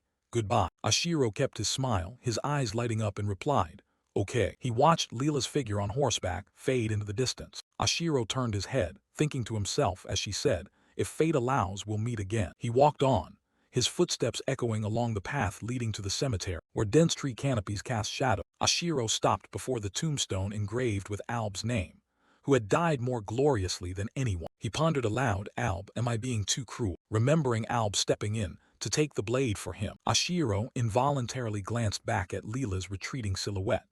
That young soldier gave his life for me, yet I didn't hold on to Leela, just because her status window showed a low-level cap. Ashiro bowed his head, his eyes gloomy. Perhaps he still regarded people as characters in a game. Next time. Suddenly, a voice called from behind, young master. Ashiro turned, left the cemetery, and headed toward the voice, vowing inwardly, next time I see her, I'll behave more like a human. Behind him, at Alb's grave, a small flower had been placed before the stone. Ashiro left the cemetery and walked to the gate where the soldiers waited. He smiled and said, sorry to keep everyone waiting. His expression turned serious as he loudly ordered, let's go. 3 days later, at the Shikan territorial border, Russell stood solemnly, his face tense as he looked into the distance where a voice announced, Prince Gale and his retinue have been spotted. He looked down to see horse-drawn carriages and a procession advancing. The sun was setting and night was falling. That evening in the lavish dining hall, food was spread across the table and servants bustled about. Grand Prince Gale laughed. This is delightful. Russell, seated beside him, explained, food from these remote regions may be bland to you. Thank you for your gracious understanding. The Grand Prince inclined his head slightly, smiling with his eyes closed and holding a glass. Does food matter? I'm drinking fine wine in a wonderful place with wonderful people. Russell bowed in gratitude. Thank you very much, Your Highness. The Grand Prince opened his eyes and glanced over, probing. It seems the new heir isn't present in the territory, huh? Russell, the young master has left. We have no choice. Not receiving the answer he expected, Grand Prince Gale's face darkened as he mused. Eyes circled around asking why Ashiro left the territory. But that's all the answer I got. He quietly assessed Russell, thinking that asking further would seem obvious. The prince frowned. Regretful. What a pity, I was really looking forward to meeting him. Then he waved his hand, his tone gentle. Ah, forgive me, don't misunderstand. I truly look forward to seeing you again, Lord Russell. Russell replied modestly, it's an honor for me. He glanced at the prince and smiled faintly. Your Highness. The Grand Prince seemed to sense something. He frowned and bowed his head without speaking. Darkness deepened and the space fell silent. In a small room by candlelight, the Grand Prince spoke. "I'll be direct. Can you support me?" The two sat before the fireplace. Russell placed his hand on his knee, looked intently at the Grand Prince, and replied solemnly, "You can't reconcile with Count Kalen anyway, can you? They will surely think we're allies." The Grand Prince smiled confidently, clenching his fist against his chest. "Because I personally sent a letter to the king." Russell hunched on the sofa and bowed his head in appreciation. "Thank you for your sincere help, Your Highness." The Grand Prince sighed softly, leaned back, and asked, "By the way, how did you meet Jiro?" Russell looked puzzled. "He didn't tell you." The Grand Prince frowned and pretended to clear his throat. "I want to hear it from you." He privately judged him a dull viscount, then fumed inwardly. How dare he act as if he hadn't received reports from his subordinates? What irritated me most was not being able to grasp his true intention. He looked at Grand Prince Gale with a stern, expressionless face and explained, "Our young master fell ill when he received the royal summons. I sent a reply requesting a postponement, but that letter wasn't handled properly." Grand Prince Gale's gaze darkened. He said coldly, "Isn't that strange? Does that mean something happened to the messenger riding along the main road?" Russell closed his eyes and replied calmly, "I discovered the messenger had mounted his horse, but then the horse stumbled over a rock, breaking his ankle. The image of the messenger and the horse collapsing to the ground remained vivid in his mind." Grand Prince Gale closed his eyes, interlaced his fingers on his lap, and said softly, "Continue." Russell continued, "I was at a loss for how to explain when, at that moment, Jira came to me with a proposal." The scene shifted to the past. Jas Milsers knelt before Russell, pleading, "Please help me escape from Servio. If you help, I will erase all of House Shekin's debts. I will also deal with the issue of the message failing to reach the capital." Russell was silent then, merely staring at the man kneeling before him. Back in the present, he closed his eyes and continued thoughtfully, "At that time Jira asked me to write a letter. I didn't think things would go this far." Grand Prince Gale only sighed at that. His expression darkened. After Russell finished recounting, he fell silent and the room went quiet. Grand Prince Gale thought to himself that so far there was nothing suspicious, and he felt disappointed. He looked at Russell with an appraising gaze. "I know you are a respected knight, but otherwise nothing remarkable." He also recalled Gerard Milsers's panicked face, then silently considered Ashiro. "From what I've heard, that Ashiro fellow is physically weak, and nothing to worry about. In any case, what I need is just to achieve my objective." Suddenly, Grand Prince Gale curled his lips into a smile, bowed his head, and asked, "So please give me your answer, Viscount Russell." Russell pondered for a moment, then placed his hand over his heart, his voice full of solemnity. "Our house, the Counts of Shekin, officially declares its support for Your Highness Gale, Roch la Clevid Kraka." Grand Prince Gale looked up, smiling with satisfaction, his eyes narrowing as things went as he had hoped. Suddenly, Russell spoke up. "However, if we may be so bold, we have one request to make of the prince." Gale bowed his head slightly and repeated, "A request." Russell remembered 3 days earlier when Ashiro had summoned him. "Lord Russell." "Yes, young master." Ashiro stepped forward. "Prince Gale may ask for our support." He thought for a moment and replied, "That could happen." Ashiro turned to him, resolute. "We cannot support the prince, I mean the 5th prince, you understand." Russell understood, since Marquis Antonio is the stepfather and guardian of the 5th prince, and he nodded in confirmation. Ashiro stepped up to the desk, sat down, and said, "Even if we back the Grand Prince, we won't gain much, but we have no other choice." Russell thought it over carefully and asked, "Do you have any specific requests?" Ashiro frowned and clarified, "I want you to propose waiving transit taxes for the royal merchants' guilds operating in the territory." Russell questioned, "But currently our territory doesn't have any royal merchants' guilds, does it?" Ashiro replied calmly, "I know. They were dissolved due to financial hardship, but that situation can't be allowed to continue, because the country is split into 2 factions. Even the Grand Prince can't intervene in the 5th Prince's camp." He added, "Applying it only in the area he controls is enough. If it's limited to 1 magical artifact per year, he can boast about it, but he'll certainly agree." Russell hesitated. "Isn't that a bit little?" He was still unsure, since each territory still pays its own customs taxes, and the effect was unclear. Ashiro only smiled softly. "Do as I say." Russell nodded, thinking to himself that this eccentric young master surely had his own plan. Back in the present, Grand Prince Gale softened his voice. "Lord Russell, speak plainly. If it's within my power, I'll do it." Russell smiled inwardly. Everything was proceeding as Ashiro had predicted. The next morning, elsewhere, Ashiro moaned, exhausted. "Ah, I'm about to die." Kraut smiled encouragingly. "Hang on a bit longer. We'll reach Pose in about an hour." Ashiro sat in the saddle, sweat pouring, complaining. "My butt. I can't feel it anymore. Is my butt still there?" He puckered his lips and blamed, "It's because you won't practice riding." Ashiro scowled in irritation, grit his teeth and replied, "Don't blame me." Kraut looked at him blankly and asked, "So who am I supposed to blame?" Ashiro snapped angrily, "Shut up, just don't blame me." Still, Kraut smiled sympathetically, thinking the young master was only 15, truly an awkward age. Ashiro remained full of rage inwardly, vowing that if he ever met the original owner of this body, he'd punch him straight in the face. Kraut, still curious, asked again, "But why are we going to Pasil? Our primary destination should have been the capital." Ashiro explained, "Because we might run into the Grand Prince along the way." Hearing that, Kraut asked in surprise, which made Ashiro freeze, "Why are you so afraid of him?" Kraut asked, and Ashiro, furious, spun around with veins bulging and replied, "Afraid? Do you avoid dung because you're afraid of it?" Kraut was flustered, "Huh? No. But comparing a prince to dung is a bit." Ashiro closed his eyes and frowned as he explained, "Actually, we originally planned to stop at Pasni on the way back from the capital. It's just the order that changed." He forced an angry smile. "Run away? Of course not. Even if he wanted to, he couldn't deny it." Kraut watched this and thought to himself, surprised at how endearing the young master could be. He smiled, finding Ashiro both small and adorable inside. Meanwhile, Ashiro stayed sullen and disgruntled, remembering the days of Russell's training and thinking that if things continued this way, he'd always be treated like a child, even by those younger than him. He vowed to reach level 4 sooner. However, with Joe's training methods, who knew when he'd succeed?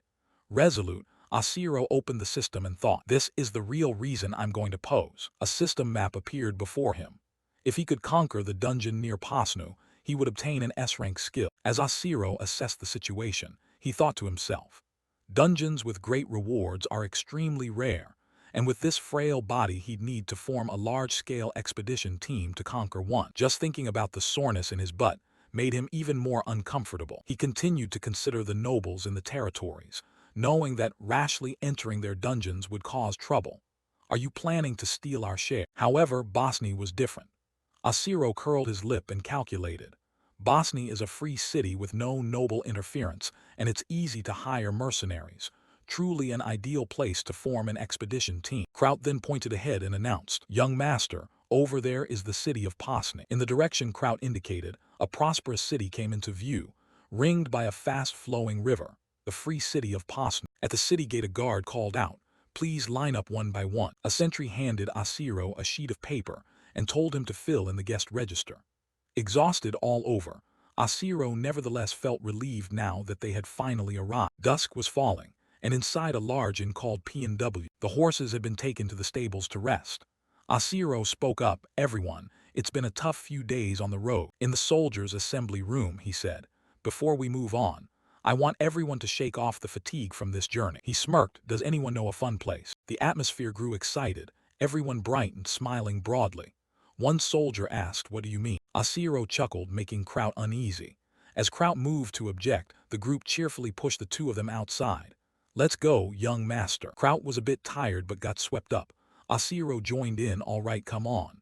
The soldiers answered in unison, "Yes, young master." Night fell, and the city buzzed with festival activity, people eating and chatting merrily. One soldier exclaimed, "I wish our territory had places like this." Suddenly a voice rang out, drawing attention. "Good evening, everyone." Ashiro looked up and caught sight of Yurin smiling with her hands clasped behind her back. "Welcome, please come in." He pulled Kraut in, leaving him flustered, while Celestina Yurin Agra smiled warmly. "If you want a drink, this is the best place."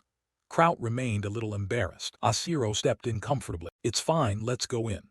Everyone was surprised by his action, and Yurin clapped in delight. Inside the lively tavern, crowded and festive, "Bring us some wine." Thomas sat next to Kraut, cheeks flushed, putting an arm around him.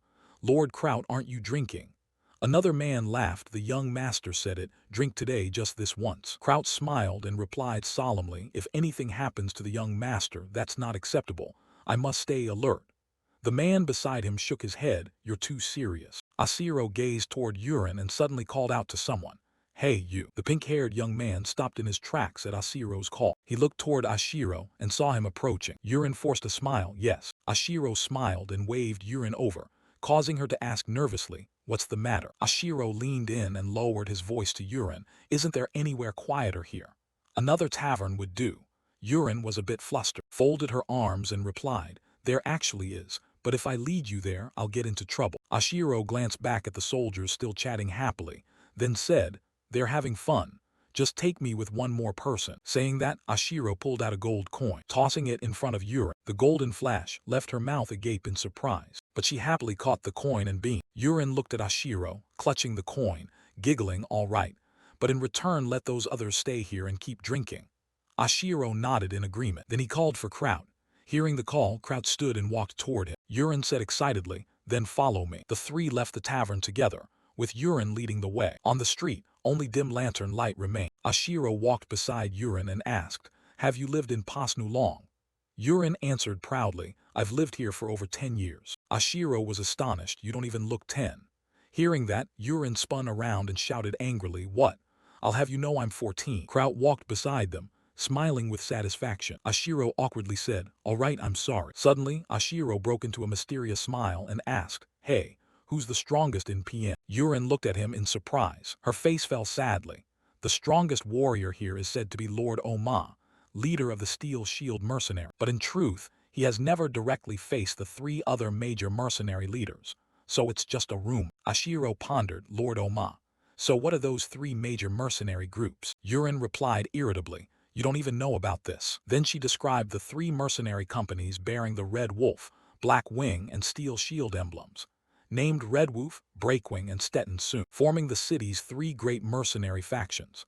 After Yurin's explanation, Ashiro understood. He continued, so how have the monsters been attacking this autumn? Yurin said proudly, no matter how crowded the tavern gets, it won't get that dangerous. Kraut smiled, amused to hear them talking like children. Yurin went on, adults are always worrying the supermoon will come early.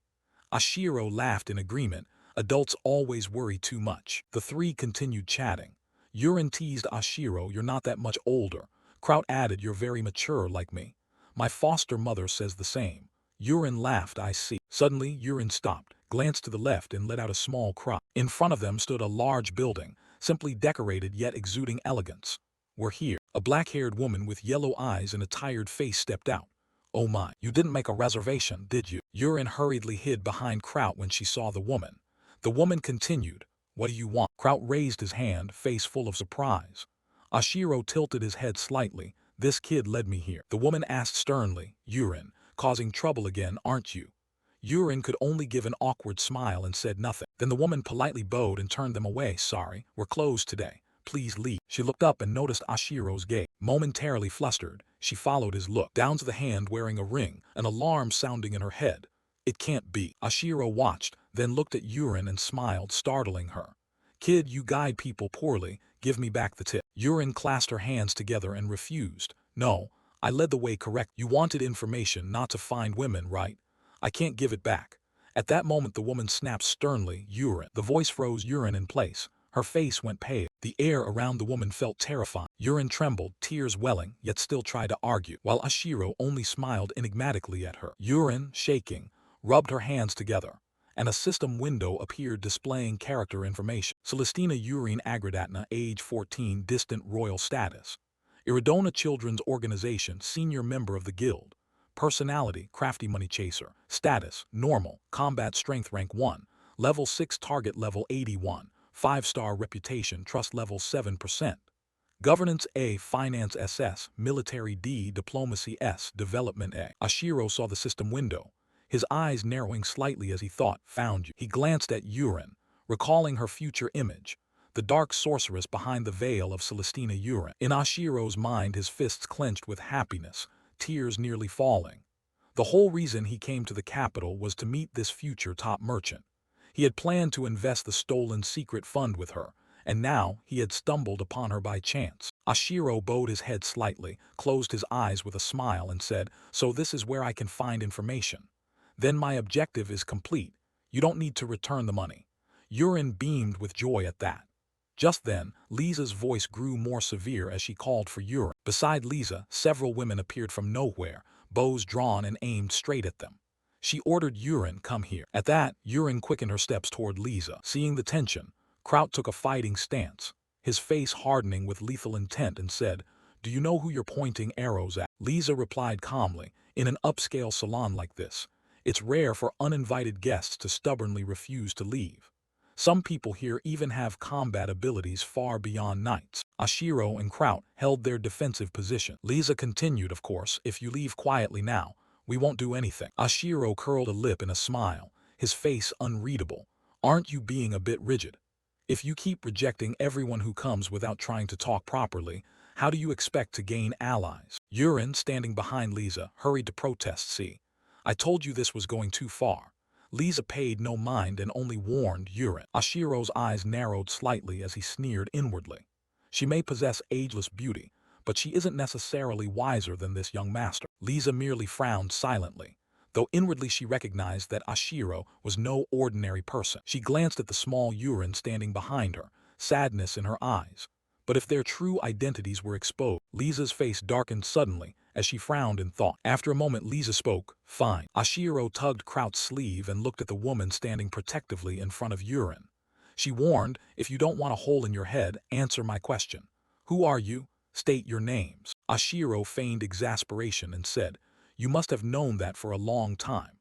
Why not take off the ring and hand it to the girl beside you?" Hearing that, Yurin glanced at the ring on Lisa's hand and fell silent, thinking. Lisa, surprised, hesitated and asked, "Do you understand the meaning of this ring?" Ashiro answered calmly, "With the royal Agrapna emblem engraved so clearly, what else could it mean?" He winked and grinned mischievously. "Isn't this what you wanted, recognition?" The women holding bows watched Ashiro even more warily. Lisa cautioned, "You're putting yourself in greater danger." Her face hardened as she scowled angrily. "Young Master Ashiro." Kraut also readied himself to fight. Ashiro said nonchalantly, "What? If you know my name, you should have said so early." He smiled mysteriously. "Do you know how I tracked this place down?" Lisa eyed the two of them warily.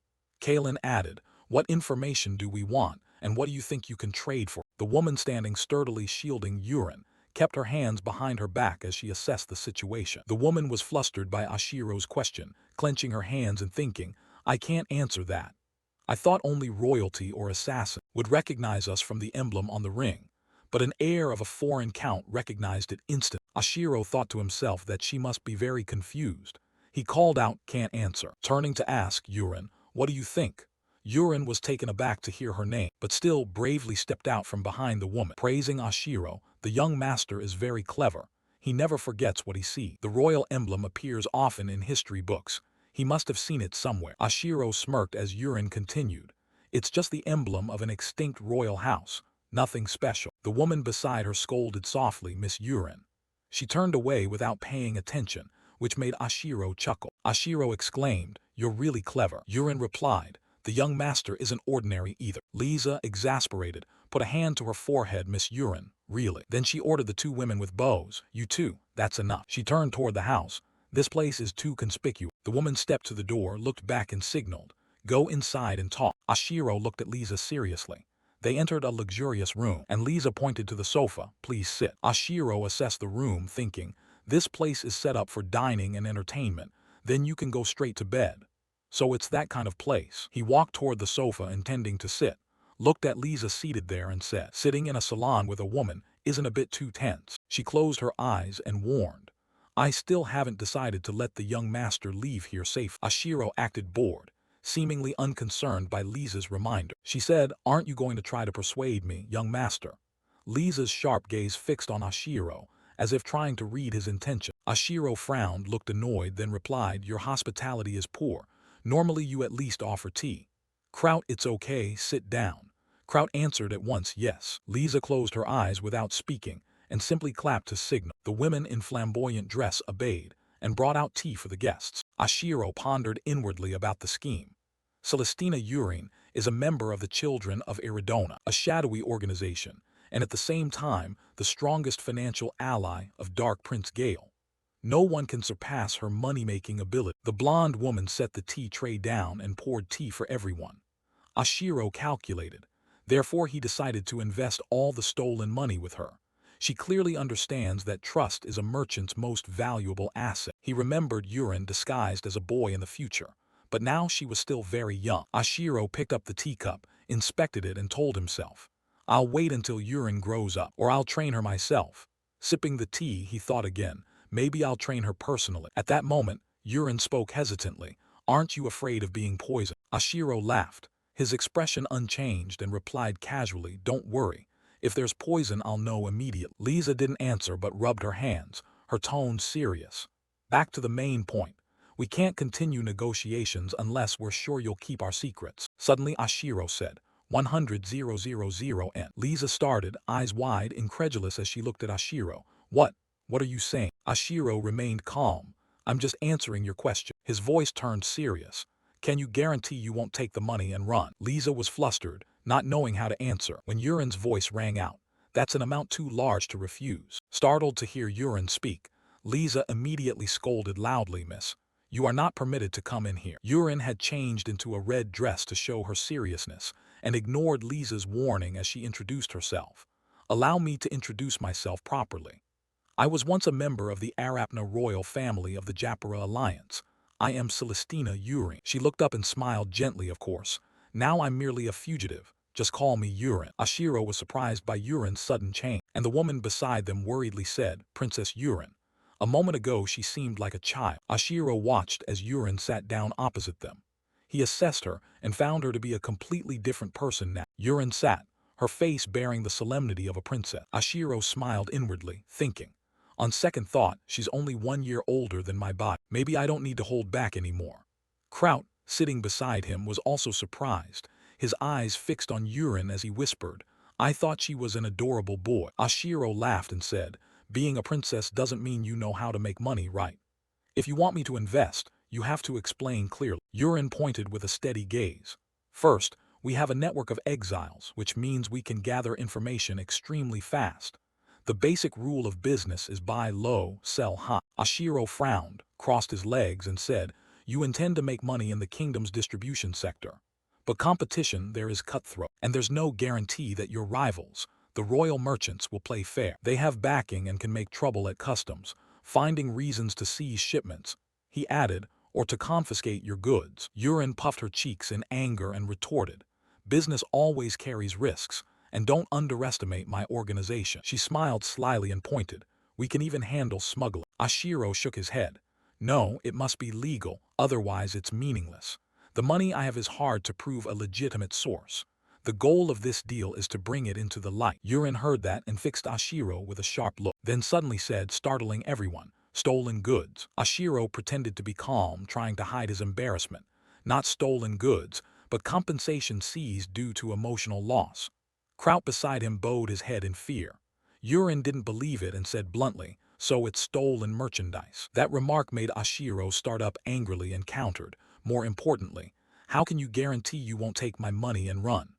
Kraut looked at Ashiro with concern, while Lisa and Yurin fell silent, thinking the question hit the core issue. Yurin suddenly spoke, that's simple. I'll be the hostage. Lisa cried out in fear, Yurin-sama, a hostage. Yurin spoke softly, Lady Di, it's been 10 years. Her eyes brimmed with tears, since our people began wandering in foreign lands. If this continues, the organization will collapse or degenerate into crime. You understand that, don't you? Lisa bowed her head sadly and uttered, but Yurin continued to persuade her. We're talking about 100,000 gold. It's an enormous sum. I'm no longer so concerned with regaining status. What I worry about is how to keep my people from suffering. Hearing this, Lisa's eyes reddened as she, voice trembling, called the princess. Just then a cold voice cut in. Stop the theatrics. Lisa shouted angrily, you insolent fool. Ashiro tore at his hair and replied, I don't care about your past.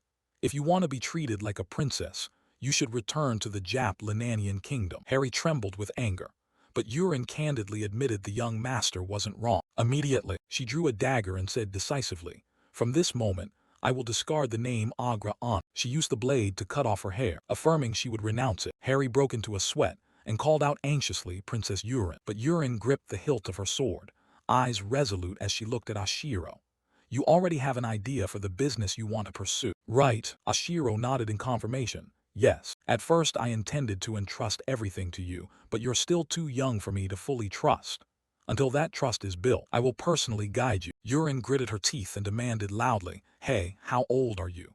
You don't look much older than me." Ashiro thought to himself that he had to admit she was more mature than he'd expected, but in truth he didn't intend to treat Yurin as an adult. Compared to his real age on Earth, she was still just a child. He replied calmly, "I'll provide the capital, but you'll have to run this business with someone else's money, so I don't think the age gap is that important." Yurin slumped onto the chaise and said, "I understand.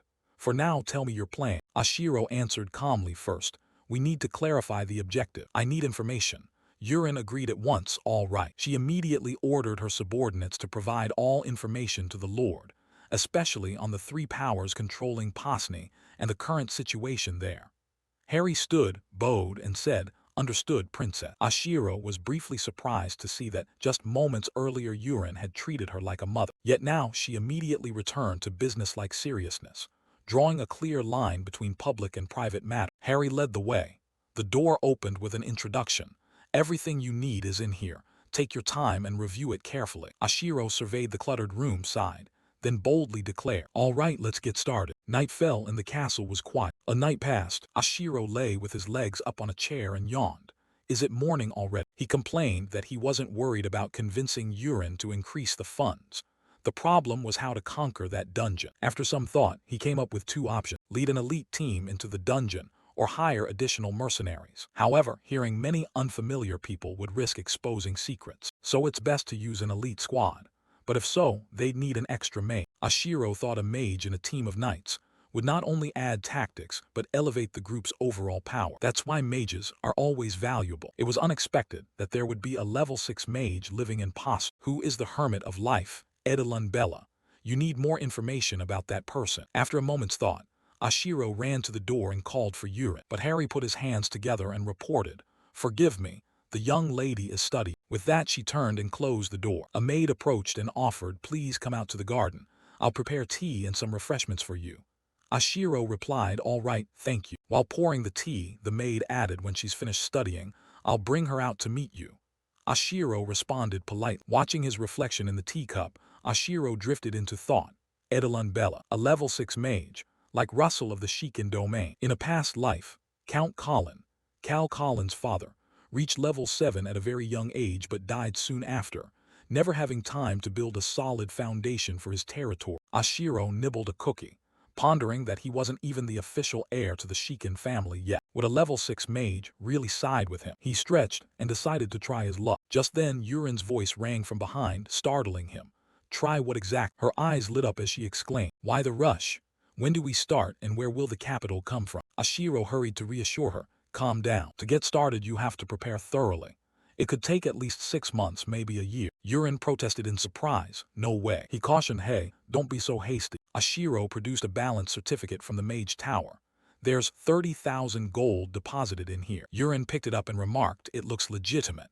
But only 30,000 gold." Ashiro asked suspiciously, "You're not expecting me to hand over the full 100,000 gold right now, are you?" Yurin replied, "Given the value of the Shiken domain, this amount is enough for the moment, brother." Hearing herself called brother, Ashiro blushed and was about to explain. Yurin asked any objections. Ashiro laughed. "Why does it sound like you're saying fools are easily preyed upon?" She wondered anyway, "Why did you call me here?" Ashiro answered, "All right.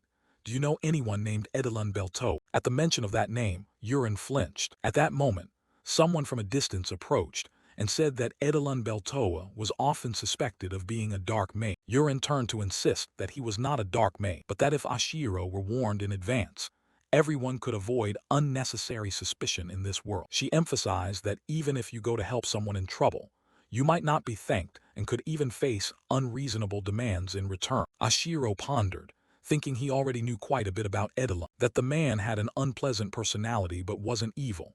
He said, "If anything happens, I'll take responsibility myself. Can you tell me where he can be found?" Harry's demeanor turned serious. "I won't forget those words." Ashiro paused for a few seconds, listening as she shared, "If you go out the north gate of Pasnu, you'll see a common cemetery opposite the village's mountain range. Beside it is a small hut. There, the man who also handles burials is Edelon Belto." Ashiro asked, "Do you know him personally?" Harry replied that everything she knew was already recorded in the report. "He drifted here a few years ago, and since then has been immersed in experiments. Extremely stubborn and hardly ever goes out. Ashiro asked curiously whether she had any recent information about his experiment, but Harry only expressed concern. Mages hate having their research details exposed. Yurin exclaimed in a trembling voice, "You really intend to go to that old man?" Seeing her worried attitude, Ashiro wondered why. "He didn't do anything to you, did he?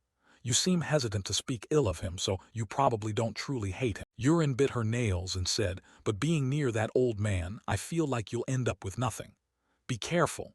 No matter how tempting the offer, don't let yourself get swept away." Her expression darkened. "Understand." Ashiro hurriedly agreed. "Okay, I understand." Yurin crossed her arms and warned further, "And one more thing, don't touch the money you plan to invest for me. It's mine. Maybe I shouldn't have told you." Ashiro thought to himself that there seemed to be more behind that warning, a big question mark forming in his mind. Just then, a voice cut through the conversation.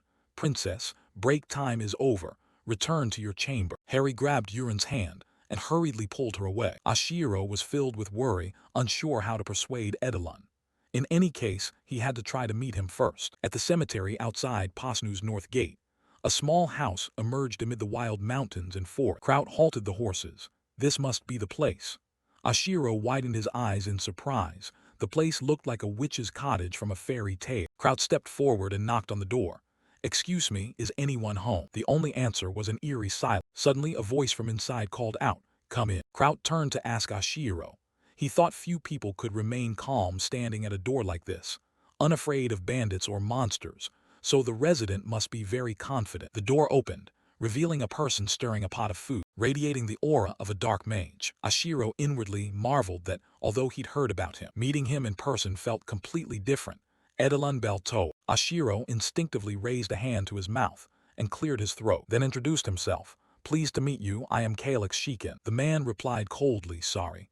I don't care about worldly affairs, so even if I've heard names, I can't say how great you are." Ashiro smiled lightly. "That's all right. I don't come from a prestigious family nor hold any special title. How could I compare to someone who has reached the rank of Archmage?" The corner of Edelon's mouth curled up. "You do have a way with words." He remained seated with his back turned to them and said, "I'm very busy. I have no time for games. If you don't get to the point, I'll throw you out." Ashiro spoke up. "I have a request. I plan to conquer a nearby dungeon. Could you lend me your strength?" Edelon confirmed.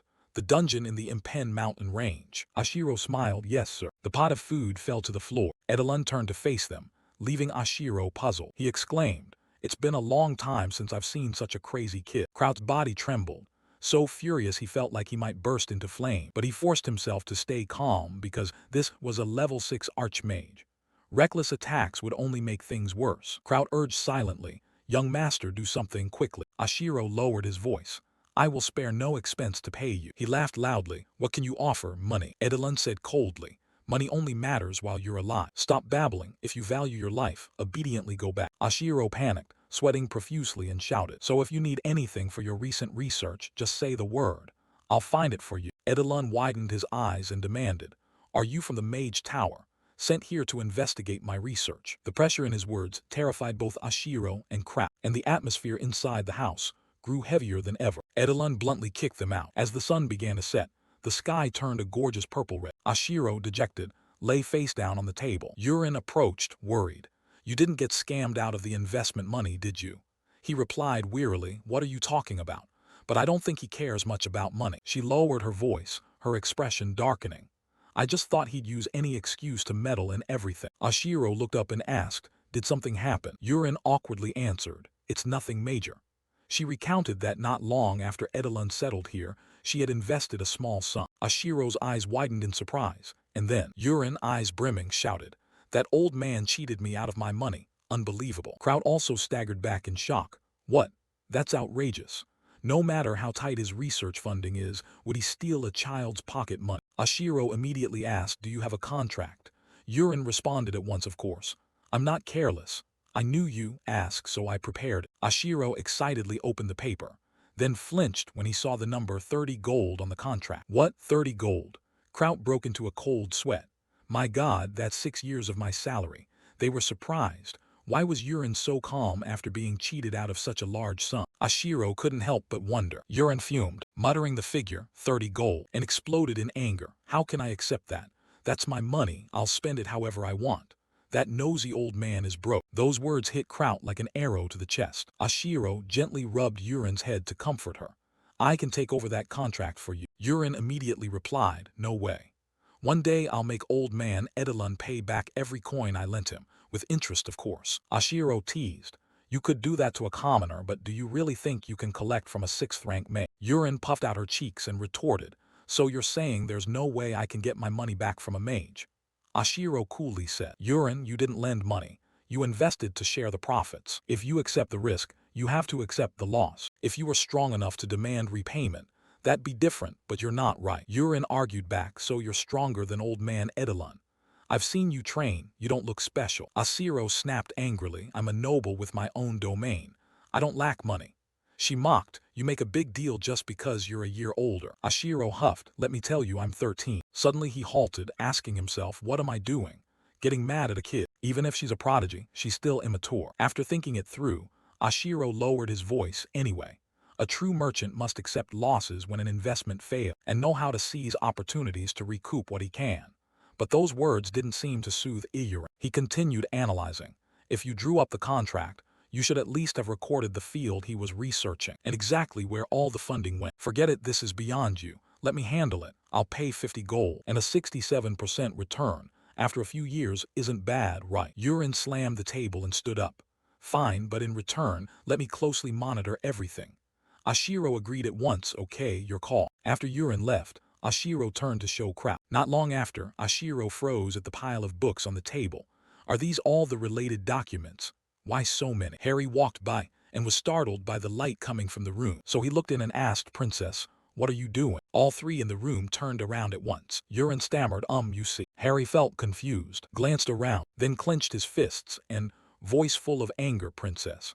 How many times have I told you not to make deals behind my back? Ashiro and Kraut froze in fear. Urin loudly tried to explain, but Harry always found an excuse to refuse. Not caring, she dragged the girl along like pulling a sack of rice. Let's go. Today's tutoring session looks like it's going to be longer than usual. Ashiro's and Kraut's eyes went blank with fear. Ashiro turned to Kraut and clicked his tongue. Let's get started. With that, the two of them dove into studying the pile of books. But just minutes later, they felt discouraged. Ashiro thought to himself that convincing Edelon wouldn't be easy. Maybe he should go down to the dungeon first and question him afterwards. Kraut, meanwhile, had fallen into a deep sleep. Ashiro woke him up. Get up, Kraut, let's go. He startled awake and asked, go where? Ashiro grimaced, to hire mercenary. In the silent space, their footsteps echoed steadily. The two of them flashed past everyone's view and finally stopped in front of the mercenary broker's office. Inside it was extremely lively, voices and laughter filling the air. Ashiro pressed his lips together, his gaze sweeping around as if searching for something. The young man at the counter looked up in surprise, thinking, why would a high-ranking noble come here? Ashiro smiled brightly. I'm here to hire mercenary. The young man turned inward. His face was calm, but he thought he couldn't handle this. Ashiro was surprised. What's up with that guy?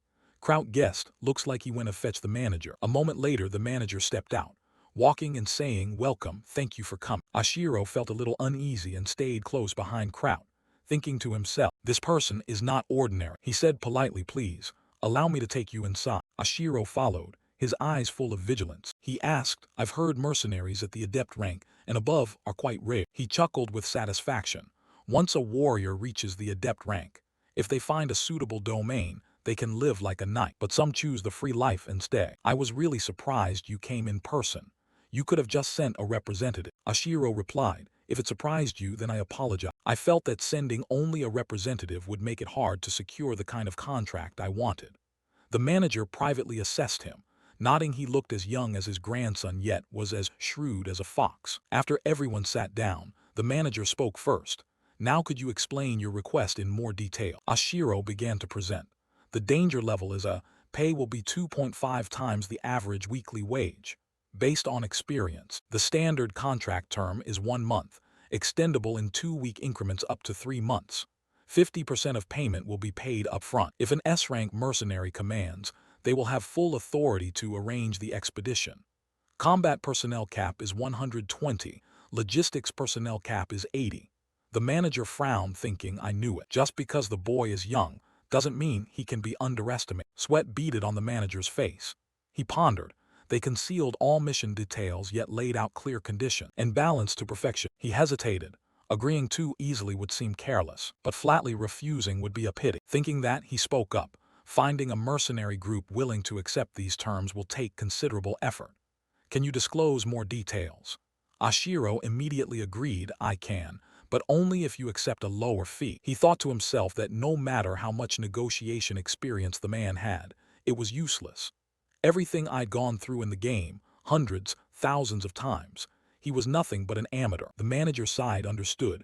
I'll accept the current term. He raised his hand slightly and said to Ashiro, I've never met a noble like you before. When Ashiro raised his hand, the man lowered his voice. Please, do your best to bring back as many mercenaries alive as possible. Ashiro nodded. I'll do my best. The manager suggested, if you tell me the inn you're staying at, the mercenary captain who takes the job will come find you. Then you can discuss the details with him.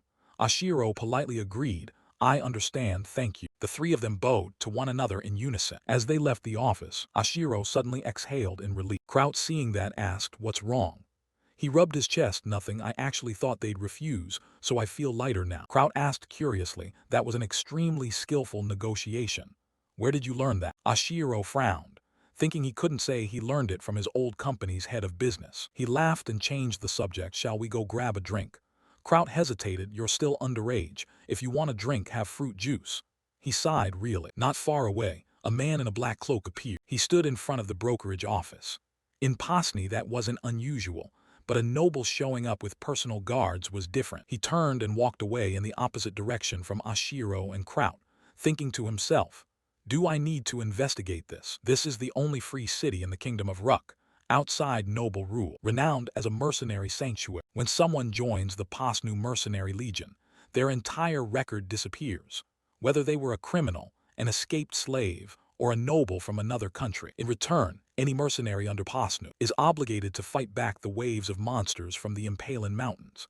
Every autumn the monsters swarm in, either slaughtered by mercenaries or gorging on corpses, before retreating into the deep mountains. At first, that burden didn't fall only on the mercenary, but was also placed on the convict battalions, made up entirely of criminals, because their deaths required no compensation to family. Pasnu's current system was built on that foundation, gradually transforming into the Black Wing Mercenary Legion, and taking control of both the city's entertainment district and its underworld. At that moment, within the Black Wing Mercenary Legion, light fell across Vanter's face, the godfather of Pasna's underworld, making his expression even more pensive. He trembled. You've got guts. Vanter demanded, you dare show your face here? The other replied, don't joke with me. Considering our past, I should be the one taking your head. But as a Black Knight, I've cast off the past. Why don't you try keeping a cool head for once? Vanter's face darkened, thinking, he dares insult me like that. Yet this man has the nerve to take a high-level contract as a Black Knight. His eyes brimmed with suspicion and wariness. He wondered how the hell someone like him could reach rank 6. Vanter spoke, what do you want from me? The other asked, a group of nobles arrived in this city a few days ago. Do you know anything about that? Vanter replied irritably, how the hell would I know? The other ordered, I heard they just submitted a request. Investigate everything. Why did they come and what does the request entail? Dig deep into it. Vanter asked, what about payment? The other answered, I'll advance the initial intel cost. Anything beyond that depends on your findings. He pulled his hood up and warned, you'd better move fast. Miss this opportunity, and you'll lose out big. Vanter bristled at that, cursing under his breath, damn it. He immediately ordered, bring me everything we have on this. The subordinate replied at once, yes, sir. When the documents arrived, the boy politely reported they were ready. Vanter stood and said, let's go. He clenched the stack of papers in his hand and growled, what the hell is this? Vanter shouted in anger, is he trying to start a war? Kovut calmly analyzed, danger level A up to 3 months, a force of about 200 people. It's not a war. They haven't declared a territorial dispute, nor border with any hostile nation. Vanter was surprised, and it's an A-rank mission. Dungeons are for small elite teams, not brute forcing with numbers. Is it just monster hunting? Kovut doubted, that would definitely lose money. Do you think anyone's stupid enough for that? Vanter agreed, I thought the same. A gleam of pleasure curved his mouth. Then he suggested, then why not wipe them out? They always give up anyway. Vanter wondered, why don't you just eliminate him yourself? Kovut explained with a cold gaze. He always has people with him. The one he refers to as Kraut, an S-rank elite knight. Vanter snapped, so what? You're rank 6 after all. Kovut replied cautiously, if I strike, I'll leave traces. If he manages to use a homeward scroll, it'll be a huge problem. Vanter sneered. Do you know how much a homeward scroll is worth? There's no way he has one. You're worrying too much. Kovut nodded. I'm just waiting for the perfect moment. For now, treat his objective as the dungeon and act accordingly. Once he steps into the dungeon, he won't be able to use a homeward scroll anymore. That's when we strike. Vanter grinned smugly, so I just deal with the mercenaries he hires, right? Kovut produced a pouch of money. If this leaks, it'll be very troublesome. Vanter demanded more. I expect to be paid an extra special fee for this. They've hired at least 100 combat mercenaries, and even freelance mercenaries shouldn't be underestimated at that number, especially in a dungeon with no escape routes.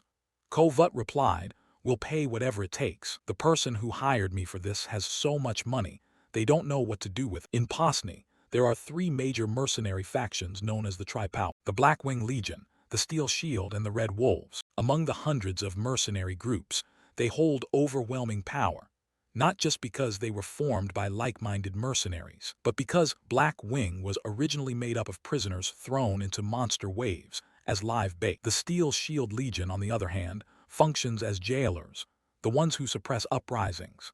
These two groups have the worst possible relationship, yet they always avoid direct confrontation for fear of being ambushed by the Red Wolves. The 3 equal powers keep the city in a fragile balance, outwardly calm, but internally they monitor each other's every move, and any sign of open conflict would cause major upheaval. At the Steel Shield Legion's headquarters, a man asked anxiously, "What's happening?"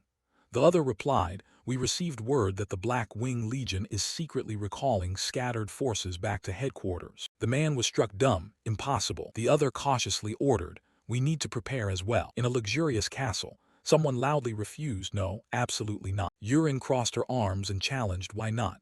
I'm the hostage, right? So shouldn't you take me wherever you go?" Ashiro folded his arms and replied, "I haven't even invested in you yet. Stop with the nonsense and stay put." The sharp-tongued girl said, "You're really not taking me along. Don't blame me if you regret it later." Ashiro feigned puzzlement on the outside but felt a twinge inside. Why is she so confident?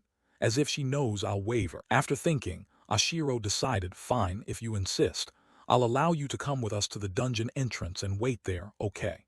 Yurin agreed immediately, all right, her easy compliance making Ashiro more suspicious. Does she really just want to wait at the dungeon entrance, or does she already know she'll enter with us? Harry suddenly appeared at the door and asked, "Real?" She was angry.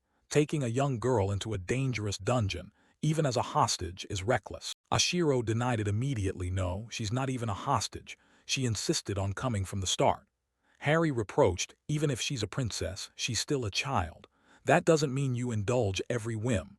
A responsible adult must set boundaries." Ashiro pleaded helplessly, "I'm not old enough either." Harry firmly opposed, "In any case, I still strongly object to this." She took Yurin by the hand and began to leave against the girl's will. "Come on, princess." Ashiro thought to himself, "Hey, don't be mad at me. She's really panicking." He told himself that maybe his initial impression was so bad she remained wary. He also considered whether there was someone around suitable for Harry, since she clearly cared deeply about Yurin. Perhaps if he found something she could cling to, she'd calm down a bit. A ray of light passed through the window frame, and outside someone suspicious was hiding behind a bush, quietly watching Ashiro. In the tavern, one man queried suspiciously, "Really?" The other replied firmly, "Yes, without a doubt." Someone asked, "So does that mean Lady Harry will go along?" The man opposite answered, "Very likely. She's very concerned about the young lady." The other raised his mug and shouted, "I should have kicked that annoying noble out last time." He recalled receiving the money and instructions. "You did well, keep monitoring them." At the time the man had replied, "Understood, thank you." He seethed, convinced that bastard had seduced the young lady, no doubt flattering her with sweet talk about making money. "I didn't like him at first sight." He cursed inwardly, "Damn him." The man frowned and asked, "What's your directive?" The cloaked man barked, "A directive. What do you think? If we're not careful, she could be dragged straight into the dungeon." What is he even thinking?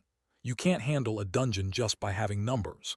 The man observed, actually, this might not be so bad. He analyzed, tensions have been strangely high lately.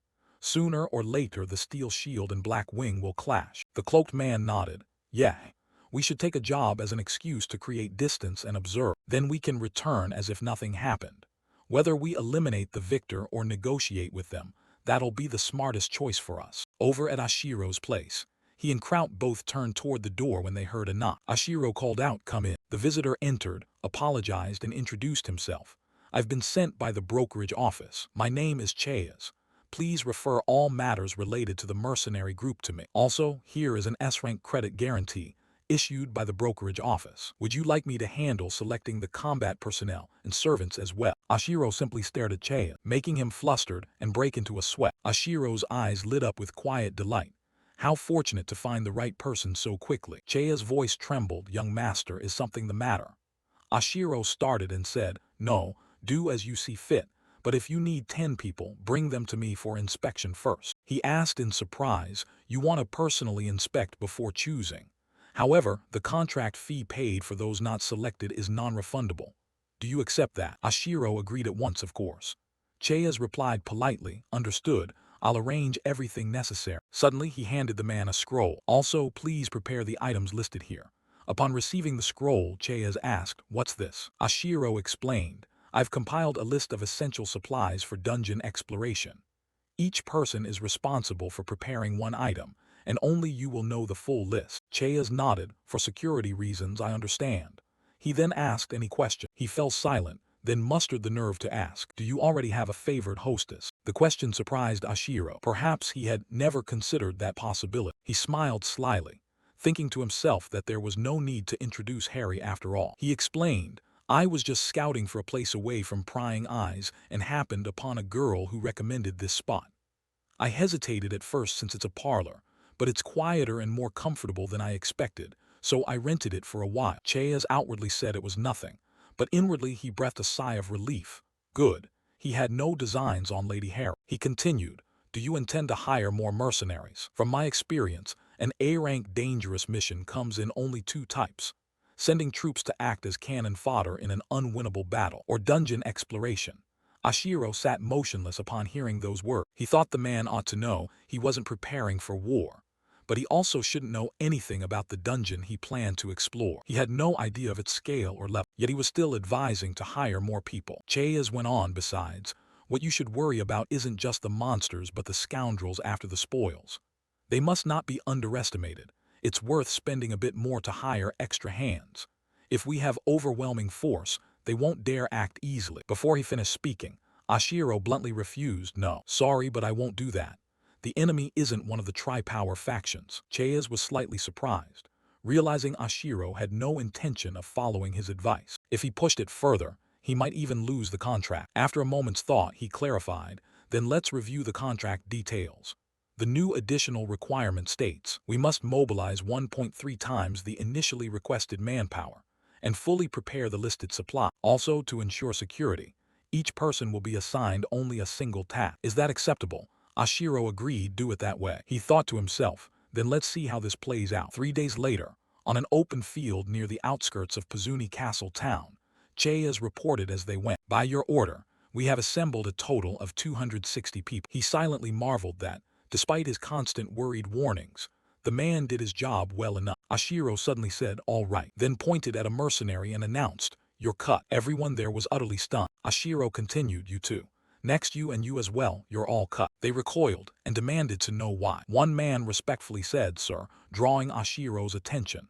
Chayas whispered in his ear, "They are more resistant than I expected.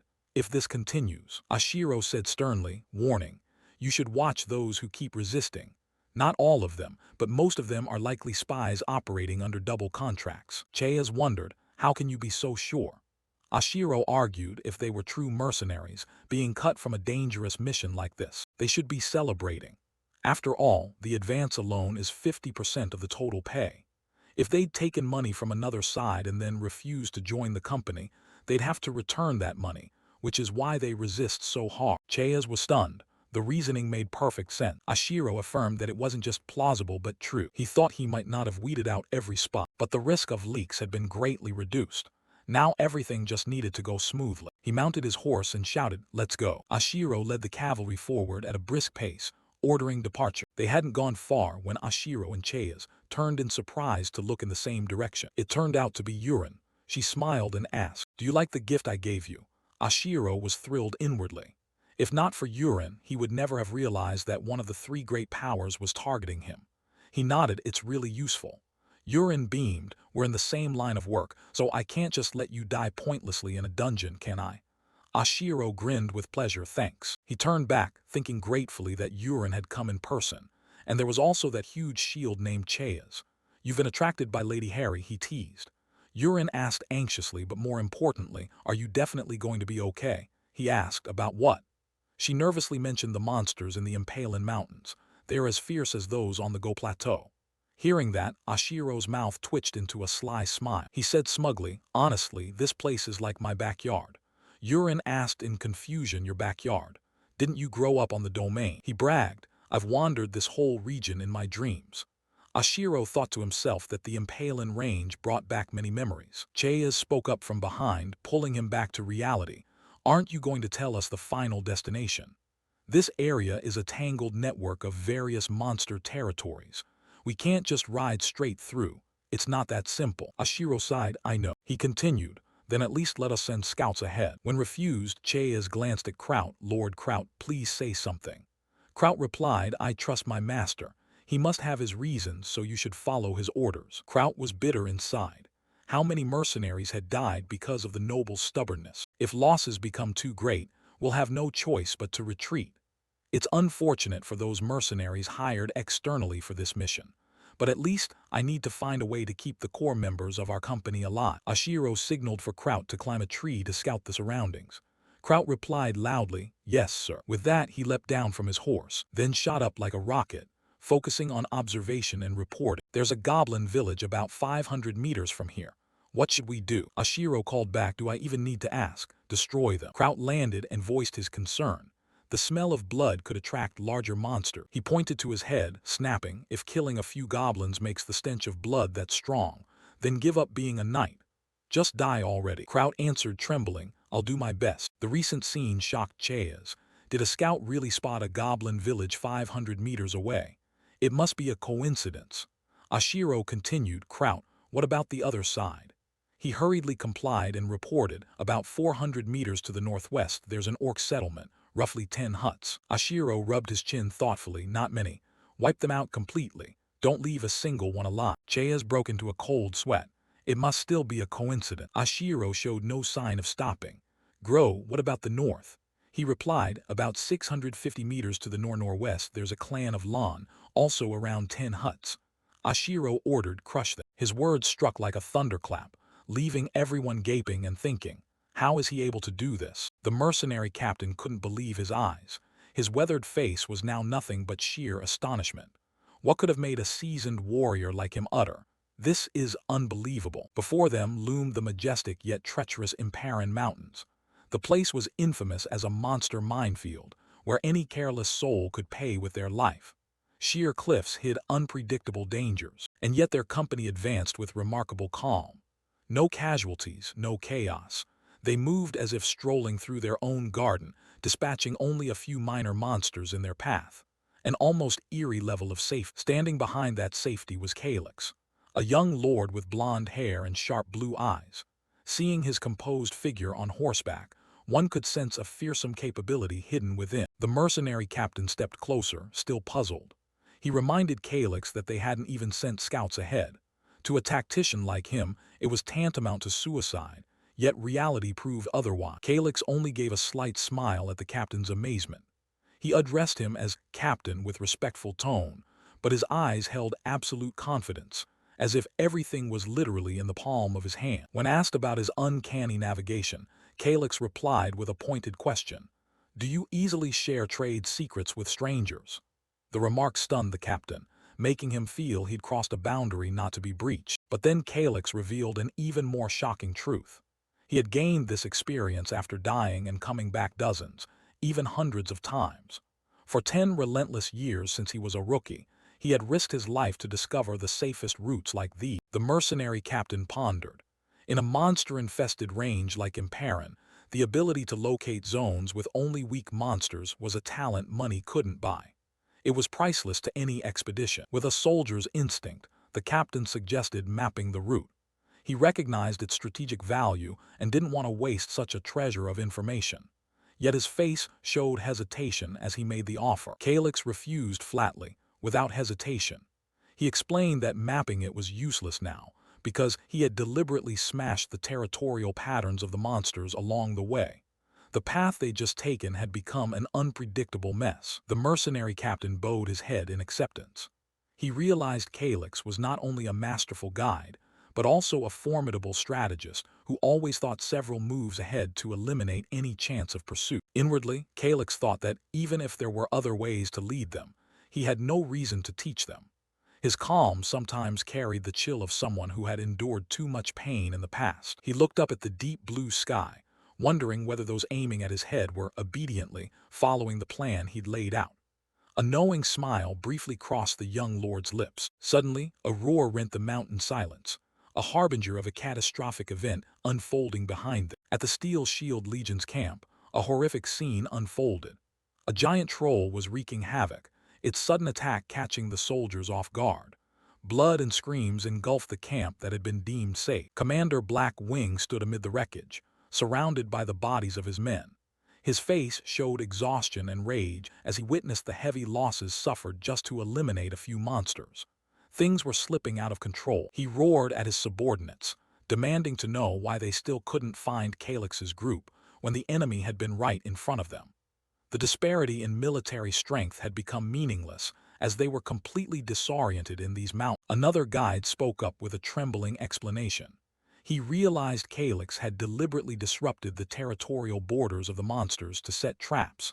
The opposing guide's cleverness had cost them dearly. Commander Black Wing flew into a fury, grabbed his subordinate by the collar, and threatened to feed him to the wolves. His patience had run out as the pursuit had turned into a cruel, ridiculous joke. Angry as he was, he had to admit a bitter truth. As long as they kept chasing Calyx, they would have no choice but to walk into the traps laid out. Every step forward carried the risk of annihilating the whole unit. Turning to another mysterious figure, Commander Black Wing ordered him to do something instead of just standing there. The deadlock forced him to resort to more extreme measures. That figure was Black Wing's guide, a man in a black cloak with weary, hollow eyes. He told the commander to consider him non-existent, a strangely indifferent attitude amid the raging battlefield. The guide's drowsy gaze suddenly flashed with dangerous sharpness. He coldly declared he had no time to waste on these small fry, since a trump card should only be revealed at the most critical moment. Ignoring the commander, who was burning with anger, he turned his back and walked away but left a poisonous hint. Instead of charging headlong into death, why not look at those who are tailing them from behind? Black Wing's guide pointed back with a calculating air. He suggested to the hot-headed commander that instead of diving into trouble themselves, they let the pursuers behind handle it. A bait-and trap plan was taking shape. With a sarcastic half-smile, he revealed the identity of those tailing them: the damned Steel Shield. It turned out that not only they but other mercenary legions were also coveting Calyx as prey. Commander Black Wing erupted in fury. He roared, asking why such important information hadn't been reported sooner. Lacking intelligence in a death mountain like this was tantamount to suicide. In response to his rage came an annoyingly indifferent attitude. The guide coolly retorted, "Why should I tell you?" He even threatened to leave if Commander Black Wing kept up his uncooperative behavior, a tense undercurrent within the villainous ranks. Not stopping there, the guide tapped his own head, implying the commander should use his brain instead of just brute force. The public insult made the atmosphere even heavier. "What do you want me to do?" The challenging question rang out. The cruel plan was finally laid bare. Let the Steel Shield Legion go first as cannon fodder. By pushing the medium and large monsters toward them, Black Wing's forces would get a clearer, easier path forward. A cunning plot to kill with someone else's blade. Commander Black Wing folded his arms, considering the plan's feasibility. He worried whether the enemy would fall for the trap so easily. The guide, however, insisted that pursuing while keeping distance was far harder than imagined, and that's when lapses occurred. At that moment, their other guide, the one in a blue cloak, spoke up to analyze Steel Shield's capabilities. He said that in terms of individual combat strength, the Steel Shield mercenaries, former prison guards, were somewhat superior. But raw muscle wasn't everything here. He confidently asserted that when it came to supporting skills like tracking, camouflage, and infiltration, he was the clear superior. The commander, hearing this, asked with expectation, "Hey, can you do it?" A new wager was set. "I'll try," was the short reply from Blackwing's guide. His eyes revealed determination mixed with guile, ready to lead the enemy into a deadly trap. Commander Blackwing was pleased to entrust the entire mission to him. Around them, the bodies of fallen soldiers served as a cold reminder of Imparan's brutality, but that seemed to have no effect on those bloodthirsty pursuers. The scene shifted to the camp of the Steel Shield mercenaries. Commander Steel Shield, with brown hair and his signature purple cloak, sensed something amiss. A suspicious quiet had settled over the woods, prompting him to mutter, "Strange." Although they were closing the gap with their quarry, the tracks left behind were too consistent. By calculation, they should have become much clearer by now. This anomaly made Commander Steel Shield and his men begin to doubt the authenticity of the path they were following. But before they could finish analyzing, a loud sound rang out, making everyone startle in terror. The commander's face drained of color as a bad premonition hit him instantly. "What the hell is that?" From the underbrush, enormous dark shapes lunged out. Trolls. The entire Steel Shield Legion was stunned to realize they'd been ambushed by a savage pack of monsters right where they thought they had the situation under control. An unlucky soldier was seized by a troll's massive, crushing hand. A piercing scream echoed through the woods. Chaos erupted as the Steel Shield unit faced a brutal, unexpected assault. "Stop fire!" the soldiers shouted in desperation. They tried to fight back, but the troll's strength far exceeded their meager preparations. One by one, men fell under the monster's savage blow. A horrific scene unfolded, soldiers thrown like toys. The monster's overwhelming power rendered Steel Shield's defenses futile. Agonized screams rose without end. Commander Steel Shield watched his men fall in droves with a look of horror. He couldn't believe his elite legion was collapsing so quickly. The true nightmare had begun. His eyes burned with utter hatred, fixed on the enemy, whether the trolls or whoever had lured them here. The commander's face was now only shock and fury at his legion's devastation. Struggling to regain control, he yelled at the remaining soldiers for standing dazed before death. "Why are you frozen? This isn't the first time you've seen a troll." He tried to jolt the wavering troops back to action. "Advance, move." Commander Steel Shield drew his sword and led a desperate counterattack. Behind him, the surviving men roared, forcing themselves past fear to face the giant beasts. But harsh reality struck again. Casualties were already vast, bodies strewn at the trolls' feet. A subordinate frantically reported the terrible losses suffered in an instant. The commander froze at the sight. Commander Steel Shield gripped his sword hilt so tightly veins stood out on his trembling hand. Damnable trolls! The curse carried all the helplessness of a leader watching his legion senselessly slaughtered, pushing him to the edge of despair. The giant troll growled, its red eyes boring into the commander as if mocking Steel Shield's failure. The death trap set by Calyx and Black Wing had completely upended the situation, dragging everyone into an impending frenzy. The battle reached a peak of madness. The giant troll roared with killing intent and swung its massive, crushing fist toward the commander. A cry of "Die!" tore the air, unclear whether it was the monster's roar or the human vow to fight to the death. Surrounded by death, Commander Steel Shield's gaze remained cold and resolute. He knew a single moment's lapse would wipe out the entire unit on this deadly range. His determination to protect what remained burned in his eye. A direct clash between man and monster erupted. The troll swept its arm, but the commander narrowly dodged. The size difference didn't make him flinch. If anything, his sword strikes grew all the more precise. Blood sprayed into the air like a horrific war tableau. A killing blow was struck, marking the turning point of the bloody engagement. Time seemed to freeze for a moment as drops of blood fell. At last, the massive body of the beast collapsed, dust billowing up. A troll had been felled, but the price was high. A terrifying silence began to settle over the freshly chaotic scene. The surviving soldiers cheered in wild relief. Meanwhile, Commander Steel Shield sank to his knees, breath ragged from exhaustion. He'd used his last strength to finish off the enemy and save his loyal men. But the jubilation didn't last. The commander rose with a somber face. He surveyed the wreckage and the scattered bodies of his brothers. The victory tasted bitter with defeat. A cruel tally formed in his mind. More than 10 lives lost to kill 3 trolls. For a mercenary legion, this was an irrecoverable loss. Imperin's brutality had far exceeded all expectation. Calming down to survey the scene, Commander Steel Shield realized a shocking truth. They had been mistaken. The tracks they'd been following all this time were not those of the Black Wing Party as they'd assumed. They'd been chasing a ghost. A silver-haired subordinate stepped forward and confirmed that someone had meticulously forged the preceding group's trail. Damn it, the commander roared. This meant a third force was interfering and manipulating all of them. You say there's another group besides those criminals. Suspicions began to focus on a familiar name. Could it be the Red Wolf Legion? The commander's face drained at the thought of this old rival.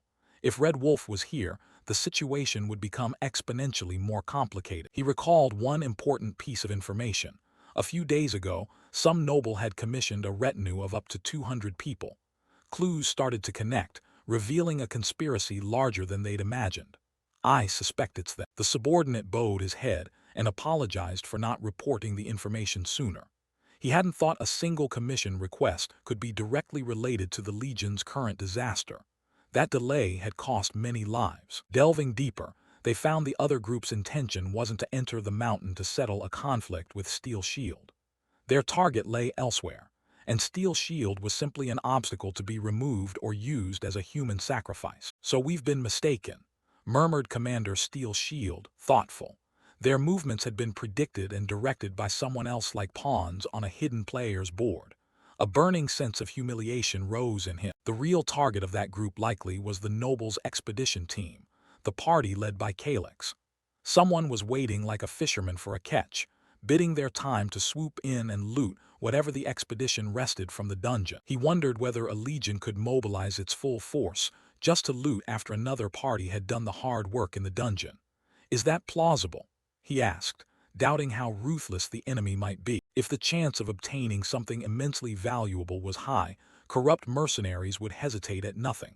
No different from criminals, the silver-haired subordinate spat with contempt. Ambition had blinded them all. Facing the Legion's broken state, the subordinate asked for the commander's opinion. What should we do?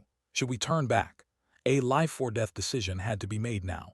Retreat to preserve forces or press on into the trap. Commander Steel Shield sank into thought.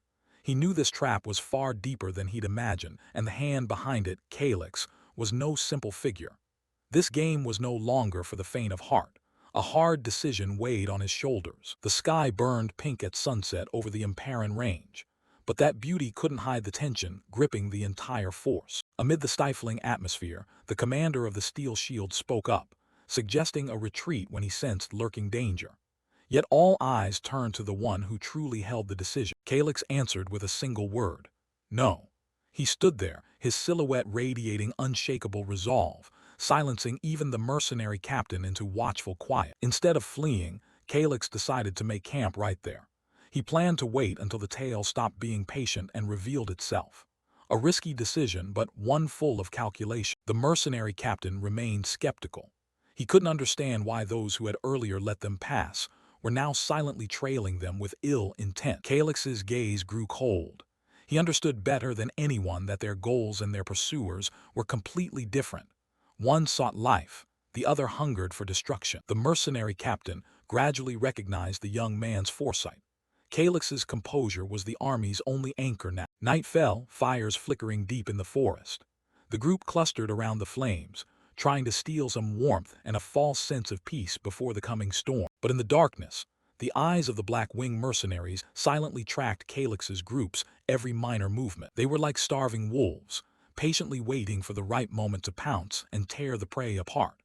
They had no idea Calyx had already detected their presence. Reports from scouts stirred unease within Black Wing.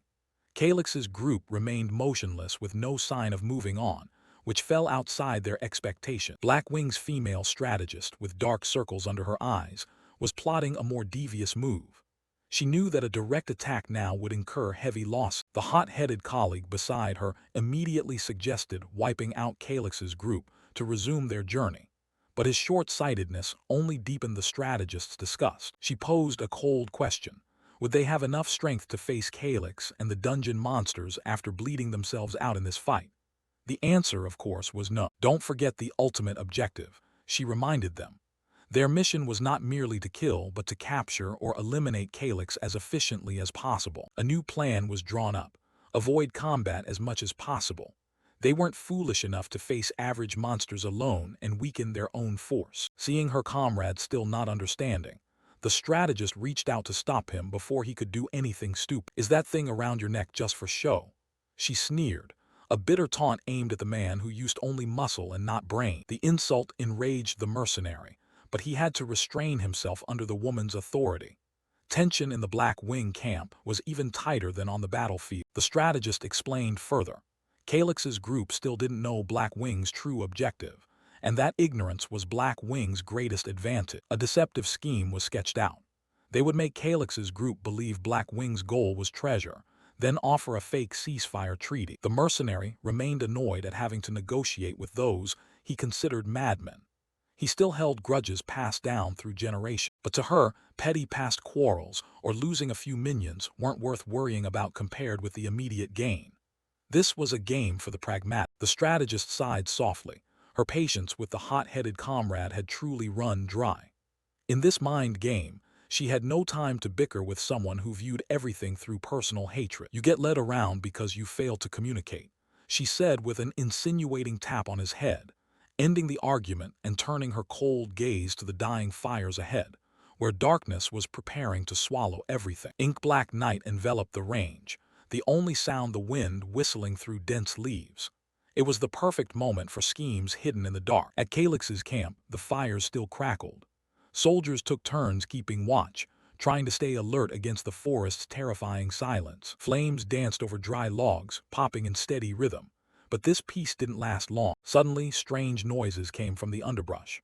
Two sentries jumped, instantly assuming battle stances, eyes wary toward the dark. "Who's there?" A shout tore through the still air.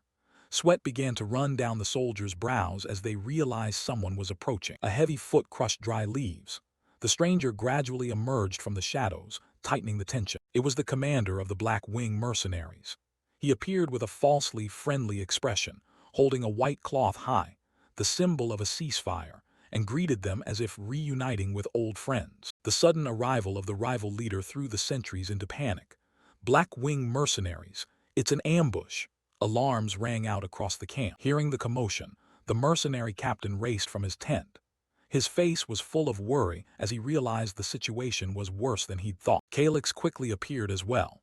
He kept his usual calm when his subordinate reported that the Black Wing had boldly entered the camp. "What did you say?" The enemy's audacity even surprised him. Before them stood the commander of the Black Wing and a group of lieutenants, brazenly positioned amid spear points aimed at them. He wore a triumphant smile as if victory were already his. Each step the enemy commander took made the ground seem to tremble. Everyone held their breath, not knowing what terrible thing would happen next. He nodded with satisfaction, as if applauding Calyx's group's vigilance. A confidence so smug it was infuriating. The two sides faced each other, forming a scene of stark contrast. Calyx with deep calculation, and the Black Wing commander all muscle and guile. A long silence stretched as the rivals stared each other down, trying to read the other's intentions. The mercenary captain clenched his fist, ready to act at the first sign of trouble. Soldiers on both sides still stood with swords half drawn, the air taut as a bowstring. Any small movement now could spark a massacre. But then the campfires slowly died, leaving gray wisps of smoke rising from the ashes. A long, eventful night had passed. The previous night's tension was now just a cold heap of ashes on the ground. A new beginning was emerging after the dark scheme. Dawn broke, sunlight filtering through leaf gaps, signaling a new day. The night's plot had taken shape. Surprisingly, a handshake took place. Calyx and the Black Wing commander agreed to a temporary alliance, a cooperation built on deception. The commander of the Black Wing declared in grand tones, "We were just misunderstanding each other. Let's call a ceasefire here." He pretended he only wanted to search for treasure with Calyx, a perfect act. "Fine, see you later." He waved a parting hand with a knowing smile, while Calyx responded with a cold nod. The real game was only beginning. He turned his back to his men and ordered them to move out. "Let's go." The Black Wing soldiers set off in force, leaving behind an atmosphere thick with suspicion. Two armies that had been enemies now marched side by side, forming a formation rife with distrust and danger. In truth, This ceasefire was just the opening move for Black Wing to use Calyx to clear the path into the dungeon. Hidden beneath the leaves, the guide quietly watched this cooperation of lies. A vicious smile crossed the strategist's lips as she realized the prey had fully taken the bait. It was only a matter of time before she struck. The guide, Black Wing's cunning female strategist, smiled in satisfaction as she saw everything unfolding exactly as the elaborate plan she had crafted. "You miserable fools," she cursed under her breath as she looked toward the hazy mountains. To her, Calyx's group was nothing more than puppets being led to their deaths. Meanwhile, Calyx sat in his tent, thoughtfully scratching his ear. He felt as if someone were speaking ill of him behind his back, a keen intuition honed by surviving hundreds of deaths. He sat alone in the silent tent, his mind busy calculating the next moves. "We're almost at the dungeon. That was the most important objective right now." Kraut, a close subordinate, entered to report. Seeing Calyx lost in thought, he reminded him of the imminent summit meeting. Calyx sighed, pushing aside his fatigue to prepare for the task ahead. Kraut wondered silently, after watching his lord stare at the wall for hours, why the sudden urgent meeting. He still couldn't fully grasp the calculations running through Calyx's mind. "Gather everyone at the command tent. Prepare yourselves." Kraut received the order and withdrew, leaving Calyx with a determined expression. The real journey was about to begin. Calyx's gaze sharpened colder than ever. He knew each decision now would determine the lives of everyone in the group. The meeting began. Calyx stood before the map and ordered the entire force to depart for the dungeon at dawn tomorrow, a lightning plan that allowed no delay. "Just before sunrise, we execute a forced march," Calyx declared. He wanted to maximize time to gain the upper hand over their tail. The decision stunned the room. Amid skeptical looks, the mercenary captain asked about the estimated travel time to the dungeon. Everyone weighed the feasibility of this risky march. Calyx replied calmly, "If we strip our gear to the bare minimum, it will take about a day's march." He then issued another shocking order. Only elite warriors would be allowed to go. The mercenary captain frowned, worried about logistics. "How do you intend to handle provisions? We can't bring horses into the dungeon." It was a thorny problem for any army. "We'll use the subspace artifact," Calyx answered nonchalantly. It was a rare family heirloom capable of holding a vast amount of supplies without physical burden. The mercenary captain was silently astonished. An artifact that could store enough rations for 60 people was rare indeed. He realized Calyx carried himself like the heir of a noble house. As for the rest of the troops, "Send them back," Calyx's command rang out bluntly but pragmatically. He wanted to remove every burden to optimize speed and combat effectiveness of the main unit. He explained further that if the weaker members stayed, they'd only become prime targets for those hunting the group. Splitting the forces was the safest option for both sides. Calyx believed the enemy wouldn't bother chasing a small group descending the mountain. He decided to send Urine and Madame Harry back to base immediately. The mercenary captain admired his decisiveness. "What about me?" Urine asked, her voice trembling with worry. She didn't want to leave Calyx as he prepared to enter such danger. She felt abandoned. "Playtime's over. Join the return group," Calyx replied coldly. Madame Harry stood by silently, complying. She knew it was the only choice to ensure their safety. Urine scolded him like a heavy burden. Calyx smiled confidently and tapped his head, as if to remind them his greatest weapon was his mind. He wasn't a liability but their greatest guide. Urine could only snort in helplessness, but Urine's eyes still held deep sadness. She thought to herself that she couldn't help him now, and next time it would be her turn to prove herself. Her gaze followed Calyx's retreating figure as she prayed, "Please don't die." The girl's sincere worry was the only warmth amid these cold calculations. Calyx returned a rare, gentle smile. At last, dawn arrived the next day, dispelling the thick mist. Calyx drew his sword and resolutely ordered the elite force to depart, ready to conquer the dungeon with blazing momentum. The formation officially split into two routes as planned. Calyx pushed deep into the dangerous zone, while Urine's group quietly began their descent back down the mountain. A heartfelt parting marked the start of separate challenges awaiting them ahead. Urine and Madame Harry silently rode away. Though they longed to stay by Calyx's side, they understood they could not become burdens that would slow him in the life-or-death battle to come. Urine glanced back, her eyes full of unspoken feeling. The mercenary captain stood silently watching the group fade into the distance. His gaze held the depth of a seasoned warrior who had witnessed too many farewells and sacrifices on the battlefield. Please stay safe. A quiet blessing echoed through the deep forest. Calyx's group officially stepped into danger, leaving loved ones behind with hopes of reunion. Chapter 52 closed with the resolve of true warriors. At the foot of the mountain, a scout reported that Calyx's group had split in two. One-third broke off heading north, while the rest seemed to be moving toward the mountain base. The commander of the Black Wing mercenaries frowned, wondering why the distance between the two groups had suddenly widened like that. Based on the tracks left behind, his men concluded that the footprints heading north were shallower. The commander quickly reached a conclusion. He believed Calyx's main force must have abandoned their heavy gear to speed up their escape. Without a moment's hesitation, he ordered they pursue the main force and ignore the remaining group. A subordinate spoke up worriedly, suggesting it might be a decoy trap, but Commander Black Wing only smirked confidently. He argued that if his side reached the dungeon gate first and set up an ambush, Calyx wouldn't be able to get inside. He was sure the opponent wasn't dumb enough to walk into such a trap. Overconfident, the commander shouted orders for the whole force to double their speed north. 1 hour later, a shout rang out as a hand found a trail on the ground. Another group had also arrived. The man in the purple cloak asked the white-haired boy accompanying him, probing which direction the Black Wing had taken. The white-haired boy gave a slight smile. His sharp eyes pointed in one direction and replied tersely, "North." The white-haired boy pointed north. The man in the purple cloak nodded in confirmation. Immediately, the man also called to his troops, "We head north as well." Both pursuing forces accelerated, charging through the dense forest. The pounding footsteps of hundreds echoed through a corner of the woods. Meanwhile, up ahead, Calyx and his people were also running desperately, drenched in sweat. Gasping for breath, Calyx realized a troubling truth. These ruins were nothing like the places he'd known before. He explained to his subordinates that once you step into this place, whether human or monster, your life force would be drained until death. Calyx's face turned grave. He warned that in the worst case, this was nothing less than a death sentence. He added that the monsters trapped in this maze grew more vicious with each generation, and the most horrifying thing was, once they died, they would immediately rise again as undead. Calyx muttered that this explained why the undead only haunted the deeper levels. But something still felt off. At that moment, someone in the group shouted that they'd spotted the dungeon entrance. The group stopped before an ancient stone gate exuding a chilling aura. The deep darkness within seemed ready to swallow everything. They cautiously stepped inside.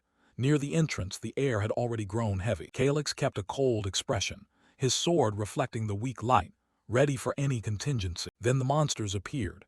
An arrow shot straight into the chest of a goblin. Calyx was somewhat surprised to realize they weren't ordinary goblins, but hobgoblins, a higher-ranked species. Looking at the bodies around him, he bowed his head in confirmation. The rumors were true. This dungeon really did consume corpses. Calyx's gaze flicked to a torch on the wall, and a horrifying thought sparked. Could it be?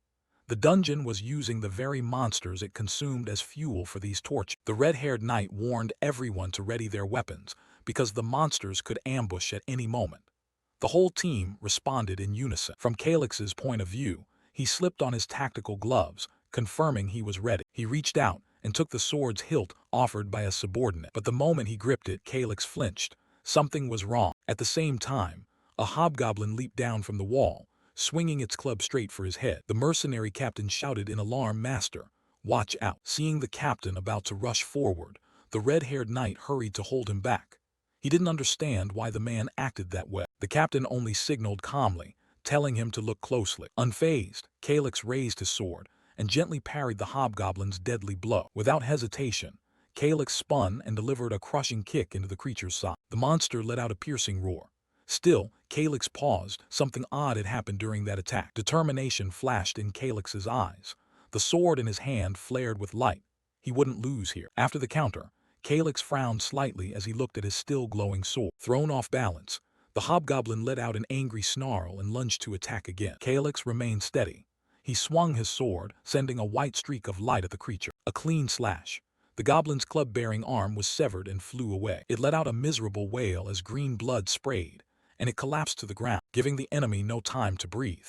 Calyx immediately lunged at the second hobgoblin. He leapt up and delivered a decisive downward strike, driving the blade into the monster's chest. The blade passed through its body easily, ending it on the spot. Calyx landed lightly as the goblin's corpse fell behind him. He panted, Though swift, the fight had still cost him considerable energy. But a second later, Calyx had recovered his usual confidence and even gave a playful wink. The red-haired knight beside him couldn't hide his amazement, repeatedly praising his master's swordsmanship's remarkable improvement. Calyx wiped his sweat and admitted it. He ordered everyone to sprinkle some holy water so the undead couldn't approach while they rested. The red-haired knight quickly reported that it had been done. Suddenly, Calyx turned and asked the knight beside him a question. Another soldier nervously asked the red-haired knight whether they were on the right path. Calyx heard and asked why he was doubtful. The red-haired knight, feeling dizzy too, explained that no matter how he looked at it, it felt like they were just circling the same spot. He mustered the courage to ask Calyx bluntly, "Sir, are we lost?" Calyx simply asked back calmly, "What do you think?" The knight fumbled, saying he trusted his master's judgment but truly couldn't understand. Calyx only scoffed. The knight's puzzled expression made Calyx laugh. He began to explain his plan. Calyx looked down the dark corridor ahead and said it was very possible. Those following them were asking themselves the exact same question. Meanwhile, behind them, the Blackwing mercenaries were in pursuit. A scout reported that Calyx's group seemed to be running in circles. Another man looked puzzled. The scout admitted he couldn't understand either why the enemy had suddenly changed tactics like that. Commander Blackwing grew suspicious. He suggested the tracks in this dungeon might vanish instantly and his men could be mistaken. But the scout insisted. He was willing to stake his honor on it. The scout offered two hypotheses. Either they'd been spotted and were being lured into a trap, or Calyx's group was searching for something. Commander Blackwing still didn't understand. Searching for what? He thought there was only one possibility. The black-robed mage grew impatient. He declared he didn't care about Calyx's secrets. He just wanted to complete the mission and finish the target. But a hand stopped him. Commander Blackwing dismissed that. He argued Calyx had spent a fortune hearing up to 200 mercenaries, which proved the reward inside had to be far greater. Greed rising, he wanted to know what it was. The mage sneered. He couldn't believe the commander had fallen for the lie Calyx used to fool the steel shield. The mage suggested waiting for Calyx to exit the dungeon since he was surrounded by dozens of guards anyway. But Commander Blackwing had decided. They would attack now. The mage sighed and reluctantly agreed. A flash of warning crossed his eye. He warned that to take Calyx down they'd need to muster their full strength to deal with the bodyguards. "You will regret this." But Commander Blackwing only scoffed. He believed he was about to hit the jackpot. He declared all the spoils inside would belong to him alone. Meanwhile, elsewhere in the dungeon, the Steel Shield group was also unsettled.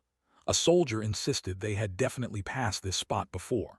Their commander felt something odd too, unwilling to believe Blackwing could make such a basic mistake. A subordinate suggested they ambush the entrance, since sooner or later Calyx would have to come out. But the Steel Shield commander shook his head, saying that wasn't a good idea. He explained they had a truce agreement with Blackwing. If they were caught lurking at the exit, it would expose their cover and make Blackwing suspicious. Commander Steel Shield decided they would observe and wait for now. If the team's stamina reached its limit, they'd pull out to rest and regroup. The deputy commander smiled and praised the captain's foresight. The captain replied proudly that this was why he was captain, and the other was only deputy. 1 week later, Commander Blackwing angrily drove his sword into the ground. The scout reported they'd been circling for a whole week. The commander had lost patience and ordered the gap closed to 30 minutes. The scout worried that doing so would get them spotted, but the commander roared, "Never mind." Veins of anger stood out on the commander's face. He decided he would catch Calyx himself and press a blade to his throat. At the same time, Calyx suddenly stopped. The red-haired knight anxiously asked if something was wrong. Calyx barely answered, "No, it's nothing." But a cold smile spread across his lips. The enemy had arrived. The captain of the Steel Shield mercenaries ground his teeth. Anger etched across his face. He swore he would personally finish off the one who had led him on. He turned back and urged his ragged men to pick up the pace. He shouted frantically, ordering everyone to move forward without delay. 3 days later, but contrary to their earlier aggression, the entire troop now stood frozen, each face filled with utter bewilderment. The captain couldn't believe his eyes, muttering that he had no idea what was happening. At the end of the corridor, another force was approaching. Strangely, they bore the Steel Shield mercenary banner as well. A voice rang out, asking why they were here. Just then, a soldier came running in, breathless, to report earth-shattering news. They had completely lost the nobleman's trail. The captain froze and shouted. The soldier, desperate, explained that every trace had vanished, and it seemed they'd been tricked into running in circles for the past 10 days. He fell to his knees begging forgiveness, while the captain raged that 10 days of effort had been wasted. Suddenly, a voice from the darkness mocked the captain as a fool. The captain whipped around, his eyes full of astonishment. The guide of the Black Wing stepped forward, declaring he would act alone from now on. The captain objected, saying that if he was that impatient he could go by himself. The two stared at each other tensely. However, the guide also said his target had reached its limit. He wanted to capture and torture the man for information. Eventually, the captain agreed to cooperate. Another soldier timidly called out to the captain. He reported that those unable to channel mana were in critical condition and suggested the unit withdraw and regroup. But the captain dismissed him, calling them weaklings. He raised his sword and shouted at the crowd that not a single mercenary of that noble would give up, and whoever fell would pay the price. The Steel Shield mercenaries looked drained and exhausted, dragging their heavy steps. Meanwhile, elsewhere in the dungeon, a voice called out, "My lord." Calyx appeared with his team, looking completely fit. The scarred mercenary captain asked if Calyx had prior knowledge about the gatekeeper here. Calyx nonchalantly replied, "Of course." The captain wondered why Calyx had to hire them if he'd prepared his own soldiers. Calyx smiled and countered that how could his men endure 10 days in the dungeon without a mage or healer? Calyx's question halted the captain. A flash of realization crossed his eye. He looked around, and as Calyx had said, even the soldiers who couldn't use mana seemed perfectly fine. The mercenary captain was still puzzled, and Calyx answered simply. Calyx explained that he had divided his force into 4 shifts. While one team fought, the other 3 rested, rotating in turn. By conserving their strength so thoroughly, they could hold out easily. That's why he needed so many troops. At that moment, the captain realized. He understood why Calyx had hired them. With this tactic, they didn't even need a mage. Suddenly, he noticed a strange blue light emanating from ahead. The team approached and were astonished to find a vast underground pool, radiating an eerie blue glow. Someone on the team asked curiously about the identity of this place's gatekeeper. Calyx calmly revealed that it was the primordial water spirit. Both the captain and Kraut, the young orange-haired boy, screamed in terror. The captain couldn't believe it. This was an entity of horrifying power, even among water spirits. In other words, the entire lake was the monster's body. Simply touching the surface would be enough to crush every bone in one's body. Calyx confirmed it, likening it to falling from the sky onto water. Only then did the captain understand why the rumored level 7 experts who could conquer such entities were considered reckless. Calyx added that even those experts could not defeat this thing. The captain, astonished, asked if Calyx had ever met them. Calyx smiled and said no need to meet them to know. To deal with it required a magic weapon imbued with a special attribute. Calyx turned and called for Kraut. He ordered Kraut to pour something from the wooden barrels. Kraut obeyed immediately. Kraut commanded the men to carry the barrels to the lake's edge. They opened the taps and a thick black liquid flowed out. It was black oil. The black oil from the barrels spilled across the ground around the lake. Calyx explained this was something the Shekloid hated most, and he'd stored it inside a spatial artifact. The captain was again amazed that Calyx could carry so many barrels inside a single artifact. Then Calyx ordered Kraut to bring something else. Kraut produced a small handful of seeds. The captain recognized them as Shekloid seeds, and Calyx confirmed with a mysterious smile. Calyx asked if the captain knew that the wood attribute counters water. He admitted he did, but said it meant nothing if the powers weren't balanced. The captain still didn't understand how Calyx planned to defeat a powerful water spirit with the seeds of a low-level monster. Calyx replied enigmatically, "Defeat it. Who said I intend to defeat it?" The captain stared blankly, puzzled. Calyx explained that most people only think of killing. They lack imagination.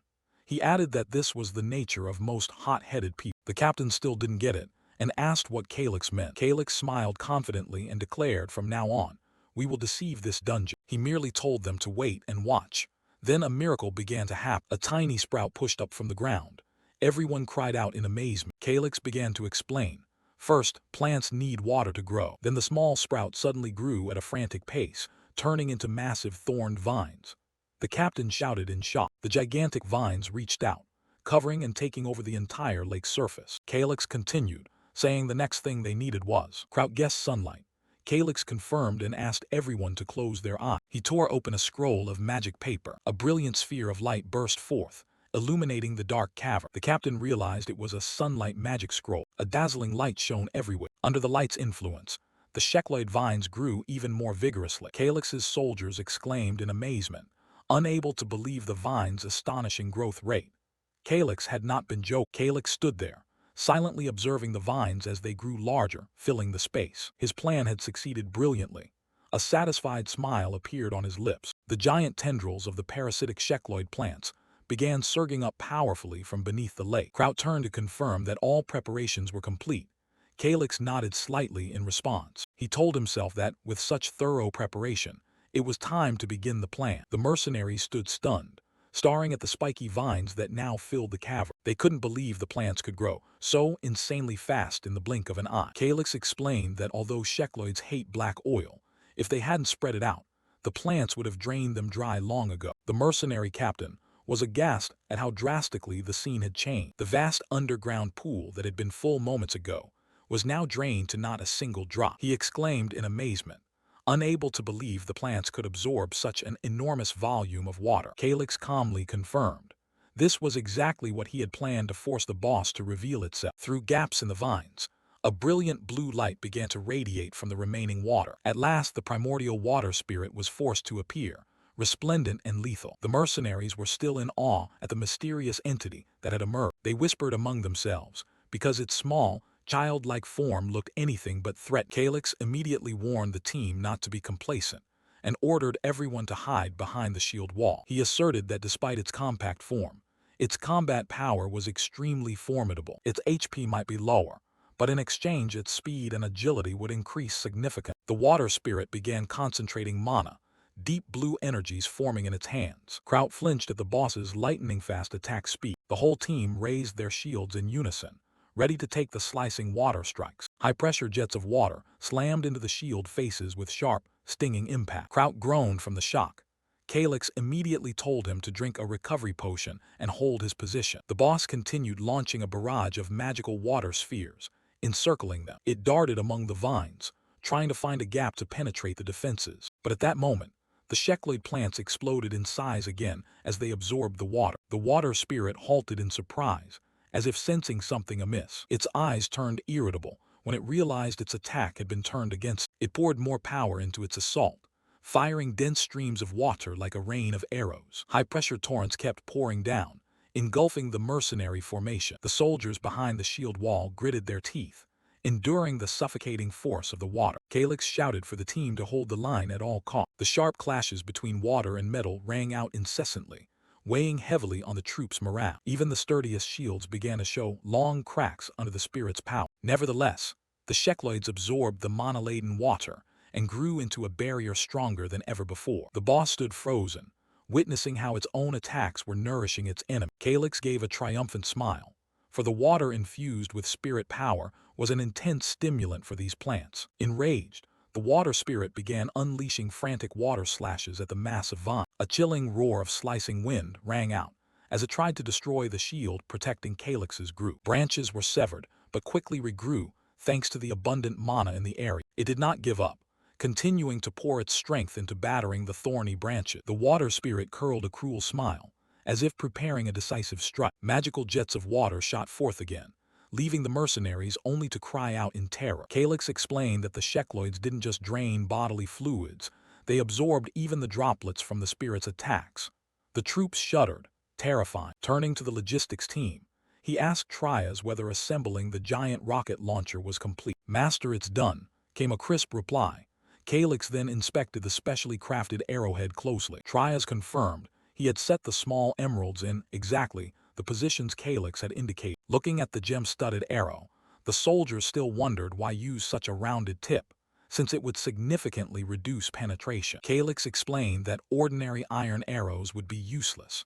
Only the wood attribute from the emeralds could deliver a critical blow to a water-type spear. A shout announced the weapon was ready to fire. "Good," Calyx murmured, a confident smile crossing his face. He narrowed his eyes to aim, ordering an immediate end to this protracted battle. In the distance, the water spirit began to be tightly encircled by the Shekloid vines from all sides. Its body contracted, now only as small as a palm. The boss flailed in desperation, as its core weakness on its chest was fully exposed. Calyx's eyes flashed with decisive light. "Now." The launcher screamed harshly as the bowstring released. The arrow, carrying the restraining power of the wood attribute, shot forth, tearing through the air. A remarkably precise shot pierced straight through the heart of the water spirit. The attack, imbued with strong countering properties, left the water entity unable to withstand it. The water spirit screamed in pain as its body began to disintegrate under the emerald's power. The mercenaries exhaled in relief as the terrible pressure of the final battle finally dissipated. The Shekloid sprouts erupted in growth once more, covering the aftermath of the confrontation. The vines intertwined tightly, concealing a wide stretch of rock face. With a loud explosion, the boss vanished entirely, leaving only a deep, blackened hole in the stone wall. The plant tendrils continued to creep into every nook and cranny of the underground cavern. Trias looked around, still stunned, and whispered, "Is it really over?" A system board suddenly appeared before Calyx in the silence of the team. A notification confirmed that, although they had not destroyed the dungeon core, they qualified to enter the reward chamber. In the distance, a massive stone door began to move, slowly opening a secret passage. Wasting no time, Calyx ordered the immediate spreading of black oil to pave a path through the Shekloids. A slick stream of black oil flowed across the ground, stretching all the way to the base of the stone door. Soldiers carried barrels of oil and poured them along the path to prevent the parasitic plants from attacking. As they stepped toward the door, everyone marveled at his impressively strategic leadership. The team cautiously advanced into the dark space, hidden behind the newly opened door. The sound of boots on the dry stone floor echoed throughout the mysterious chamber. At the sight of what lay inside, Calyx froze, his face revealing astonishment. "This is..." Calyx's eyes widened in surprise as he took in the scene before him. It was the reward chamber, overflowing with gold, silver, and valuable equipment. He scanned the treasures, gems to weapons, everything waiting to be gathered. He immediately ordered the team to begin carefully sorting the relics. Two mercenaries quickly spread a large cloth to collect items as instructed. While observing, Calyx suddenly noticed something mixed in with a pile of old books. He walked over to the corner of the room, where stacks of ancient books were piled up. A red-bound book with gleaming golden patterns stood out among the worn items. Calyx picked it up curiously to examine it more closely. The pressure emanating from the book made him feel it was no ordinary item. Immediately, a system prompt appeared notifying him that he had obtained the skill book Ferrum Infinitus. Calyx opened to the first page in surprise, wondering what kind of secret manual this was. The lines on the page were intoxicating, urging him to fight and to cleave without rest. It was a declaration of boundless power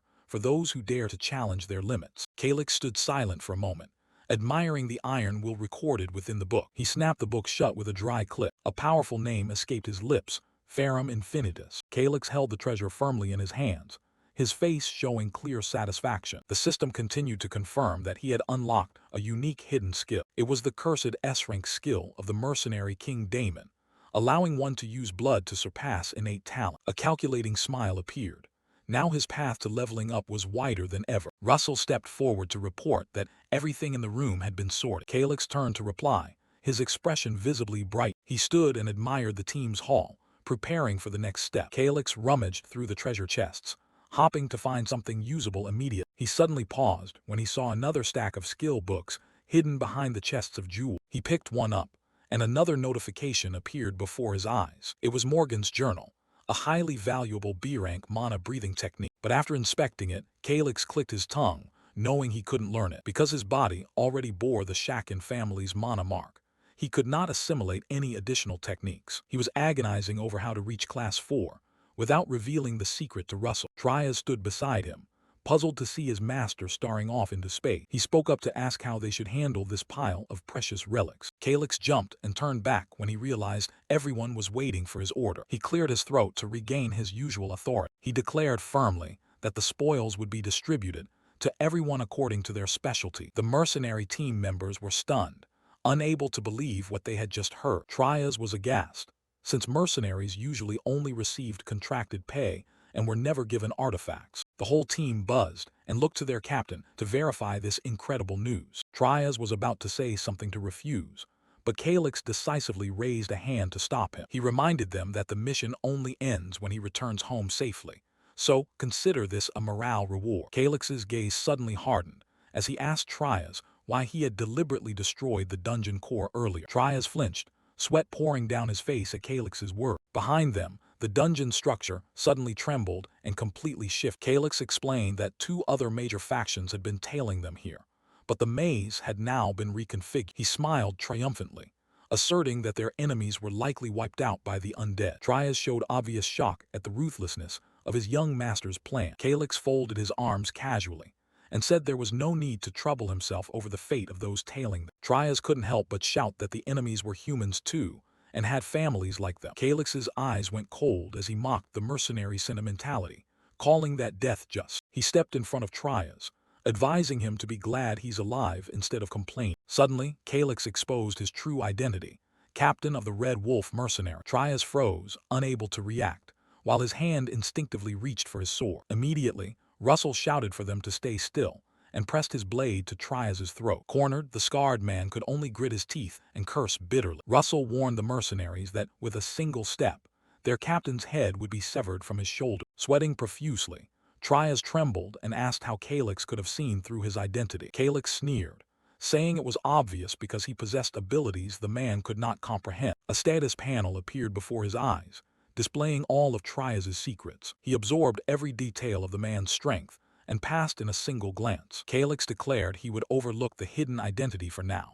since the mission wasn't truly over. He reminded them that the journey ahead would be far more dangerous and demanded everyone's full focus. Trias suppressed his anger, bowed his head, and accepted the reality, knowing no rash action should be taken now. He turned and ordered the entire team to absolutely obey and follow the young master's commands. The captain ordered his subordinates to equip the treasures they had just received and master them as quickly as possible. With a determined look, he affirmed they could not lose any more comrades.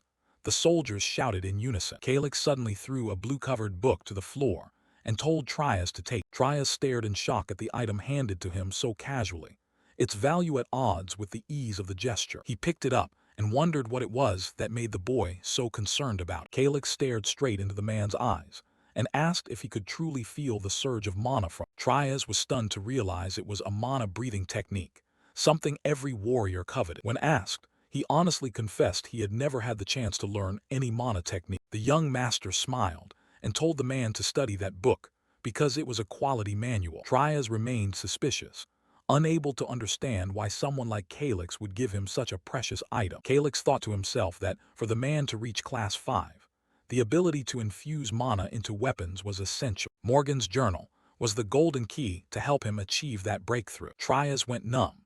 It was unbelievable that a noble would give what mercenaries could only dream of in a lifetime. Calyx patted his shoulder to reassure him, saying he didn't need to understand everything. He was simply doing what was most advantageous. Trias worried he might be betrayed, but Calyx just smiled and promised a second gift. The mercenaries looked at one another in bewilderment, not understanding the deeper scheme their young master planned. Calyx recalled what he knew of the future, when Trias would become the famed ruler of Posna. In his mind's eye, Trias appeared as an exemplary husband and the father of a great figure. Data on the Red Wolf Legion showed they would soon become the strongest force in the region. Calyx smiled with satisfaction, knowing this man's value was about to skyrocket. He thought privately that he would need the power of Posnu, so building a good relationship with Trias now was a strategic move. Calyx gave a knowing smile, preparing to reveal the second gift he had gone to some trouble to prepare. He raised a finger, signaling a secret about to be unveiled that would astonish anyone. Trias was stunned, his face flushing with surprise when Calyx mentioned Lady Harry and promised to act as an intermediary between them. The young master's confident, authoritative expression showed everything was unfolding as he had planned. Calyx looked the man squarely in the eye with a sharp gaze, silently affirming that the man was now completely in his grasp. The primordial water spirit raged, emitting a chilling, murderous aura that filled the space. The entire dungeon suddenly shook violently, dust and stone beginning to rain down from the ceiling. The Steel Shield captain was stunned, unable to comprehend what was happening. He frowned, sensing a massive tremor coming from deep within the earth. The low-ranking soldiers started to panic, clutching their heads in pain from an unbearably oppressive force. The ground split open beneath their feet, making each step unsteady. A thunderous noise rang out. "It's an earthquake." A terrified shout came from the rear. Another member went pale, fear clearly etched on his exhausted face. They realized in horror that the dungeon was restructuring, a catastrophe that could wipe everything out. Chaos peaked as the stone walls began to shift positions on their own. "Careful, the cavern is collapsing," The screams rose over the roar of falling rock. Enormous boulders tumbled down, burying everything in their path. A soldier who couldn't get out of the way was crushed by falling stone, his screams cutting off in desperate terror. Someone slipped amid the rubble, struggling to crawl up and escape the danger zone. Rocks kept falling like a deadly rain, engulfing the group. The commander stood frozen, horrified by the scale of the dungeon's collapse. The only escape route was now a massive wall of crumbled stone, impassable. A young knight, his face bloodied, panted and asked the captain about an exit. Calix stood there and coldly asked how much rations were left. Enough for only 3 days. With Class 5 strength, Calix could hold out longer, but the others would surely hit their limits. Calix's gaze grew icier.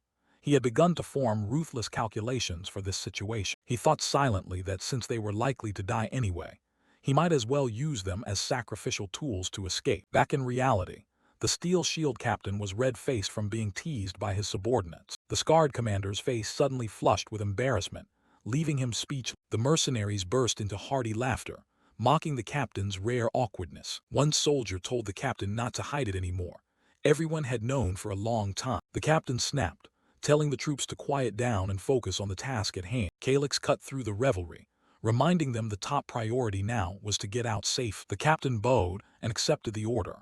Calix signaled that they'd deal with everything after escaping. Calix's boots moved decisively over the stone, leading the group. He ordered the team to move immediately, and to become proficient with the new artifact while on the move. The soldiers responded in unison, the unit's fighting spirit gradually stabilized. The last torch sputtered out, leaving a gray smoke hovering in the dark space. In the thick darkness, Calix calmly ordered the activation of a magical light device. A brilliant orb of light flared up instantly, dispelling the dense night. Number 2 and the other soldiers raised their light sources in unison, illuminating the path ahead. Calix nodded slightly in satisfaction at the team's coordinated discipline. He noticed the dungeon's terrain had completely transformed, unlike when they first entered. Though it would take time, Calix believed the exit definitely lay somewhere in this chaos. Steady footsteps continued to pound the stone floor, guiding the team through the dark. Calix gave a firm order to depart, and the procession plunged deeper into the dungeon. They began moving deeper into the new stone labyrinth, their footsteps echoing steadily. Each step splashed through stagnant puddles, producing monotonous sounds in the dark cavern. One soldier in the group spoke up, nodding the surrounding silence was eerily total. Calix calmly explained that the monsters had likely been wiped out, and after restructuring, the exit would be sealed for about a week. He turned to the mercenaries and coldly added that this, of course, applied to them as well. Seeing a group ahead, they wondered how many survivors remained, but Calix believed most had perished. The Steel Shield captain watched Calix's back and couldn't help shuddering at the chill of this terrifying man. Suddenly, a soldier pointed forward and shouted, "There, over there." A disgusting horde of undead emerged from the darkness, baring fangs and slashing toward them. Calix immediately ordered the team into a defensive formation, ready to meet them. The sound of swords being drawn rang out decisively, steel flashing in the dark dungeon. The first slashes were launched, cutting down the howling undead charging forward. However, their numbers were so great that the group was quickly tightly surrounded. A worried knight shouted that the monsters were swarming in like a shaken hive of bees. The revolting undead crowded every nook and cranny, making the air stifling. In the heat of the battle, Calix suddenly called out a new command. He pointed at a mercenary and labeled him number 1, leaving the soldier baffled at the young master's intent. He proceeded to categorize the others as number 2 and number 3, placing them in specific positions in the formation. Number 3 was ordered to deploy a hemisphere-shaped artifact shield to block the cave entrance, a shockingly reckless decision. Kraut, the orange-haired knight, immediately barked orders, telling everyone to follow the young master's commands without question. Though still trembling from shock, the soldier designated number 3 promptly obeyed the command. Calix told Kraut to cover his ears and ordered everyone to throw all the explosive scrolls at the approaching monster. The Steel Shield captain panicked and intervened. "Are you mad? Stop right now." The captain fully understood that using explosive scrolls in this narrow corridor was nothing short of suicide. But Kraut decisively tore open a scroll, carrying out Calix's order without hesitation. "At this rate, we'll all be dead," the Steel Shield captain shouted in despair. Resolute hands reached out, preparing for a desperate, chance-laden strike. The explosive scrolls were hurled straight at the onrushing horde like a torrent. Immediately after, the magical shield deployed by number 3 enveloped the entire group. The scrolls began to ignite, releasing an intensely powerful magical energy. The team held its breath in tense anticipation, sweat streaming down anxious faces. A horrific explosion erupted just outside the protective shield, the light blinding a whole section of the dungeon. The blast was so deafening that everyone clapped hands over their ears and screamed in pain. The steel shield captain stood stunned, unable to believe the madness he had just witnessed. As the smoke and dust settled, he gasped in horror. What the hell just happened? Calyx coldly offered a terse praise. Well done, while Kraut and the other soldiers were utterly exhausted. Looking out, the horde of undead that had attacked was now completely wiped out, leaving no trace. Calyx covered his nose, muttering in discomfort that the stench was unbearable. The haze of smoke still hung in the air. The ground was now only debris and ash. Blackened corpses lay scattered across the floor after the earth-shaking explosion. The mercenaries stared in shock at the gruesome scene before them, no one able to speak. Calyx and Kraut stood side by side. In Calyx's mind flashed the image of the perfect pairing, a decisive noble and a loyal knight. The steel shield captain watched Calyx's back with dread, sensing an immeasurable power emanating from the man. A hesitant soldier asked the captain about what had just happened, but he could only shake his head helplessly, unable to explain. Calyx gently said, "All right," steeling himself for the road ahead. The sound of boots crunching over the ashes and bleached bones of the undead echoed hauntingly in the dark dungeon. He barked the order, "Move on," then coldly stepped forward, leading the group deeper into the dungeon's darkness. 1 week later, Calyx and the knights were advancing deep into a dark stone corridor. He suddenly froze, his face showing clear astonishment. The whole group stopped as well, eyes fixed on the gloomy void ahead. The orange-haired knight anxiously asked what was happening, but as soon as he saw the scene ahead, he too was stunned. Walter and Omar lay collapsed against the wall, blood pouring from their bodies. Calyx called out the names of the two unconscious teammates in shock. From the darkness, a cold voice rang out, confirming the situation. Corvus revealed himself with a malicious grin, saying they should have known better than to obey orders from the start. The orange-haired knight couldn't believe that Corvus alone could so easily take down 2 level 5 experts. Corvus sneered, asking why they were still here. Was it for some hollow pride? He casually admitted he had come to teach them a lesson. Calyx scoffed, saying it was laughable that someone like him would dare speak of pride. Corvus advanced silently, his boots thudding on the dry stone floor. He adopted a lecturing tone, declaring that the strong were the only truth, and that Calyx was too inexperienced to understand. Corvus's gaze darkened as he called Calyx a brat. Calyx startled, growing alert, but Corvus's speed was too great. He lunged like a lightning bolt. He delivered a brutal slash. A companion knight was struck by a lethal blow, instant. His eyes widened in shock at the unexpected attack. Hands collapsed to the floor, blood splattering across Calyx's face. The orange-haired knight screamed in fury, attempting to rush in for revenge, but was held back as it was too dangerous. He drew his sword, assuming a combat stance. Despite his anger, his hands gripping the hilt trembled uncontrollably. He berated himself for letting the opponent's pressure terrify. Calyx calmly ordered everyone to steady themselves. He stepped forward, reminding the team to carefully assess the enemy's condition before acting. Calyx noticed Corvus's clothing was tattered, and his stamina seemed nearly depleted. He ordered the team to surround the opponent and coordinate a group attack. Corvus clicked his tongue in contempt, calling Calyx an arrogant kid. He began channeling magic, preparing a finishing strike. The orange-haired knight panicked when he saw a beam of light emanate from Corvus. It was the presence of a level 6 master. Calyx immediately shouted, "Number 2. He ordered the person beside him to act quickly. Calyx yelled for the immediate activation of the slowing artifact. Number 2 raised his hand. A blazing golden magic circle formed and fired a beam of light. The beam struck Corvus dead on, leaving him stunned. The system notified that the slow debuff had been applied, reducing his speed to level 5. Corvus flew into a rage and charged forward with a dagger in hand. He snarled that all their efforts were useless. Number 2 went pale as he saw the enemy barreling straight at him, radiating murderous intent. He jolted, sweat pouring down as the opponent closed in far too fast. The orange-haired knight Kraut quickly raised his shield to block Corvus's thunderous slash. He gritted his teeth, straining to withstand the assassin's pressure. Corvus's blade scraped fiercely across the shield's face, sparking violence. A clean cut appeared. The steel shield couldn't withstand the heat and split apart. A shard of the broken shield clattered onto the dry stone floor. Kraut cursed as he saw his treasured shield ruined. Corvus gave his opponent no respite and poured his strength into the next strike. Calyx immediately ordered Number 2 to enchant Kraut's weapon at once. Number 2 raised the magic gem. A blue light flooded the entire chamber. Kraut froze as his sword suddenly gleamed with an uncanny light. Corvus frowned, sensing a new burst of power had been unleashed. The enhancement took effect. Kraut's weapon rose to level 6, just as Calyx had hoped. He shouted, ordering Kraut to hold the advantage and counterattack at the first open. Corvus began to worry, suspecting they were stalling until he ran out of mana. He decided to finish the fight quickly, before falling into Calyx's trap. Kraut now brimmed with confidence, wielding his newly upgraded weapon. The two collided again, the clash of metal ringing loudly down the corridor. A powerful impact produced a blinding halo of light. Corvus was shocked to find he no longer dominated his opponent. While Kraut grinned triumphant, he stepped back, gasping, unable to believe a level 5 had held him off for so long. Corvus realized his mana conservation plan had failed.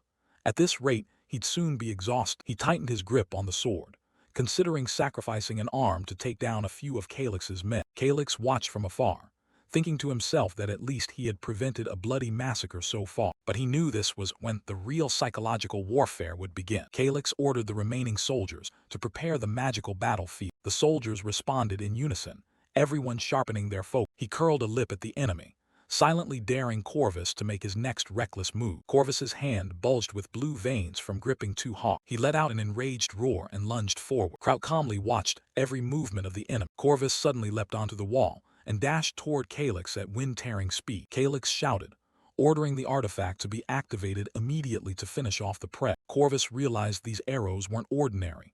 They chased him as if they had eyes. He began to feel that things were getting annoyingly complicated. The wind screamed, and red streaks tore through the dungeon's space. A giant arrow whizzed past, grazing Corvus's side. He clicked his tongue to dodge, sweat beading on his face. One of Calyx's knights took the chance to swing his sword in rapid succession, but Corvus's speed was still too great. He slipped the blows by mere inches. Calyx stood back watching, well aware that numerical advantage was on his side. He continued to operate the crossbow mechanism, though he seemed to be plotting another move. Calyx told himself that victory was something one had to seize personally. Corvus flipped in midair to avoid another magical arrow. An arrow slammed into the ground, leaving a deep crater right behind his heel. He sneered, wondering how long they'd keep firing. Suddenly an alarm blared, startling Corvus. Calyx ordered the soldiers to maintain continuous fire. Corvus drew back, realizing every assault originated from Calyx's position. He thought to himself that he needed to do something about the brat directing things from behind. A gleam of cruelty flashed in his eyes aimed at Calyx. Corvus made a reckless decision to abandon an arm in exchange for Calyx's head right there. The orange-haired knight noticed something was off and shouted to warn his comrades. Calyx's soldiers immediately assumed defensive positions, ready to respond. Corvus began to accelerate, stamping the stone floor. He surged like a phantom,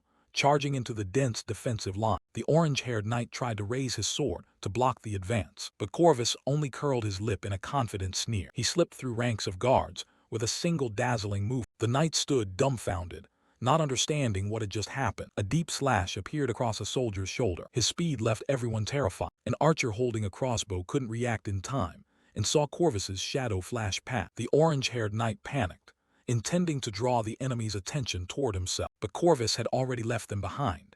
He no longer bothered with these lowly soldiers. Missed, the knight ground his teeth in regret. Corvus landed lightly, but with force behind the defensive line. He sprang off the wall and flew straight toward Calyx's control platform. A terrified scream rang out as Corvus shot up too high. From above, Calyx and the crossbow mechanism came into his view. Corvus launched himself midair, diving toward Calyx like a hunting hawk. A close-up of Calyx's face as the enemy closed in, the soldiers around him shouting in helpless. Calyx kept his gaze cold, thinking that people often choose wrong when cornered. Corvus had become too hot-headed from being cornered, and now he was falling right into the psychological trap Calyx had laid. Calyx realized the man no longer cared about destroying the artifact.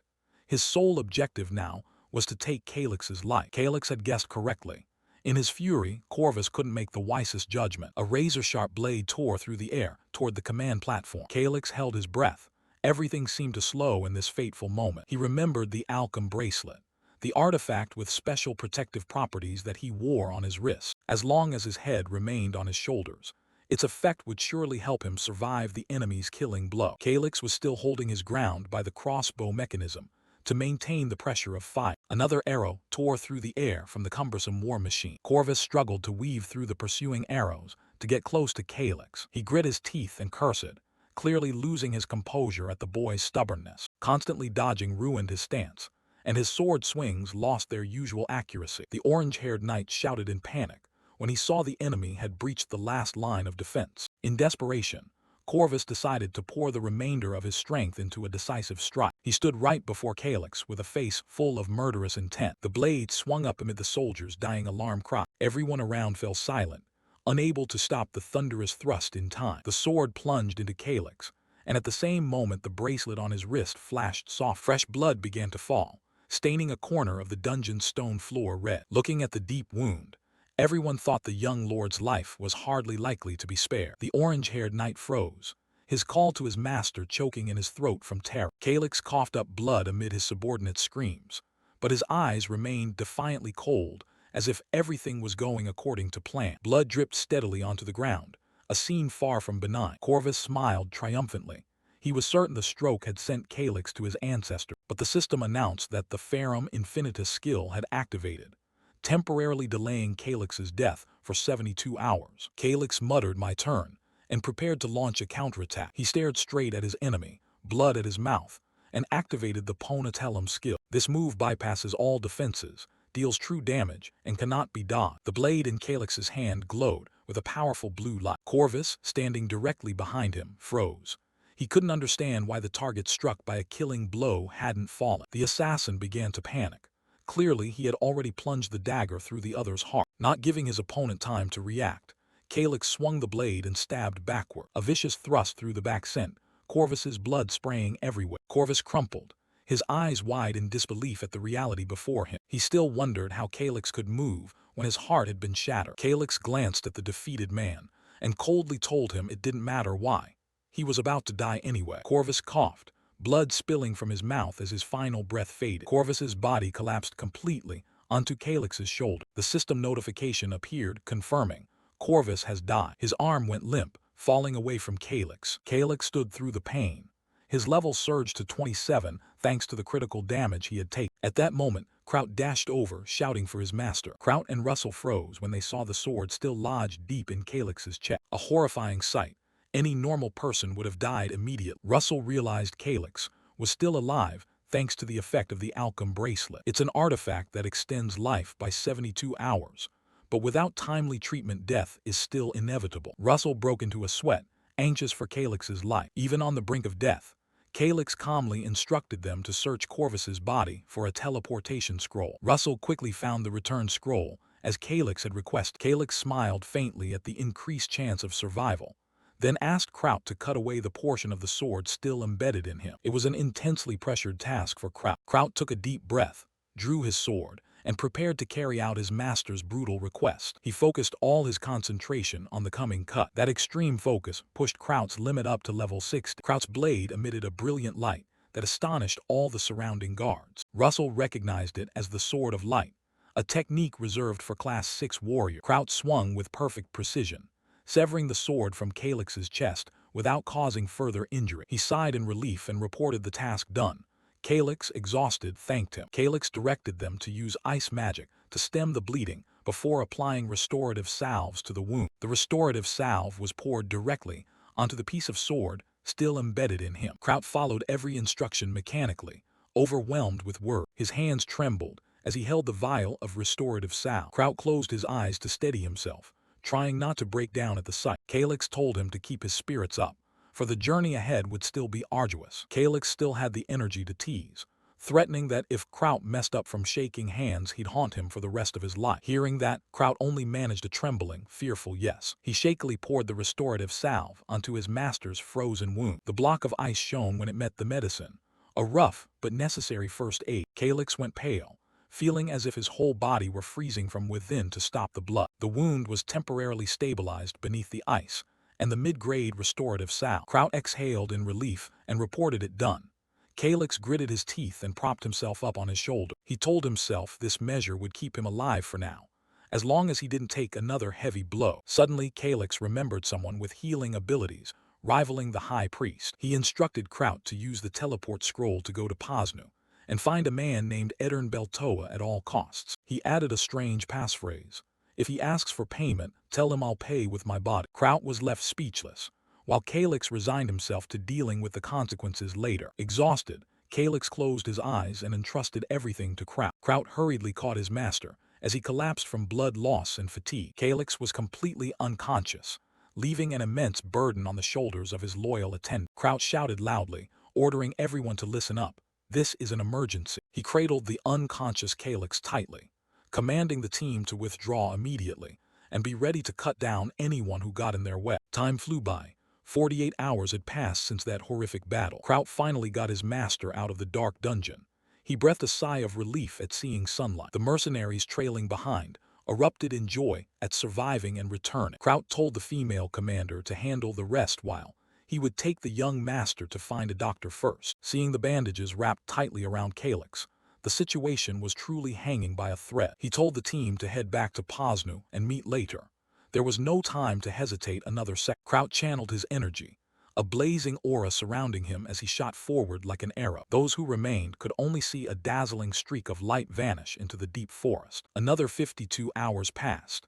The final destination was the home of the legendary Dr. Edern Beltoa. Kraut burst inside, pleading with the doctor to please save Calyx. At the uninvited guest's arrival, old Edern flew into a rage, scolding them for disturbing him. Kraut stood motionless like stone, holding Calyx firmly despite his own exhaustion. The doctor's gaze was full of displeasure.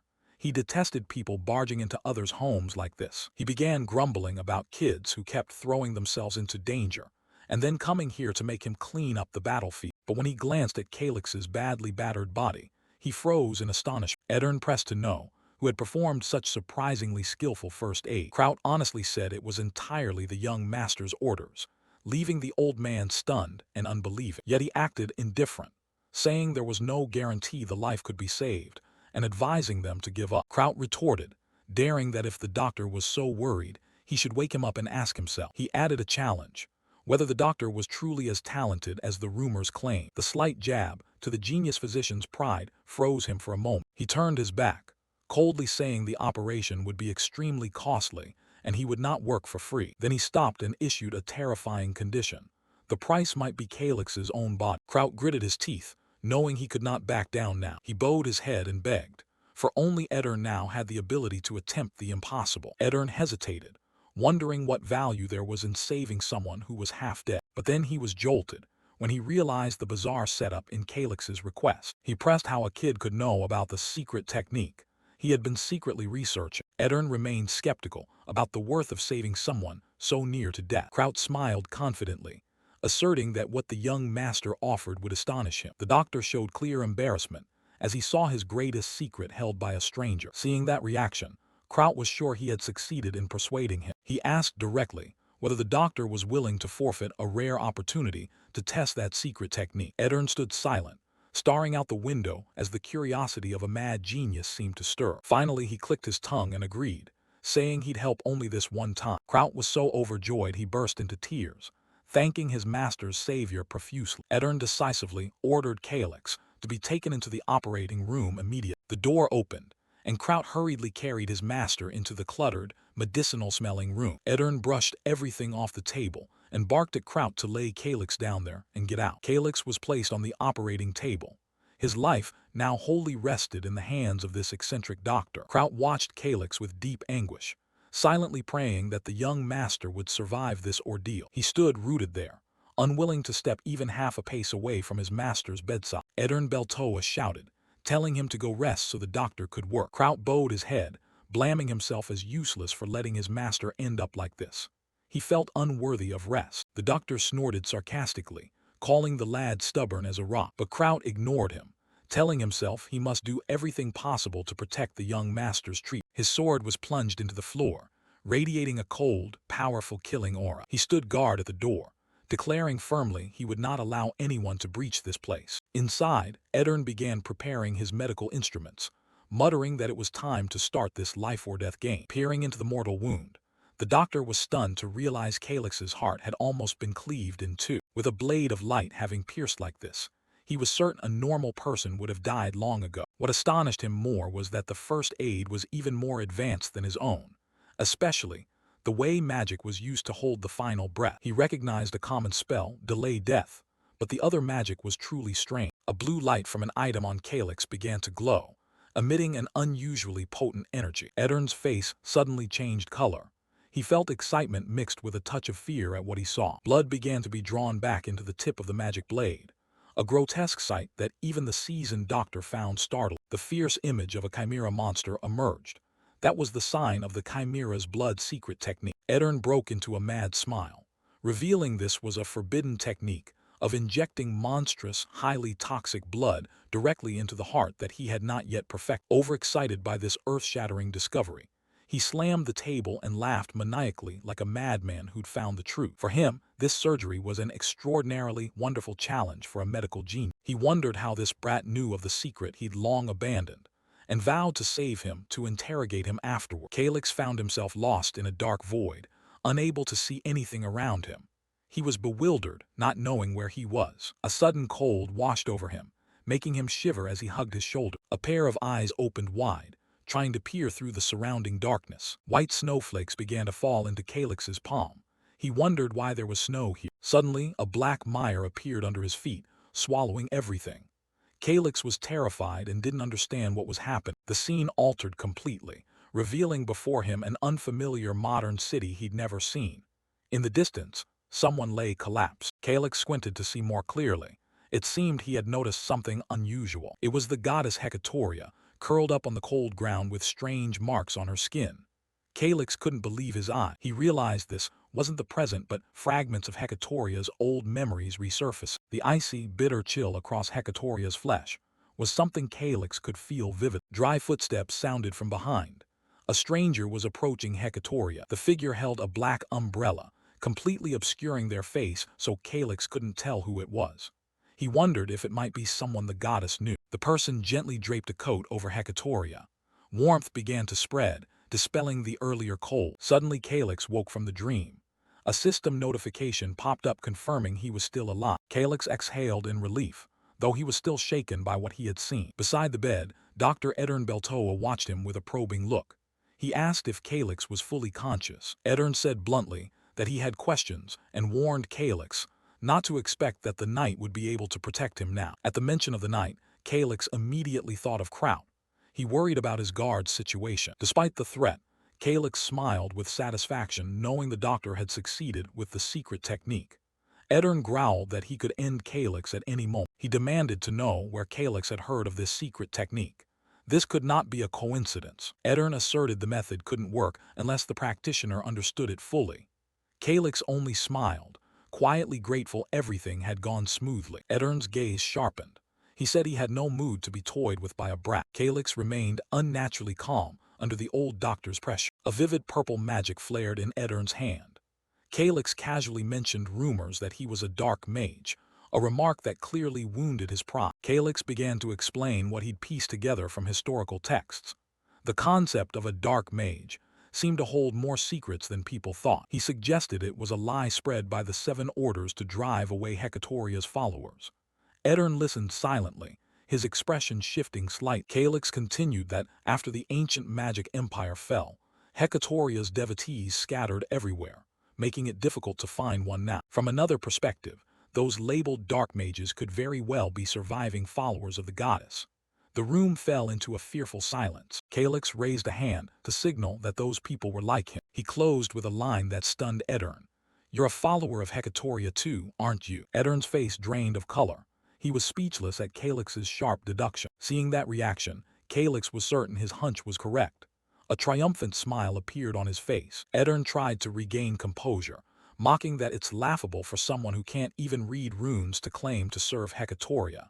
He didn't believe him. Calyx remained unruffled and asked softly, "Do you know this secret, that the goddess Hecatoria actually had a pair of black wings?" Calyx said, projecting an image as proof into his mind. Edern gaped in surprise as sweat began to bead on his brow. This revelation was a severe shock to him. He muttered that this information wasn't recorded in any public records anywhere in the world. How could a brat like Calyx possibly know? Only one thought remained in Edern's mind.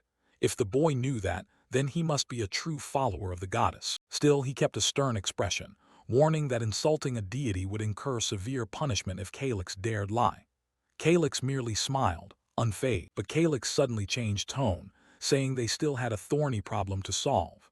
The vague remark caught the doctor's attention. Edern stepped closer, growling that Calix had not yet paid a proper price for the life-saving secret. The pressure from the old man was considerable. Calix made a daring proposal. Let them study his body's transformation as the cost of the operation. Edern was stunned, calling him mad for suggesting such an absurd offer. Calix sneered and retorted, asking if offering his body as an experimental subject was truly so ridiculous. He sat up and calmly explained that only by understanding his special body could the technique be perfected. Edern folded his arms and listened intently to the boy. Edern pondered. Annoyed though he was, he had to admit the boy was right. He himself did not understand why the technique had succeeded this time. Calix added one last point. If Edern wanted to stop, he'd pay 300 gold as a fee and walk away.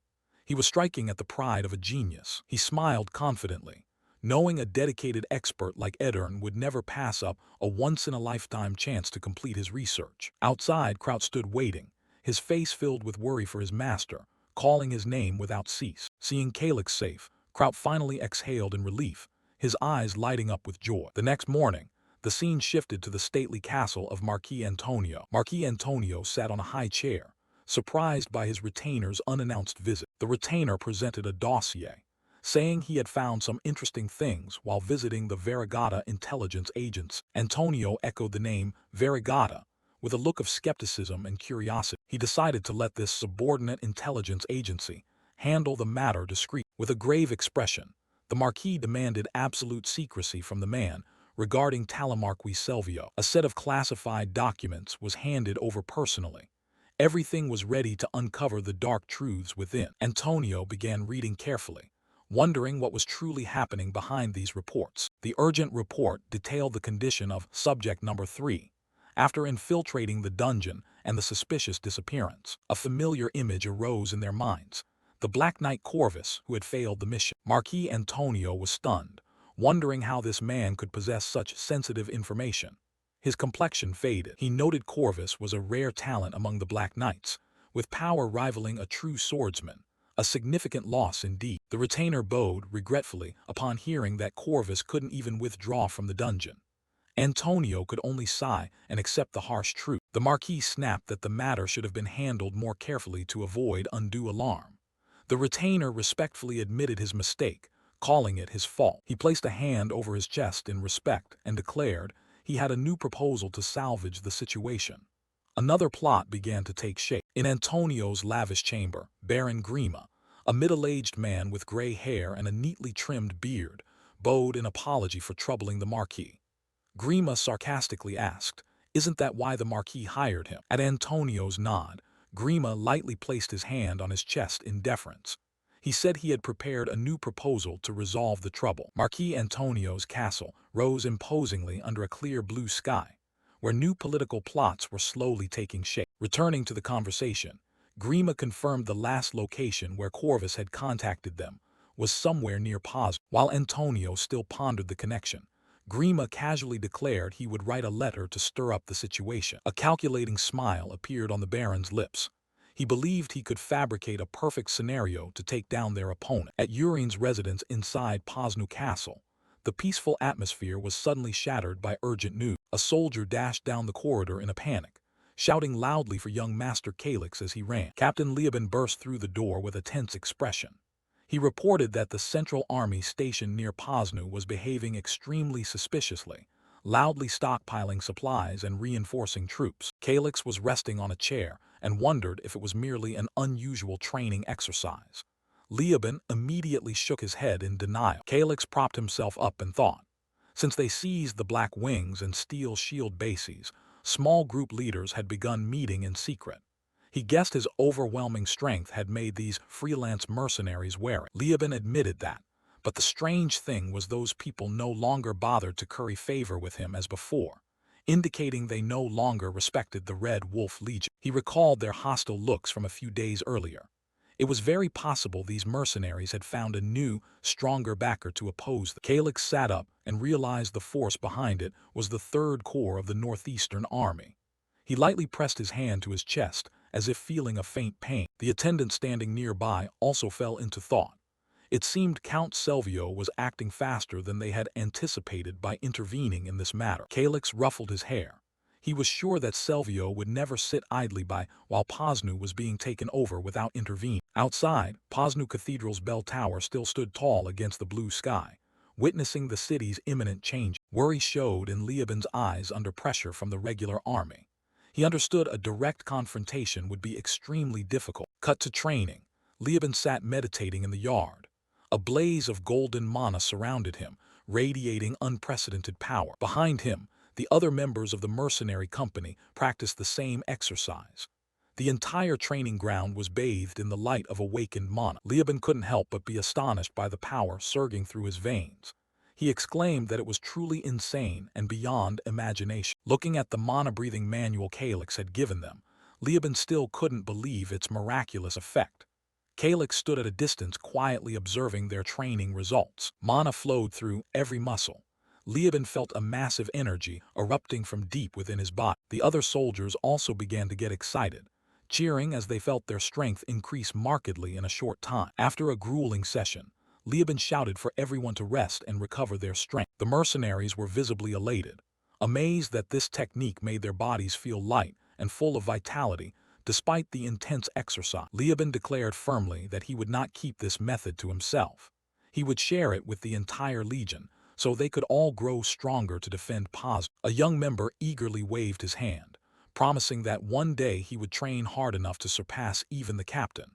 Liaban laughed heartily and said he looked forward to it. He glanced down at the manual and silently thanked Calyx for giving them Morgan's journal, a treasure capable of completely changing the legion's fate. The soldiers behind him wore determined looks and deep gratitude. They vowed to give their all to repay the young master's kindness for making them stronger. Liaban raised his hand and called out, urging everyone to focus and follow his lead. He knew personal strength alone wasn't enough. They needed coordinated teamwork. Cheers rang across the training ground. The Red Wolf Legion's unity and fighting spirit surged higher than ever. Watching from above, Calyx smiled with satisfaction as he saw the Legion truly united into a single block under Liaban's leadership. The attendant beside Calyx was still astonished at what the young master had achieved. Infiltrating the underground and bringing back the technique for 20,000 mercenaries was indeed a feat. Calyx waved a friendly greeting to Liaban, and the mercenaries gathered below in the training yard. He went down to the yard personally to express his thanks and encourage everyone for their relentless efforts during the preparation. Liaban, on behalf of the men, affirmed that thanks to Calyx their strength had surged.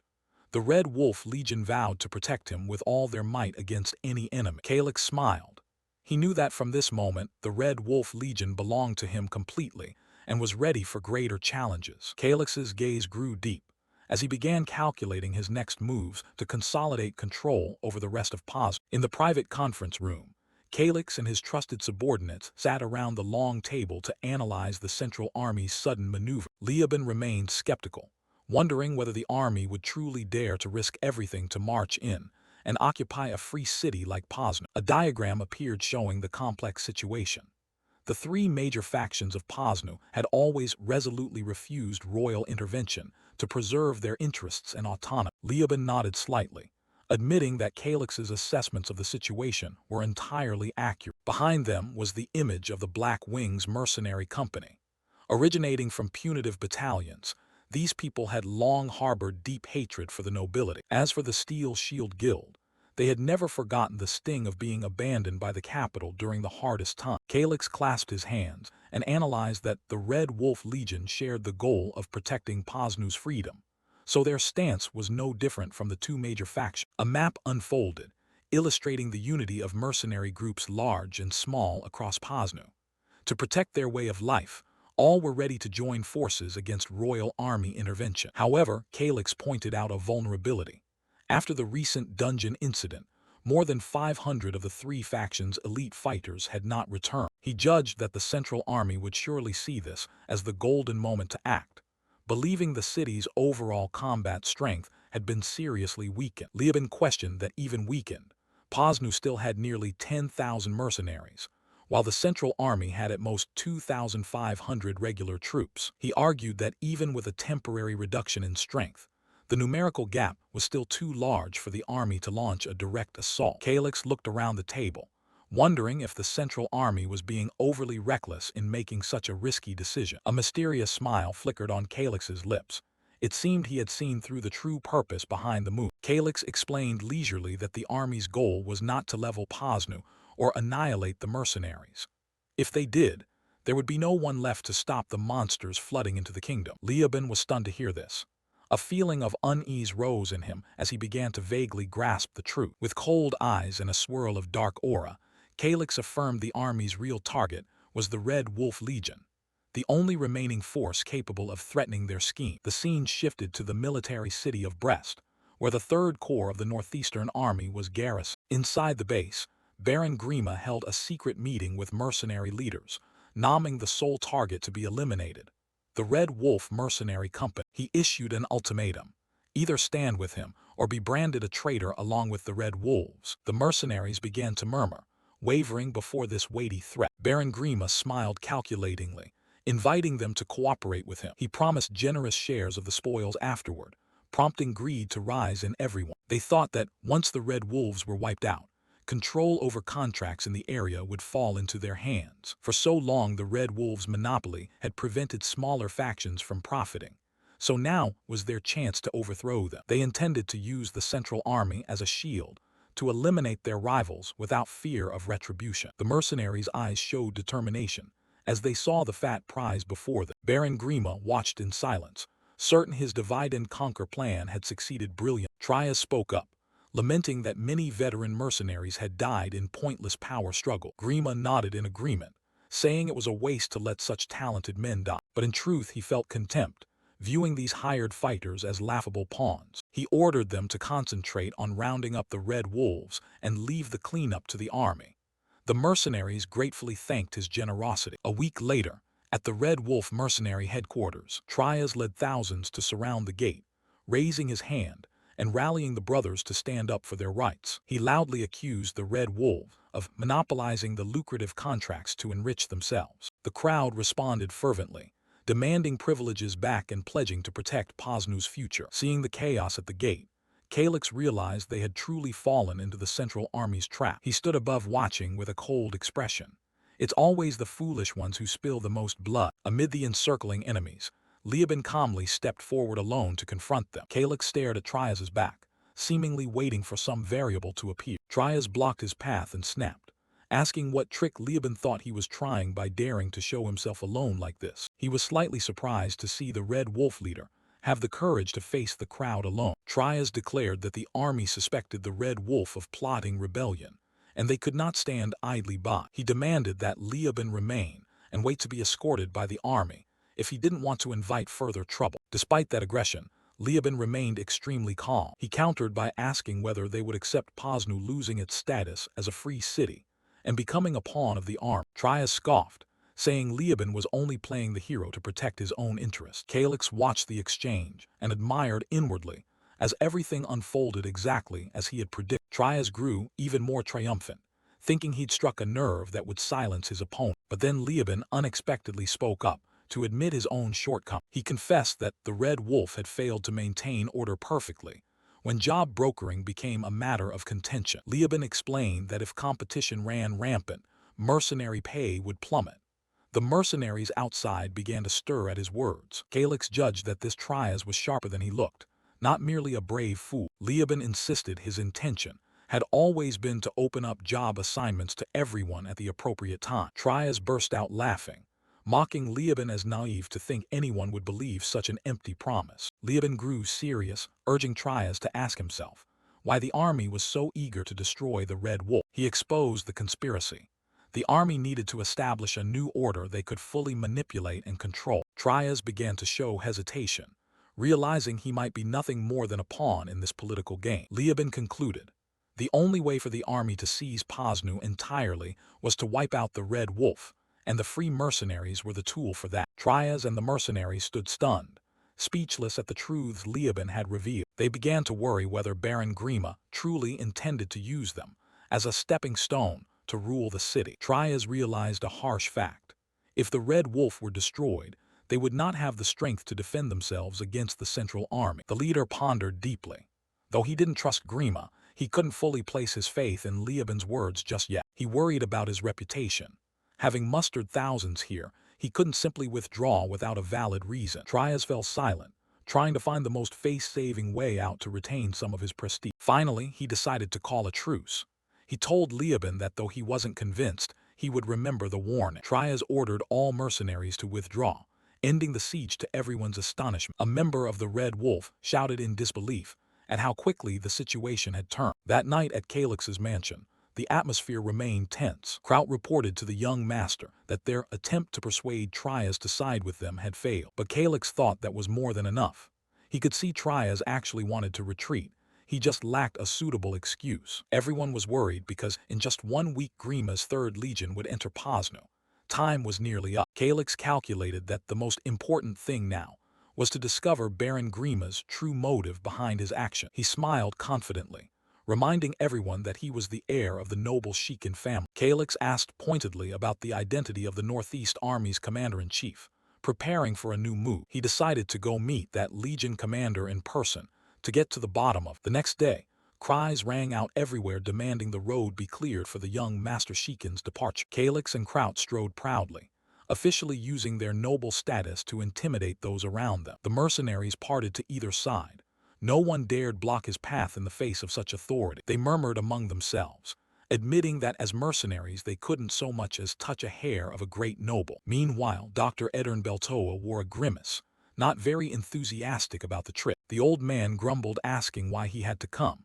Calix joked that he was his most valuable research specimen. Calix felt full of energy, ready to face new challenges in Brest. Thanks to Edern's skill, Calix's previous fatal wound had completely vanished. His younger brother ran out whining, claiming old Edern had stolen the investment money Calix promised him. Edern snapped at being called old, while Calix could only smile wryly at the noisy scene. Calix turned to call Kraut to prepare to depart. He estimated it would take 3 days to reach Brest, so the team needed to set out immediately to avoid missing the chance.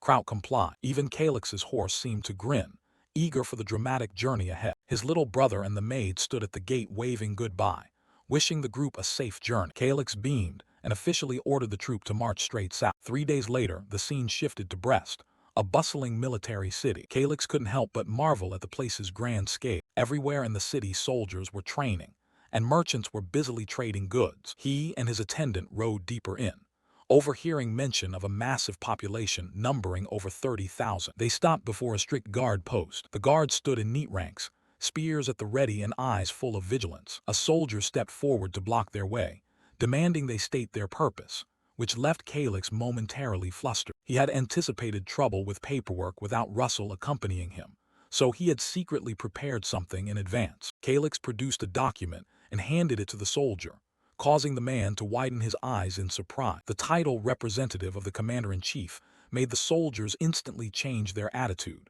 They bowed, apologized, and hurriedly led him inside. Inside, Calix sat waiting in a rather plain room, with his attendant standing watch behind him. He looked over the sparsely decorated room and quietly judged that the commander here did not seem like the corrupt type. Calix was considering that Grima had been secretly leaking information about the Red Wolf convoy to other mercenary groups. Footsteps sounded as a man entered the room with a polite greeting for your representative. Both Calix and his attendant looked up toward the door. It was Baron Grima, the commander of the Third Legion, who held power here. Calix rose to introduce himself, but he noticed Grima deliberately calling him representative to assert a difference in rank. The Baron smiled with calculated intent and invited him to sit to begin the conversation. Calix knew well that Grima held no particular regard for Russell, since he was not an official count. Looking at the opponent's status, he assessed that Grima was likely aligned with the royalist faction and would try to ignore him. Grima began with excuses that they were busy preparing to march out,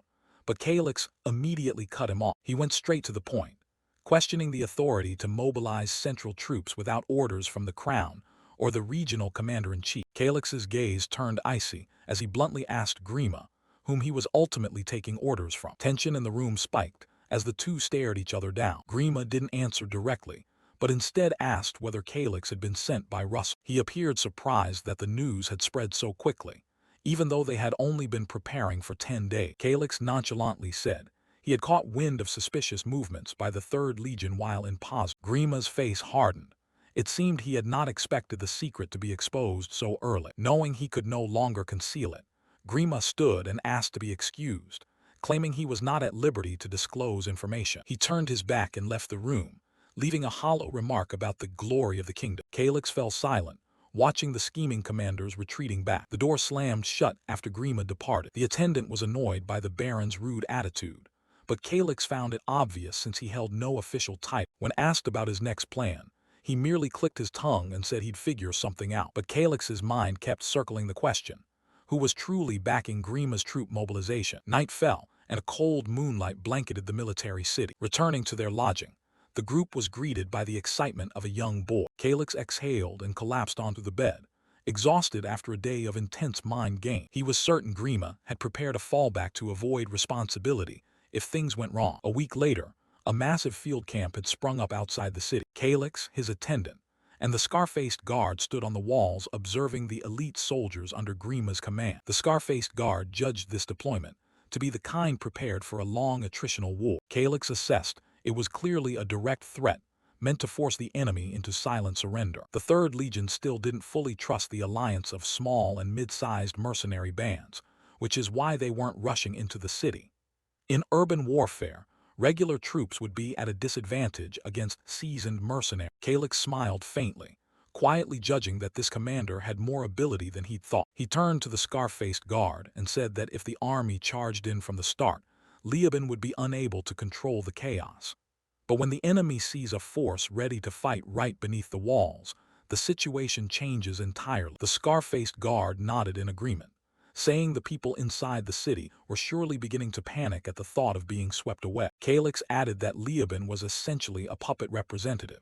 He lacked the strength to restrain the dozens of unruly mercenary companies under him. Inside the city, events unfolded just as Calyx had predicted, with factions beginning to splinter and turn on one another. A mercenary slammed the table in anger, arguing that in this situation they had no choice but to side with the central army. However, another immediately countered that their combined strength could easily overwhelm the army.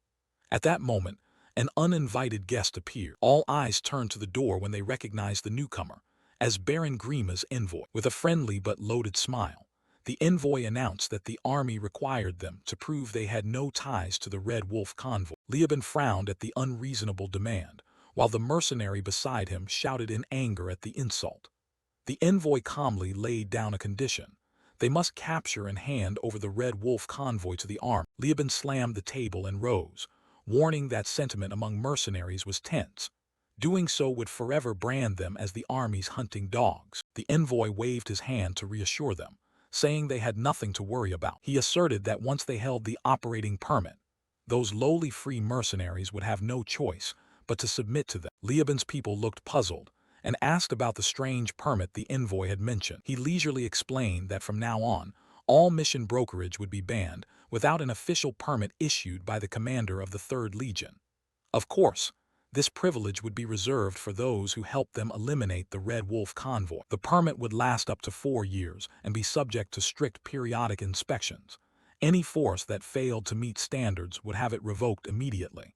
It was clearly an invisible shackle to control all mercenaries. Leoben ground his teeth bitterly, realizing everything was unfolding exactly as Trias had warned. The envoy smiled farewell, not forgetting to leave a parting remark that he expected to receive many heads of Red Wolf members. After the envoy left, a heavy silence filled the room. Leoben swore in despair.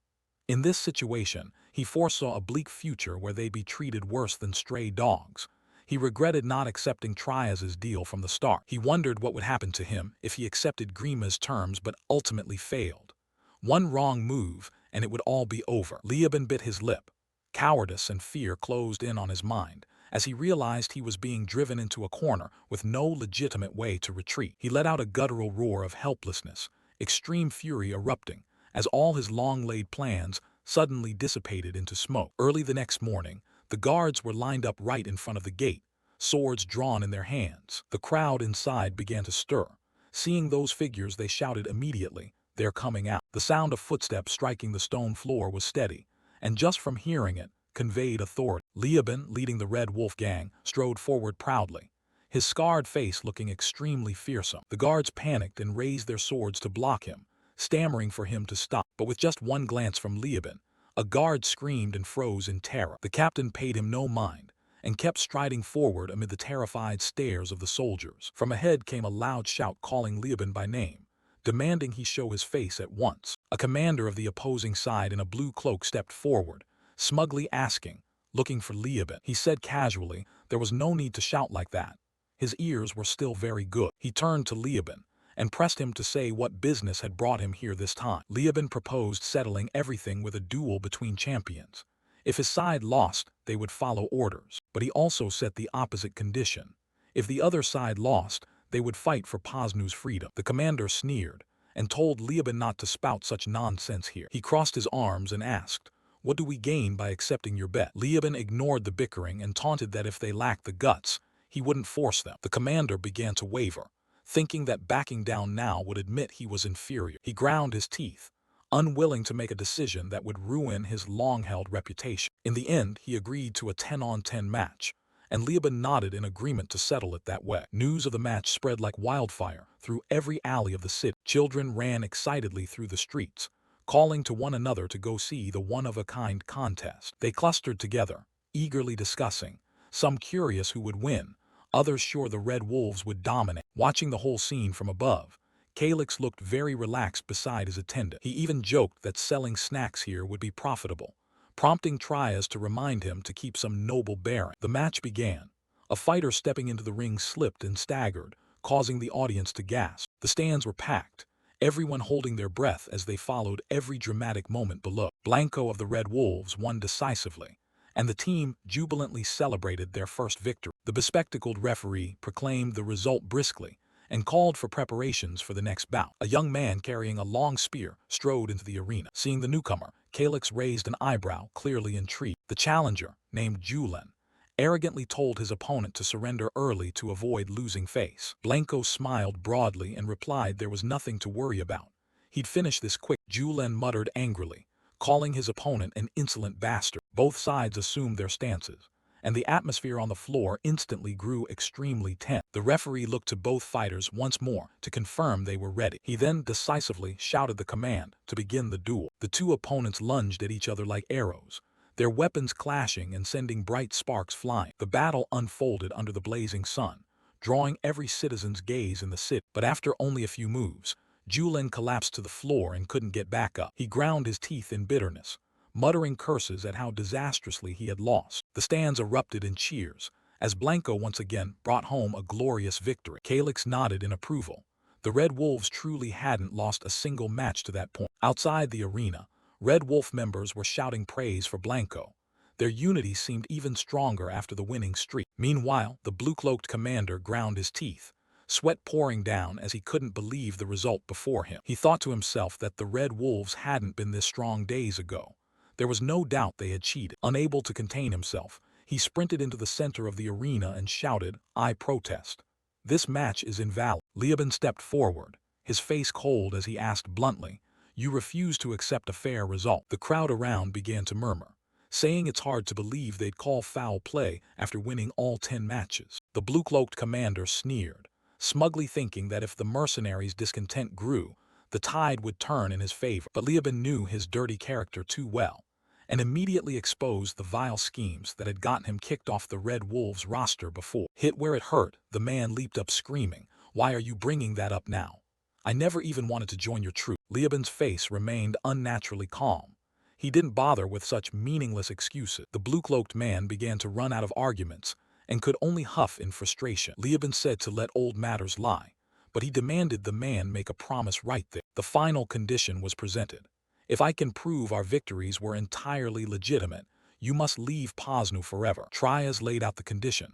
If the Red Wolves win honorably, then Blanco must promise to leave Posnu forever. Blanco smirked confidently, saying to present the evidence and he would comply with any demand. Deep down, he was convinced that even if he stepped down, there would be no place left for Trias in Posnu anyway. Trias nodded to seal the deal, agreed. He turned to ask Blanco if he had rested enough to begin the duel. Lieben stepped forward eagerly, declaring he was ready for battle. Trias asked if he was confident he could beat Blanco, who ranked 20th in the Red Wolf hierarchy. Blanco flushed at that, warning Trias not to underestimate him. He placed a hand on his shoulder to reassure him, signaling the others to step back and make room for the duel. Trias permitted Lieben to use every artifact he had because he wouldn't allow the Red Wolves' honor to be further tarnished. The two faced each other in the square. As the atmosphere grew tense, Blanco maintained an arrogant air, looking down on the young challenger. He warned Lieben not to regret it if he ended up losing an arm on the arena floor. Lieben took a deep breath,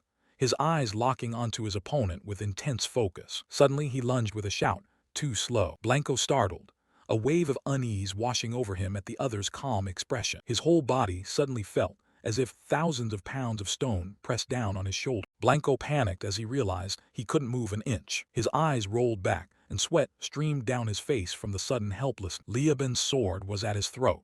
Blanco could only grit his teeth at how quickly he'd been defeated. Lieben flashed a triumphant smile and asked Trias whether he should send someone else up to finish Blanco. Trias called Geppetto to the arena for the next round. Geppetto strode out with her spear decisively. Understood. She activated the skill haste, becoming a streak of light as she dashed forward. Blanco only caught a blur passing by. Her speed far exceeded his ability to react. Geppetto halted in an extremely precise, powerful spear posture. Before Blanco could blink, the spear's tip was right at his throat. Trias stepped forward confidently, asserting he still had countless ways to corner Blanco. The simple reason was that the Red Wolves had successfully conquered the Posnu dungeon. Blanco gaped in astonishment at the shocking news. The surrounding crowd began to murmur, refusing to believe what they heard. Blanco stubbornly insisted that obtaining artifacts from a dungeon wasn't that easy. Trias sneered, knowing full well his opponent wondered how they acquired such treasures. He explained that the team had endured the dungeon's brutal reconfiguration trials to become the strongest, all thanks to the kindness of young Master Calyx, who was present right there. Blanco was stunned upon hearing they even possessed the mana-breathing method. Trias demanded Blanco take a good look at the true power of a Class 5 warrior. He braced himself and his roar echoed, shaking the entire arena. A surge of mana exploded,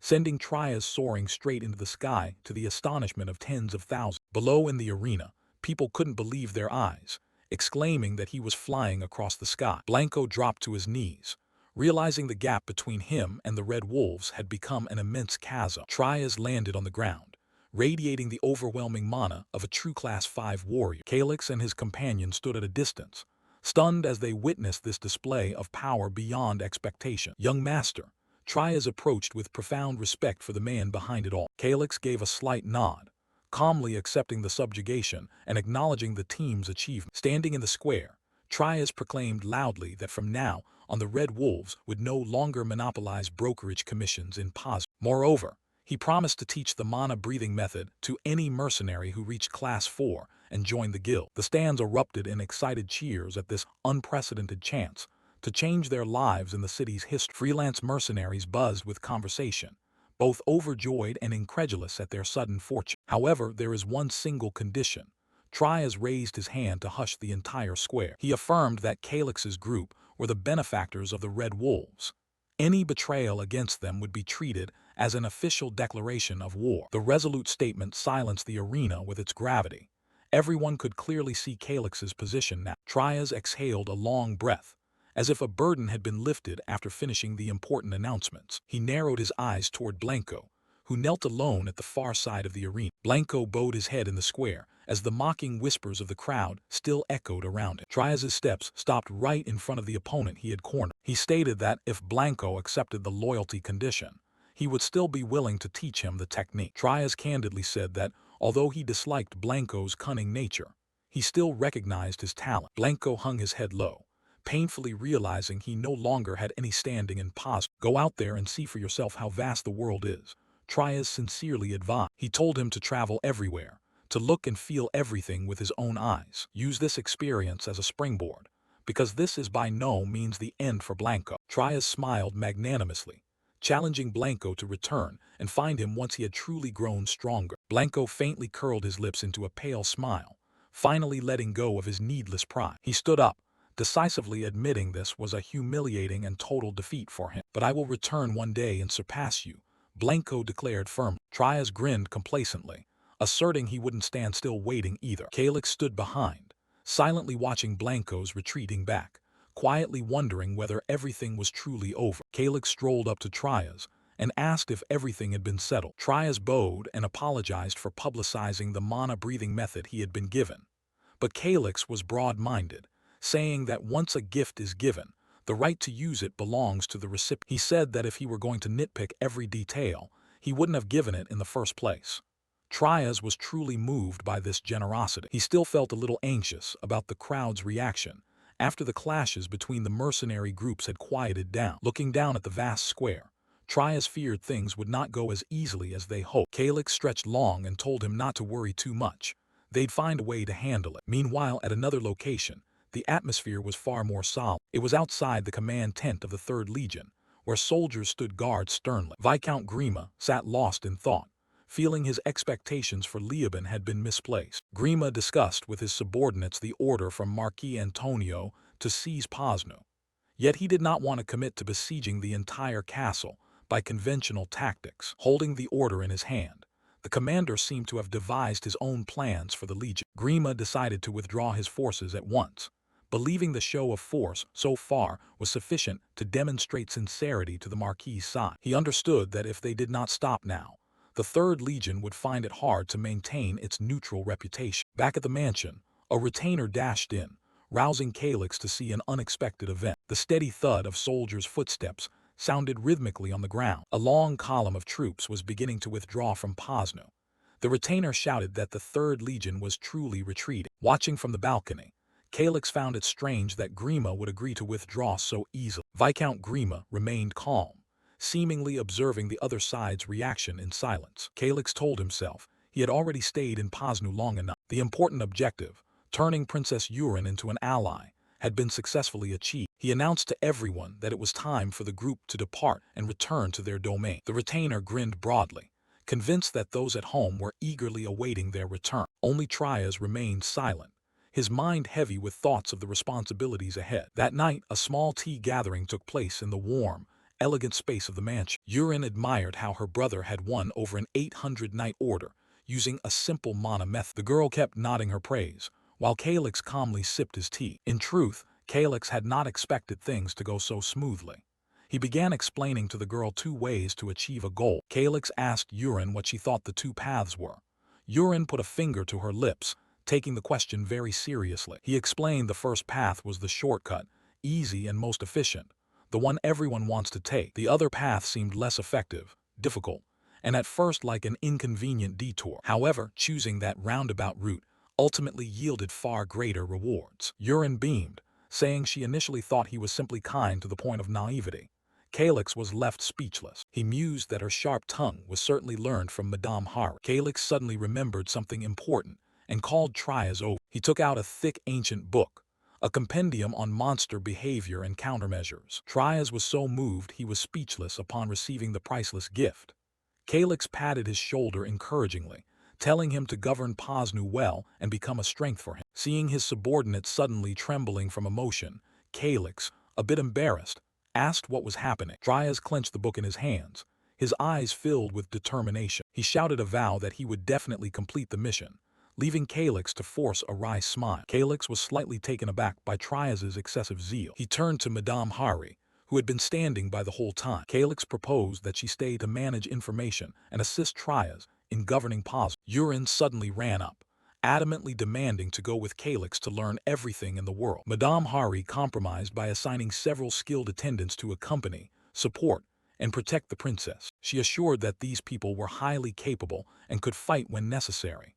Calyx nodded in agreement to settle the matter. Yurin squealed with delight, jumping up to celebrate the victory, while Madame Hari could only sigh in helplessness. In the sky, the full moon cast a silver light over everything. The group began silently departing Poznu that very night, leaving Madame Hari and Trias to see them off at the city gate. Madame Hari and Trias stood silently, watching the young master's figure fade into the distance. Only the clatter of horse hooves echoed on the empty dirt road. Sitting on his horse, Calyx inwardly took pride in having successfully turned Princess Yurin into an important pawn. Seeing the girl's elated face, he believed that in a few years Yurin would become a formidable aide. The retainer riding beside him praised Calyx for increasingly maturing and improving. He remarked that Calyx seemed to have grown taller, bearing strongly the bloodline and great potential of Lord Colin. Calyx mentally reviewed the rewards he'd harvested after so many events, from treasures to defeating a level 6 master. He smiled faintly with satisfaction upon seeing his level officially reached 32. However, the retainer's sudden question about practicing the mana breathing method made Calyx flinch briefly. Hearing him prattle on about the benefits of training, Calyx had to awkwardly nod and confirm he still practiced regularly. The retainer encouraged him, saying that although his mana was currently low, with persistence the day of reaching the peak would not be far off. Calyx brushed off the nagging, telling him he knew already and not to mention it again. In truth, he felt like he was burning inside because he had completely forgotten his family's mana breathing method. If discovered, things would be extremely bad. He painfully pondered solutions, causing Urine behind him to wonder at the ever-changing expression on his face. The current goal was to find a mana technique of S rank or higher to fully replace the old one. Calyx looked at the group ahead, feeling the weight of pressure. The scene shifted to the next day at Brest Fortress, the station of the 3rd Legion. In the dim space, a mysterious man of immense presence spoke, reproaching someone for excessive caution. A black pawn was moved on the board, signaling the start of a dangerous new political game. Viscount Grima sat motionless in his chair with a face full of anxiety, quietly listening to the cold summons from the unseen figure in the shadow. On the chessboard, Baron Grima is being driven into a corner. His opponent remarks that it's his bad habit to try to make everything too perfect. With a decisive move, Grima's white piece is taken. The mysterious figure neatly announces, check. Grima stares silently at the settled board, looking stunned. He lets his hands fall behind his head and forces a smile, admitting his stubborn nature. His opponent is simply too skilled. The mysterious man sits on a high chair, his face hidden in shadow. He meditatively mentions the name Calyx, recognizing him as the one behind everything. Grima looks away, saying the other must surely know Calyx better than he does. Seeing the guest stand, the Baron asks if he intends to leave now. The man nods, saying there's no need to see him off. Grima bows respectfully. He promises to erase his memory of this meeting, to act as if he has never met the guest. He calls the other Count, expressing gratitude for what he has done for him. The mysterious man smirks. He says he has severed ties with the mortal world, so not to address him by that title anymore. He laughs loudly, telling Grima that he truly has become a crafty old fox. Baron Grima bows again. He says it is because he has learned much from this particular guest. The mysterious man turns his back and walks away, as strange purple magical energies begin to emanate from his feet. Magic surrounds his body, creating a haunting spectacle in the dark room. A vortex of purple energy flares up, engulfing the guest before Grima, who stands motionless, eyes wide. He vanishes completely, leaving the Baron awed by that tremendous power. Grima shivers, sweat running down his face. He wonders whether that being can still be called human. The next day at Viscount Selvio's mansion, a tense atmosphere hangs in the air. A heavy fist slams the table, making the inkwell jump. Selvio roars curses at those wretches. On the table lies Baron Grima's letter. It reports the failure and brazenly demands Selvio cover the additional expenses incurred. Selvio grits his teeth in anger. He sums up Grima's message as, he ruined the job and now expects me to pay. The image of Calyx appears in his mind.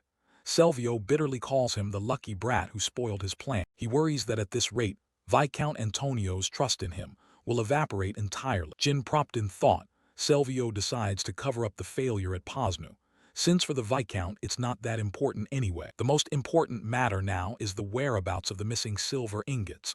He wonders who, in the end, holds them. Gazing into the night, Selvio guesses the culprit must have used a magic box to reduce weight, surely tied closely to the mage core. How could they transport that enormous amount of silver without leaving a single trace? Selvio breaks into a cold sweat. He knows that without the Viscount's backing, his old enemies will pounce on him at once. A week later, the scene shifts to the splendid capital Elesina under the morning sun. Luxurious carriages enter the palace. Being part of the Morning Council is the clearest proof of power. As factions vie for power, who gets appointed to which seat becomes a matter of life and death for the noble. Selvio's carriage stops before a magnificent mansion. A servant announces their arrival. Black boots step onto the lawn. The focus of this conference is whether Prince Gale will be granted any office. Selvio walks with a grave expression. In this council rife with power, anyone who cannot hold their head high is considered out. A servant leads him inside, announcing that the other is waiting for him in a private room. Selvio's hand rests on the doorknob as he gently pushes into the drawing room. The Viscount still wonders why this person personally invited him for a private meeting. In the lavish room, a young man sits sipping wine beside a lavish banquet. Seeing Selvio, he warmly welcomes him. Selvio bows out of courtesy. The young man smiles and tells him there's no need for such formality. It is Prince Gale. He raises an eyebrow at Selvio, holds his glass, and suggests they share a drink. Red wine is poured full into the elegant glass on the table. Gale folds his arms, a constant smile on his face. He gets straight to the point, saying he invited Selvio to gain his consent. Selvio frowns, not understanding the implication behind Prince Gale's invitation. Gale smiles enigmatically, telling him not to be so guarded. Gale continues with a confident smile, promising that this is merely a friendly conversation to seek mutual accord. Gale mentions that he has just recruited an old acquaintance of Selvio and signals for that person to step forward. Prince Gale introduces him with great courtesy, but the presence of the man standing behind Gale strikes Selvio far harder. Viscount Selvio stares in shock, cold sweat running down his brow as he sees that familiar face. It is Gerard Milces, a former subordinate Selvio despises to the bone. He grits his teeth, calling him a treacherous dog that bit its master before fleeing. Selvio turns to Gale in fury, demanding an explanation for the presence of this traitor in the royal court. Gerard attempts to speak, but Selvio snaps at him to shut up because he is speaking with the prince. Selvio angrily insults Gerard as contemptible and clueless for daring to step here. Gale remains silent, observing calmly. Gale advises the Viscount to calm down and at least listen to what Gerard has to say. Selvio still refuses to accept the royal household taking in such a person. Gale chuckles lightly, saying that who the crown accepts is the royal prerogative, not Selvio's. He poses a question that cuts into Selvio's ambition. Gale's gaze turns sharp as he asks whether Selvio is truly satisfied with his current position. Prince Gale makes an enticing offer. He wants Selvio to become the record keeper of the council. Selvio is astonished by this chance for advancement. Selvio understands the value of that post. It would allow someone under the Viscount's authority to attend the morning council openly and without trouble. However, he remains wary and asks Gale in return what the cost of this favor would be. Gale gets straight to the point. He wants Selvio to lobby so that Gale can become auditor, an auditor with supreme authority. Selvio is stunned by that ambition. Gerard stares at Selvio with a triumphant smile. He asks how long the Viscount intends to remain a pawn for Viscount Antonio. Selvio clicks his tongue in annoyance and demands that Gerard clarify his plan to overturn the old order. Gerard spreads his hands, saying that Antonio's backing seems solid now, but he questions how long it will last amid upcoming upheaval. Selvio grits his teeth and calls Gerard a know-it-all and a braggart. Gerard sneers, saying he knows Selvio too well because he once lived as his slave. He recalls the time he did everything by his master's orders, yet received nothing but contempt. He calls it a life of slavery, nothing more, nothing less. Selvio narrows his eyes and asks whether that was Gerard's reason for betraying him. The Viscount's hatred is evident in every word. Gerard calmly tells him not to call it betrayal, but rather that he reclaimed his own independence. Selvio trembles with fury and calls him a bastard. Prince Gale raises his glass, urging both to stay calm and put the past aside in favor of shared interests going forward. Gale stares at Selvio, asserting that with a schemer like him, persuading Viscount Antonio should not be too difficult. Selvio falls silent, beginning to weigh the losses and gains of the prince's bold offer. Gale smiles inwardly, knowing he has planted a seed of doubt. At that moment, Calyx appears with an authoritative smile. He steeples his fingers and asks the decisive question, "What do you truly desire?" A question aimed straight at Selvio's ego. Calyx begins to close the deal. He wants an official post so he can legitimately take part in the morning council, right under Viscount Antonio's nose. Viscount Selvio jumps to his feet. This is not merely an agreement but a contest to see who is more worthy of selection. The old Viscount's gaze hardens. In this political game, he absolutely refuses to be defeated. He brusquely dismisses the idea, claiming the auditor post is beyond Calyx's reach. Instead, he suggests some low-profile offices like game park manager to keep him inconspicuous. Gerard unexpectedly interrupts the bargaining. He proposes a compromise, the development officer role, powerful enough yet not overly conspicuous. Viscount Selvio nods in agreement. Such a position is enough to appease both sides without rousing greater powers. Under the dim lights, Calyx offers a subtle smile.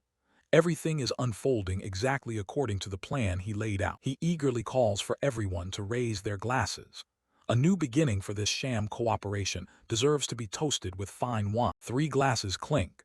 Beneath the polite laughter, separate schemes begin to kindle. Night falls over the magnificent mansion, but this piece is only a fragile veneer. Heavy footsteps echo along the empty corridor. Someone is leaving in a sour mood after the banquet. Viscount Selvio staggers toward the door, his steps unsteady from the wine. At that moment, Gerard calls after him. Gerard's smile remains as sly as ever. He approaches as if bearing a special gift for the Viscount. He casually mentions the missing silver, causing the Viscount to freeze. This is the crippling weakness he has been trying to hide. The Viscount's eyes widen in shock.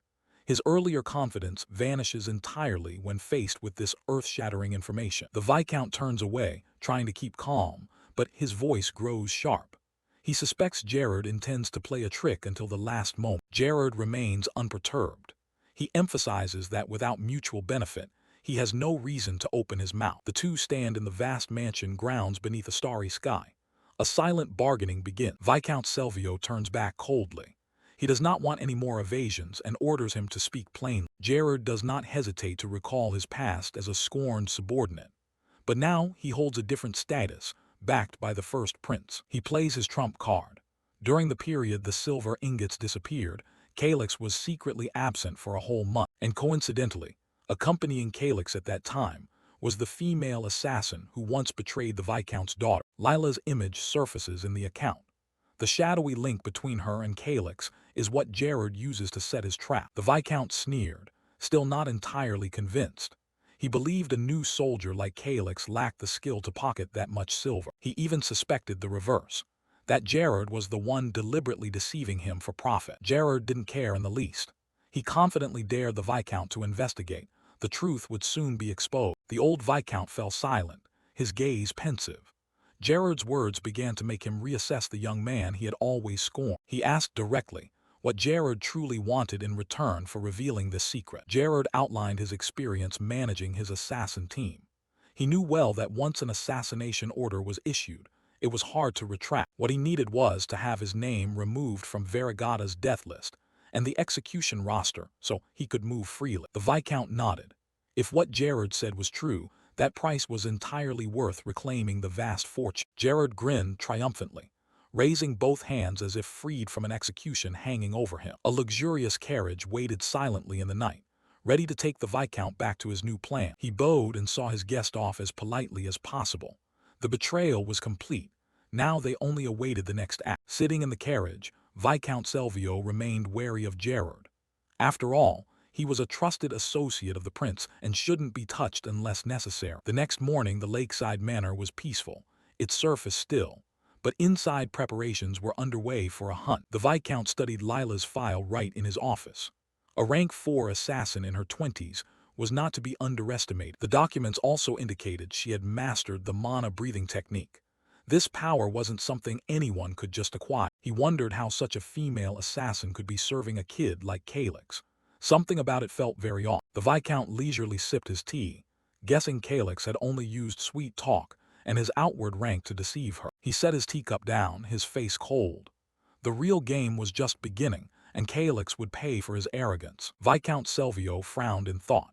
He was convinced there was an abnormal relationship between Calyx and the assassin Lila, and he intended to use that to flip the situation. He summoned Tabar. It seemed these suspicions required a bolder solution than mere speculation. Tabar bowed and obeyed. For this attendant, his master's wishes were absolute command. Lila's portrait lay on the table. The Viscount repeated her name with calculation in his voice. He pressed the white-haired assassin who had just appeared, asking if he remembered the girl. He was the trump card the Viscount had summoned. He did not spare praise. Lila had once been extremely outstanding, intelligent, and full of courage. But in his eyes now, she was merely a failure who had fled from the test. The white-haired assassin smiled grimly, asking bluntly whether he would be allowed to finish her off right away. But the Viscount wanted something more interesting than death. He needed the valuable information she possessed. He stuck out his tongue and licked his lips hungrily. It had been too long since his children had tasted fresh blood. The Viscount reiterated once more, absolutely no killing. Information was the top priority. The assassin looked curious. What information could concern the Viscount so much? The target was nothing other than the hiding place of the stolen silver ingots. His gaze turns icy. He suspects the silver is hidden in the underground vault of Count Shekin's castle. The lakeside manor falls silent, but a clash between the domains seems imminent. Under the full moon, Calyx silently rides ahead, leading the retinue forward. His face shows clear fatigue after a long journey and tense scheming. Gordon suggests stopping at the Elbrack Inn. It's the last reliable service stop before entering Shekin territory. A small inn appears by the road, welcoming travelers exhausted in the late night. No sooner does Calyx sit down than he yawns repeatedly. He just wants to finish the day and sleep. The orange-haired knight still has energy to spare, and plans to cajole everyone into partying a little longer. At that moment, Gordon approaches to report that someone dispatched from the domain has arrived and urgently requests to see him. Boot heels pound on the wooden floor. A respectful voice rings out, breaking the silence. The mysterious visitor stands with his back to them, bowing. "Young master, long time no see." An unexpected end to a long day. Calyx Shekin stares into space, his face showing shock as if he can't believe his ears. He mumbles, wondering what on earth is happening. Kraut remains taciturn, his stern eyes fixed ahead without answering his lord. In the temporary council room, Kraut begins to report a tense development. Viscount Antonio has officially formed a special investigative team. Hearing this, Calyx presses to know who was sent. Kraut mentions the name Orsul Tigram, causing both Calyx and Princess Urin to turn pale.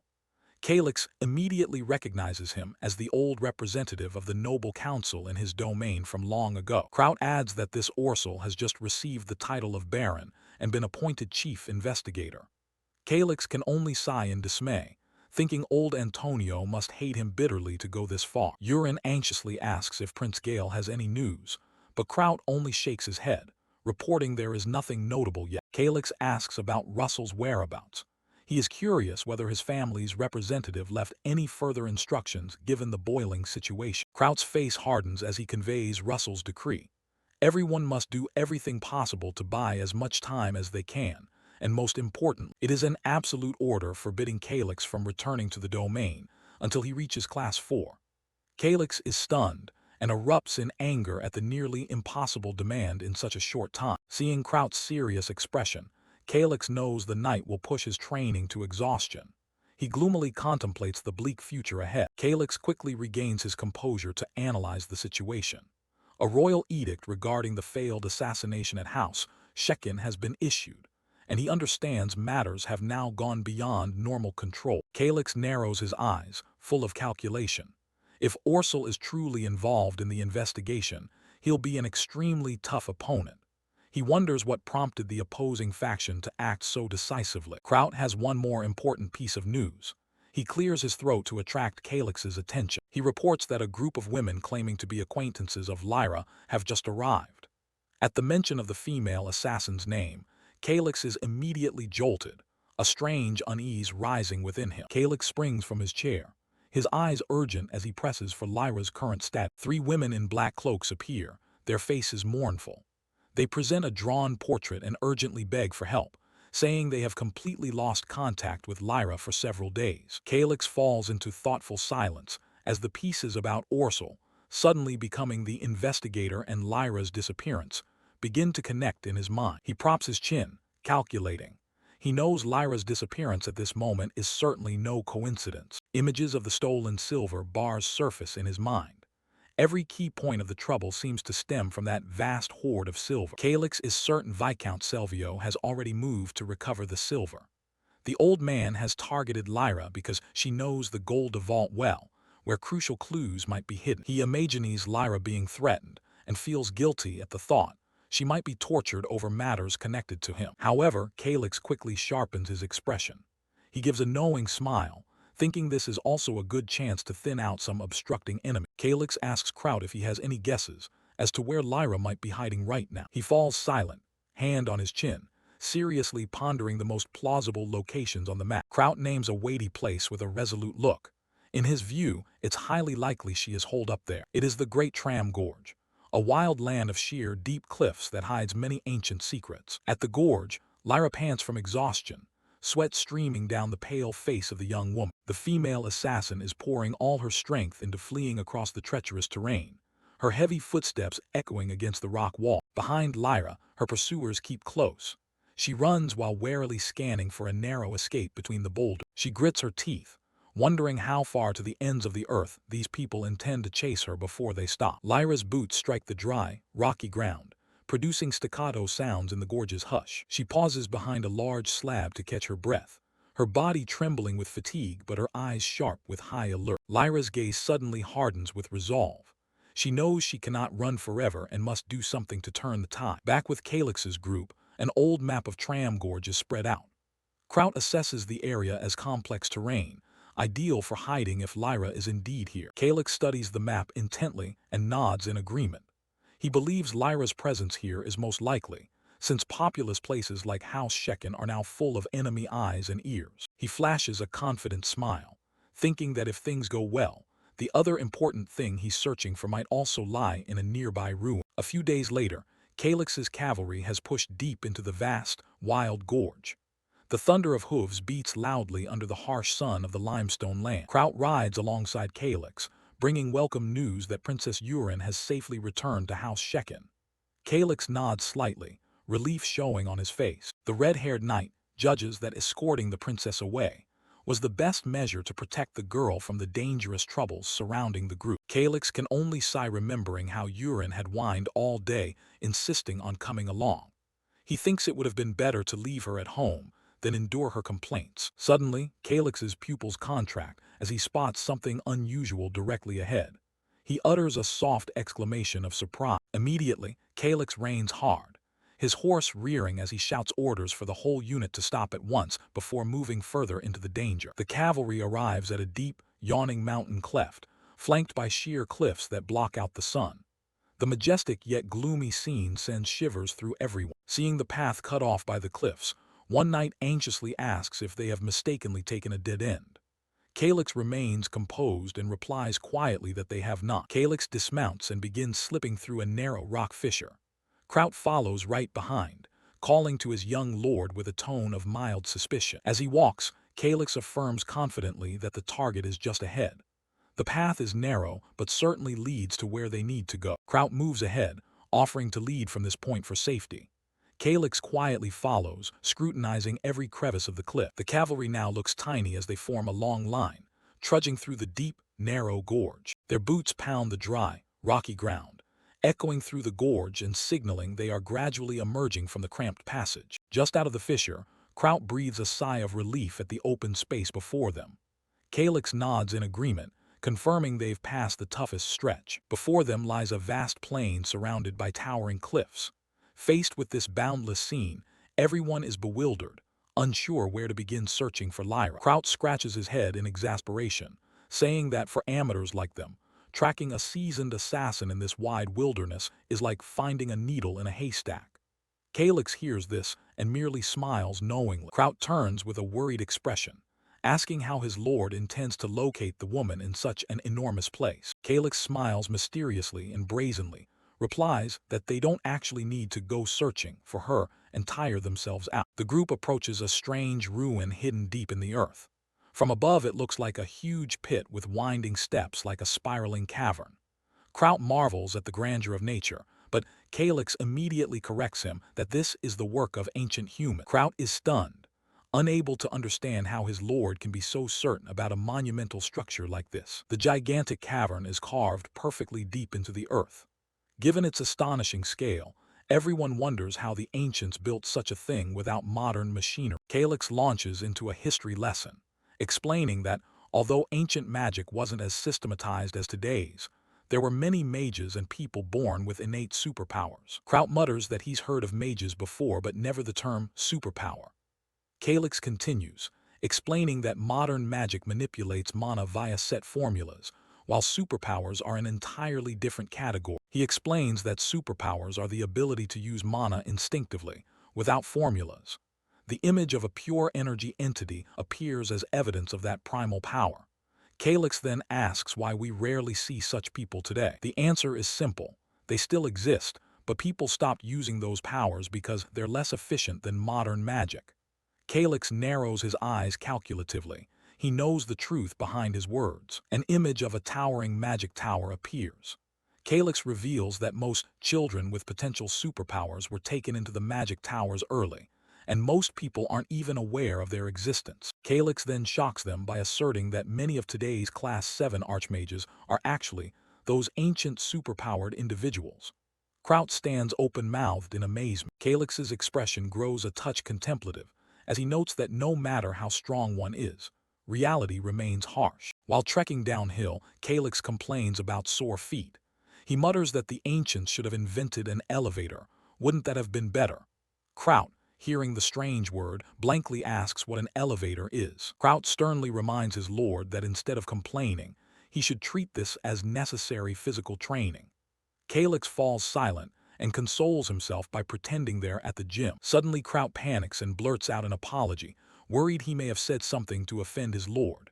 Calyx remains expressionless, not bothering to reply. Kraut anxiously asks if Calyx is genuinely in pain anywhere.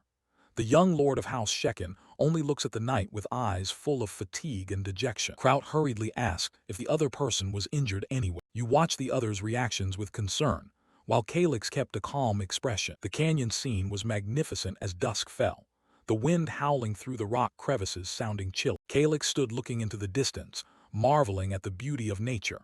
Behind him, the subordinates began to stop and prepare to rest. Kraut suggested the group should pitch tents and wait until it was fully dark. Calyx agreed immediately. The team began to make camp, building a fire to warm the desolate canyon area. Late into the night, Calyx alone perched on the highest rock ledge, looking down into the abyss. Seeing that, Kraut panicked, calling out hurriedly for fear his master might be in danger. Kraut pleaded with him not to stand so close to the cliff edge, but Calyx only smiled and told him to relax. He explained that he could spot loose rocks about to give way, so he would be fine. Kraut, hearing this, was left speechless. Calyx continued to walk casually along that sheer ledge. Suddenly, he gave a shout when he noticed something below. Calyx pointed down the cliff and casually told Kraut to climb down and retrieve that item for him. Kraut froze on the spot. The young man couldn't believe he had to climb down that deep chasm. Calyx, meanwhile, wore an innocence-riddled face. Although terrified of heights, Kraut gritted his teeth and rappelled down while Calyx stood above offering very considerate encouragement. At last, Kraut brought up the herb with a root that looked like a human. Calyx nodded in satisfaction. Calyx cradled the herb, telling himself that, although it wasn't top tier, it was enough for him to advance to Class 4. His gaze suddenly hardened. It seemed the plan was truly only just beginning. Kraut saw him deep in thought and asked if there was anything else. Calyx replied curtly, no. Above, the full moon shone round and bright, illuminating the cold mountains and forests. Calyx took out a scroll of signal and shouted, light scroll. He instructed Kraut to fire one into the sky every 2 hours. Kraut obeyed. A radiant globe shot up, lighting a stretch of the night sky. Kraut watched the light, his heart still full of worry. He wondered whether these lights would really help them find Lila in this vast canyon. Calyx smiled confidently, insisting she would notice the signal. Far below in the deep canyon, the sound of rapid footsteps shattered the quiet. Lila was running desperately in the darkness, her breath growing ragged and weary. A group of black-clad assassins pursued closely, all drawing their bows and aiming at her. A command to fire rang out, and a volley of arrows tore through the night. Lila heard the noise, her face showing extreme tension. She struggled to dodge arrows that plunged into the ground just at her heel. The assassins continued to press on without relenting, cornering her with no escape. Lila felt her strength reach its limit. She did not know how much longer she could hold on. She clutched the pendant at her neck, her eyes showing determination despite the dire situation. Meanwhile, the campfire at Calyx's camp still burned dimly through the night. Kraut stepped closer to Calyx to report the situation after a period of watch. You reported that you've been firing flares regularly, but haven't seen any change or response. Kraut worried the enemy would notice the lights too, and wondered how Lila could break through their encirclement to get here. Calyx replied coldly that it was impossible for her to run here on her own. Kraut was stunned. He explained that when hunted so relentlessly, Lila has no choice in which path to take. Calyx's gaze sharpened.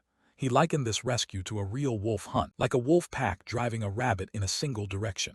Calyx was using the light to herd both Lila and the pursuers along the route he'd planned. Kraut curiously asked his master what good lighting the sky would do for the search. Calyx explained that the enemy would be wary of the strange light, and instinctively try to keep as much distance as possible. He smiled with calculation, asserting that Lila was surely hiding where the enemy was avoiding. The brilliant glows from the light scroll lit the night sky, revealing the canyon's deep chasm. On the other side of the cliff, The black-cloaked assassin stood watching the terrain. The white-haired leader squinted toward the strange, glowing points hovering in the distance. He wondered which fool would dare light up a stretch of sky in this deserted place. A subordinate asked if they should investigate, but he brushed it off immediately, not wanting to waste time. He ordered the team to ignore the lights and focus on sealing off escape routes the other way to drive the prey into their trap. He smiled cruelly, confident they had plenty of time to toy with their prey. The leader wanted to savor Lila's despair, pushing her into a corner little by little before ending her. On the other side, Calyx tightened the rope, preparing for direct action. Kraut was shocked to learn Calyx also intended to descend that steep, dangerous cliff. Calyx insisted that if he didn't act now, Lila would surely be captured. The situation was urgent. He ordered Kraut to stay on the mountaintop, which made the young guard worry about his master's safety. Calyx wanted Kraut to keep the lights going for another night as bait, completely distracting the enemy's attention. Kraut reluctantly obeyed, watching his master prepare to venture into danger. Calyx stepped to the cliff's edge, readying himself for the daring leap into the dark. He waved a farewell and told Kraut to trust him, that everything would be fine. Kraut could only shout one sentence after him, as Calyx's figure began to vanish into the deep gore. He stood dazed watching, silently hoping his master's plan would succeed. The sound of shifting rocks rustled as someone moved quickly along the sheer cliff. Calyx and two assistants rappelled down into the canyon in the silent night, only the wind whistling by their ears. He focused intensely on each foothold, his climbing movements decisive and precise. Suddenly Calyx paused to observe the dark canyon, his eyes full of vigilance. He sensed that the silence was unusual, a sign that the enemy might have begun to move. At the bottom of the gorge, Lila sat slumped against the rock face, her breathing heavy and ragged from exhaustion. Her body was covered in wounds, her arm bleeding after the long, relentless flight. She moaned in pain, yet her hand still clutched the piece of jewelry at her chest. Lila gritted her teeth and endured, sweat pouring down her pale, exhausted face. She tried to steady her breathing, but it seemed her strength had completely drained. Lila's bloodied hand trembled as she opened the pendant, revealing a portrait of a mysterious silver-haired woman inside. A deep yawning mountain gorge, the air feeling rather gloomy. Calyx was leading a group of soldiers deeper inside, with Gordon close behind. Their footsteps on the dry gravel made a crisp, crunching sound. Calyx suddenly halted. He felt that something was wrong. Seeing his master stop, Gordon anxiously asked what was wrong. Suddenly the ground shook violently, and the soldiers staggered, nearly falling. He raised a hand to shield his face from the flying dust and stones, wondering if it was an earthquake. Calyx squinted toward the source of the strange noise, but clearly this was not an ordinary earthquake. A giant worm burst up from the earth,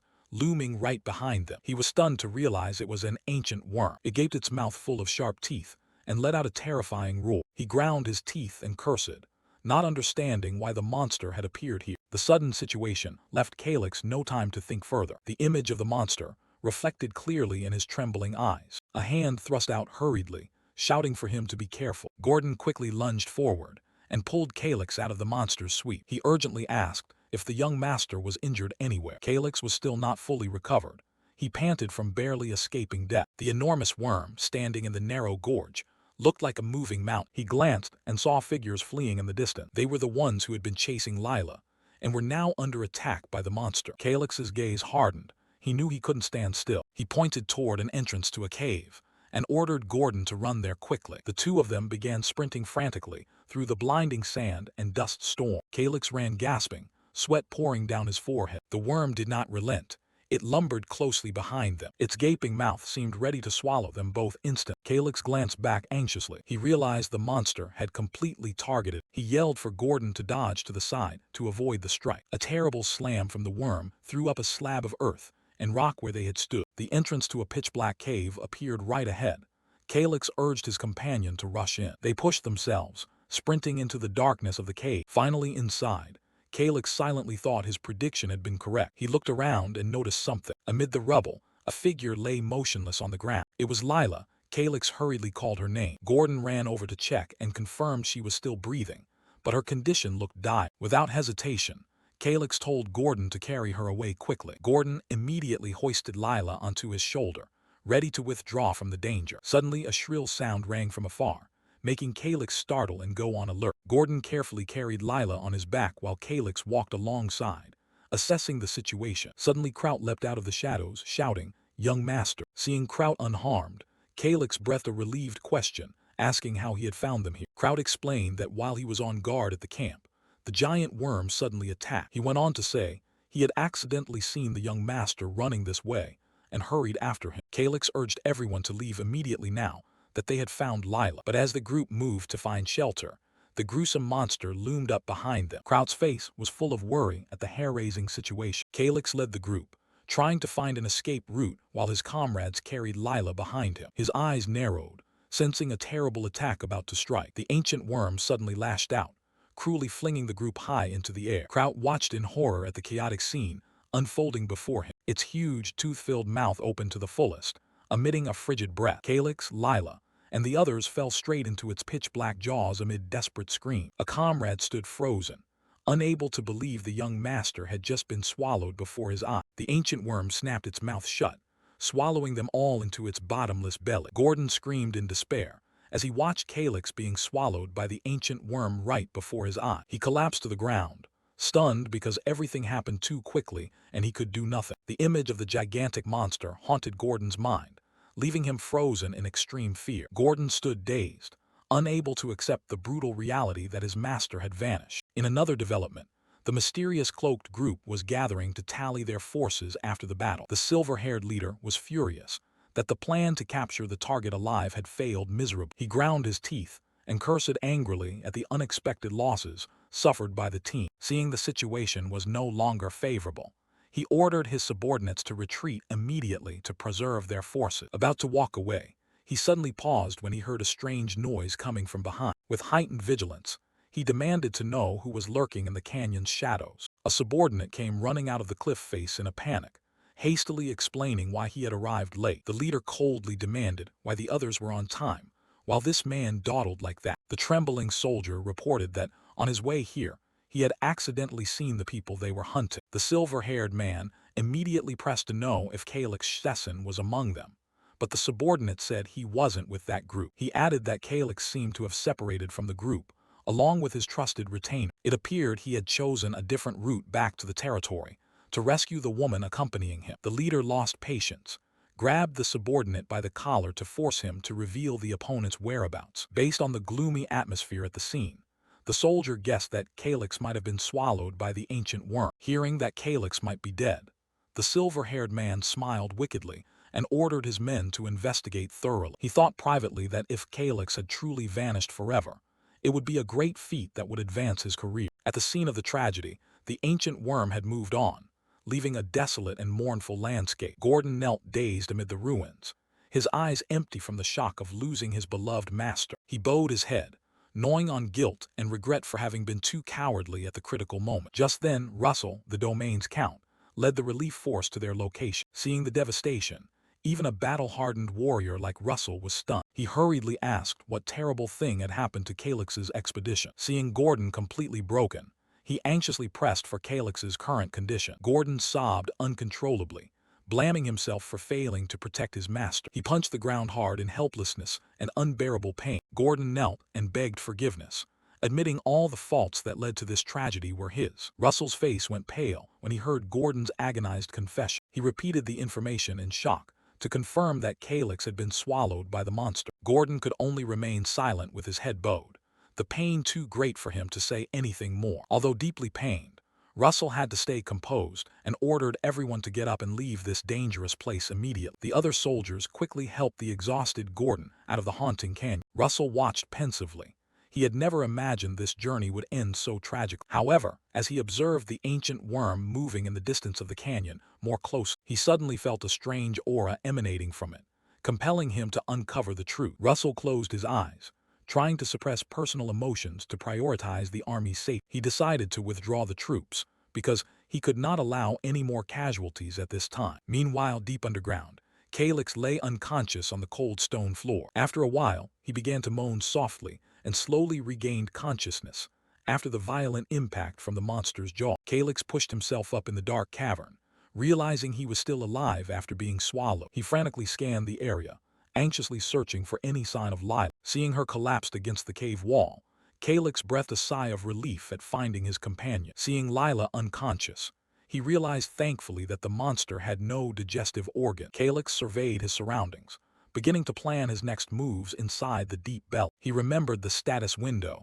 that had briefly appeared just before he was swallowed. Calyx's gaze hardened, confirming that what he had seen was entirely real. It was information about an ancient mage's bead chain, used to preserve twin worms. Legend said the ancients often implanted worms into hosts to control them. They synchronized minds, so the remaining worm would tunnel and absorb mana to grow stronger. The bead chain was the heirloom transferred when the old host neared the end of its life cycle. Calyx guessed Lila had awakened this worm with the bead chain, without fully knowing its true power. Searching his pack for medicine, Calyx became certain the worm was currently synchronized with Lila. He poured the medicine into her mouth, hoping Lila would wake and gain control over the creature. Calyx prepared for a high-stakes gamble if this awakening plan succeeded. He leaned close to Lila's ear, pleading urgently that she not give up between life and death. Calyx took out an old necklace, his hand trembling slightly but his eyes resolute. He whispered that she must focus and listen carefully to what he was about to say. Calyx explained the situation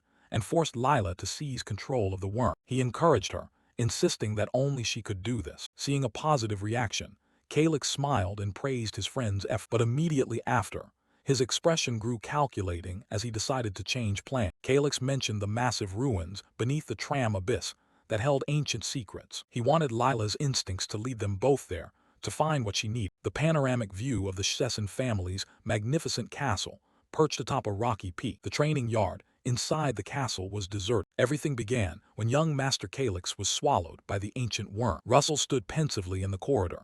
Weeks had passed, and Calyx's whereabouts remained a huge question. Rumors of the young master's disappearance spread throughout Shesin. Russell squinted, deep in thought.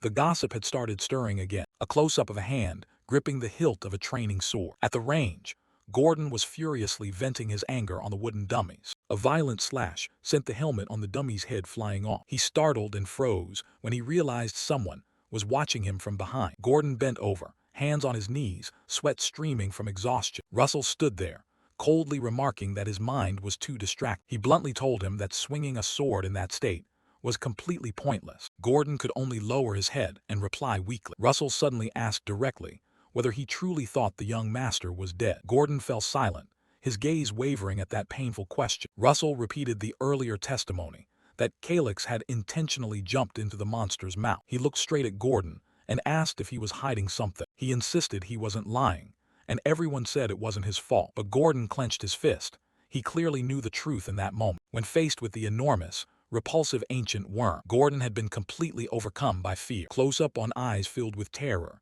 his mind had a single thought then: run. Even though there were things to protect, he fled because he was too frightened. Russell stood silent, hearing the tormented confession of the youth. He said that when someone's desire is stronger, it means they are already imprisoned by fear. Gordon stared blankly at the acting count. Fear erodes both body and mind, causing a person to curl inward and defend rather than move forward. Russell taught him not to try to control power, but to learn to accept one's own weakness. Gordon muttered the lesson to himself as a way to wake up. Seeing Gordon calm down, Russell instructed him to practice the basic moves slowly to regulate his breathing. At that moment, a guard ran up to report that an investigator from the Noble Council was coming to see Lady Stella. Russell left immediately. Gordon stood motionless, watching the two figures depart. He realized he had long been trying to deny his own weakness. Gordon told himself the young master must have had his own reasons for letting himself be swallowed. He shouted once to dispel the gloom in his chest. Gordon picked up his sword, determined to focus on what he could do right now. Cut to deep underground. A sorrowful ancient ruin stood in the middle of a vast cavern. Calyx and Lila lay unconscious beside large rocks. Calyx slowly opened his eyes, his head still fuzzy from the impact. He looked around the cavern in astonishment. It turned out the worm had spat them out into a strange place like this. Calyx squinted ahead, as if he'd spotted something. Seeing Lila still unconscious, Calyx decided to carry her on his back to continue exploring. He heaved her up. The two of them were now ready to move. Once he hoisted her, Calyx was surprised by how much lighter Lila was than he'd expected. Though he had known it before, the softness only confirmed to him that Lila truly was a girl. Calyx stared, thinking, she's a girl, his gaze fixed on the long hair draped over her shoulder. He began to blush furiously, trying to calm himself, reminding himself to stay clear-headed. Calyx couldn't help remarking on how lifelike this game world felt. He pushed aside distracting thoughts to focus on moving. The two went deeper into the ruins, climbing moss-covered stone steps. Calyx halted before a large door ornately decorated. In his memory, a powerful demon was sealed behind this door. A memory surfaced. The mysterious player of old had once despaired when facing the horrific trial here. Calyx recalled solving puzzles and accidentally encountering the demon in the past, which made him shudder. He decided to avoid trouble and chose to go up the stairs, believing that to be the right path. Calyx panted, struggling to carry Lila up the dizzying steps. Each heavy step left an imprint on the ruined stone floor. At last he reached the top, exhausted but relieved. Calyx touched the ancient book on the stone pedestal, and a brilliant light burst forth. Ancient glyphs swirled around as he began to receive new knowledge. A pure stream of power from the book slowly seeped into Calyx's chest. A satisfied smile appeared on the young man's face. He had successfully learned the S-rank mana breathing skill, an extremely valuable reward. Calyx felt a new vitality circulating through his body, but he knew he had to train a lot to master it. No sooner had he rejoiced than he faced another troubling problem. Calyx turned back to look at Lila, his face etched with worry over her condition. He knew he had to do something to deal with the parasite ravaging Lila's body. Seeing the girl so severely weakened, Calyx decided to give her a spiritual herb to hold her through. He produced a sprig of precious herb, hoping it would help, but then he froze when he realized a harsh truth. How could he get this into the mouth of someone in a coma?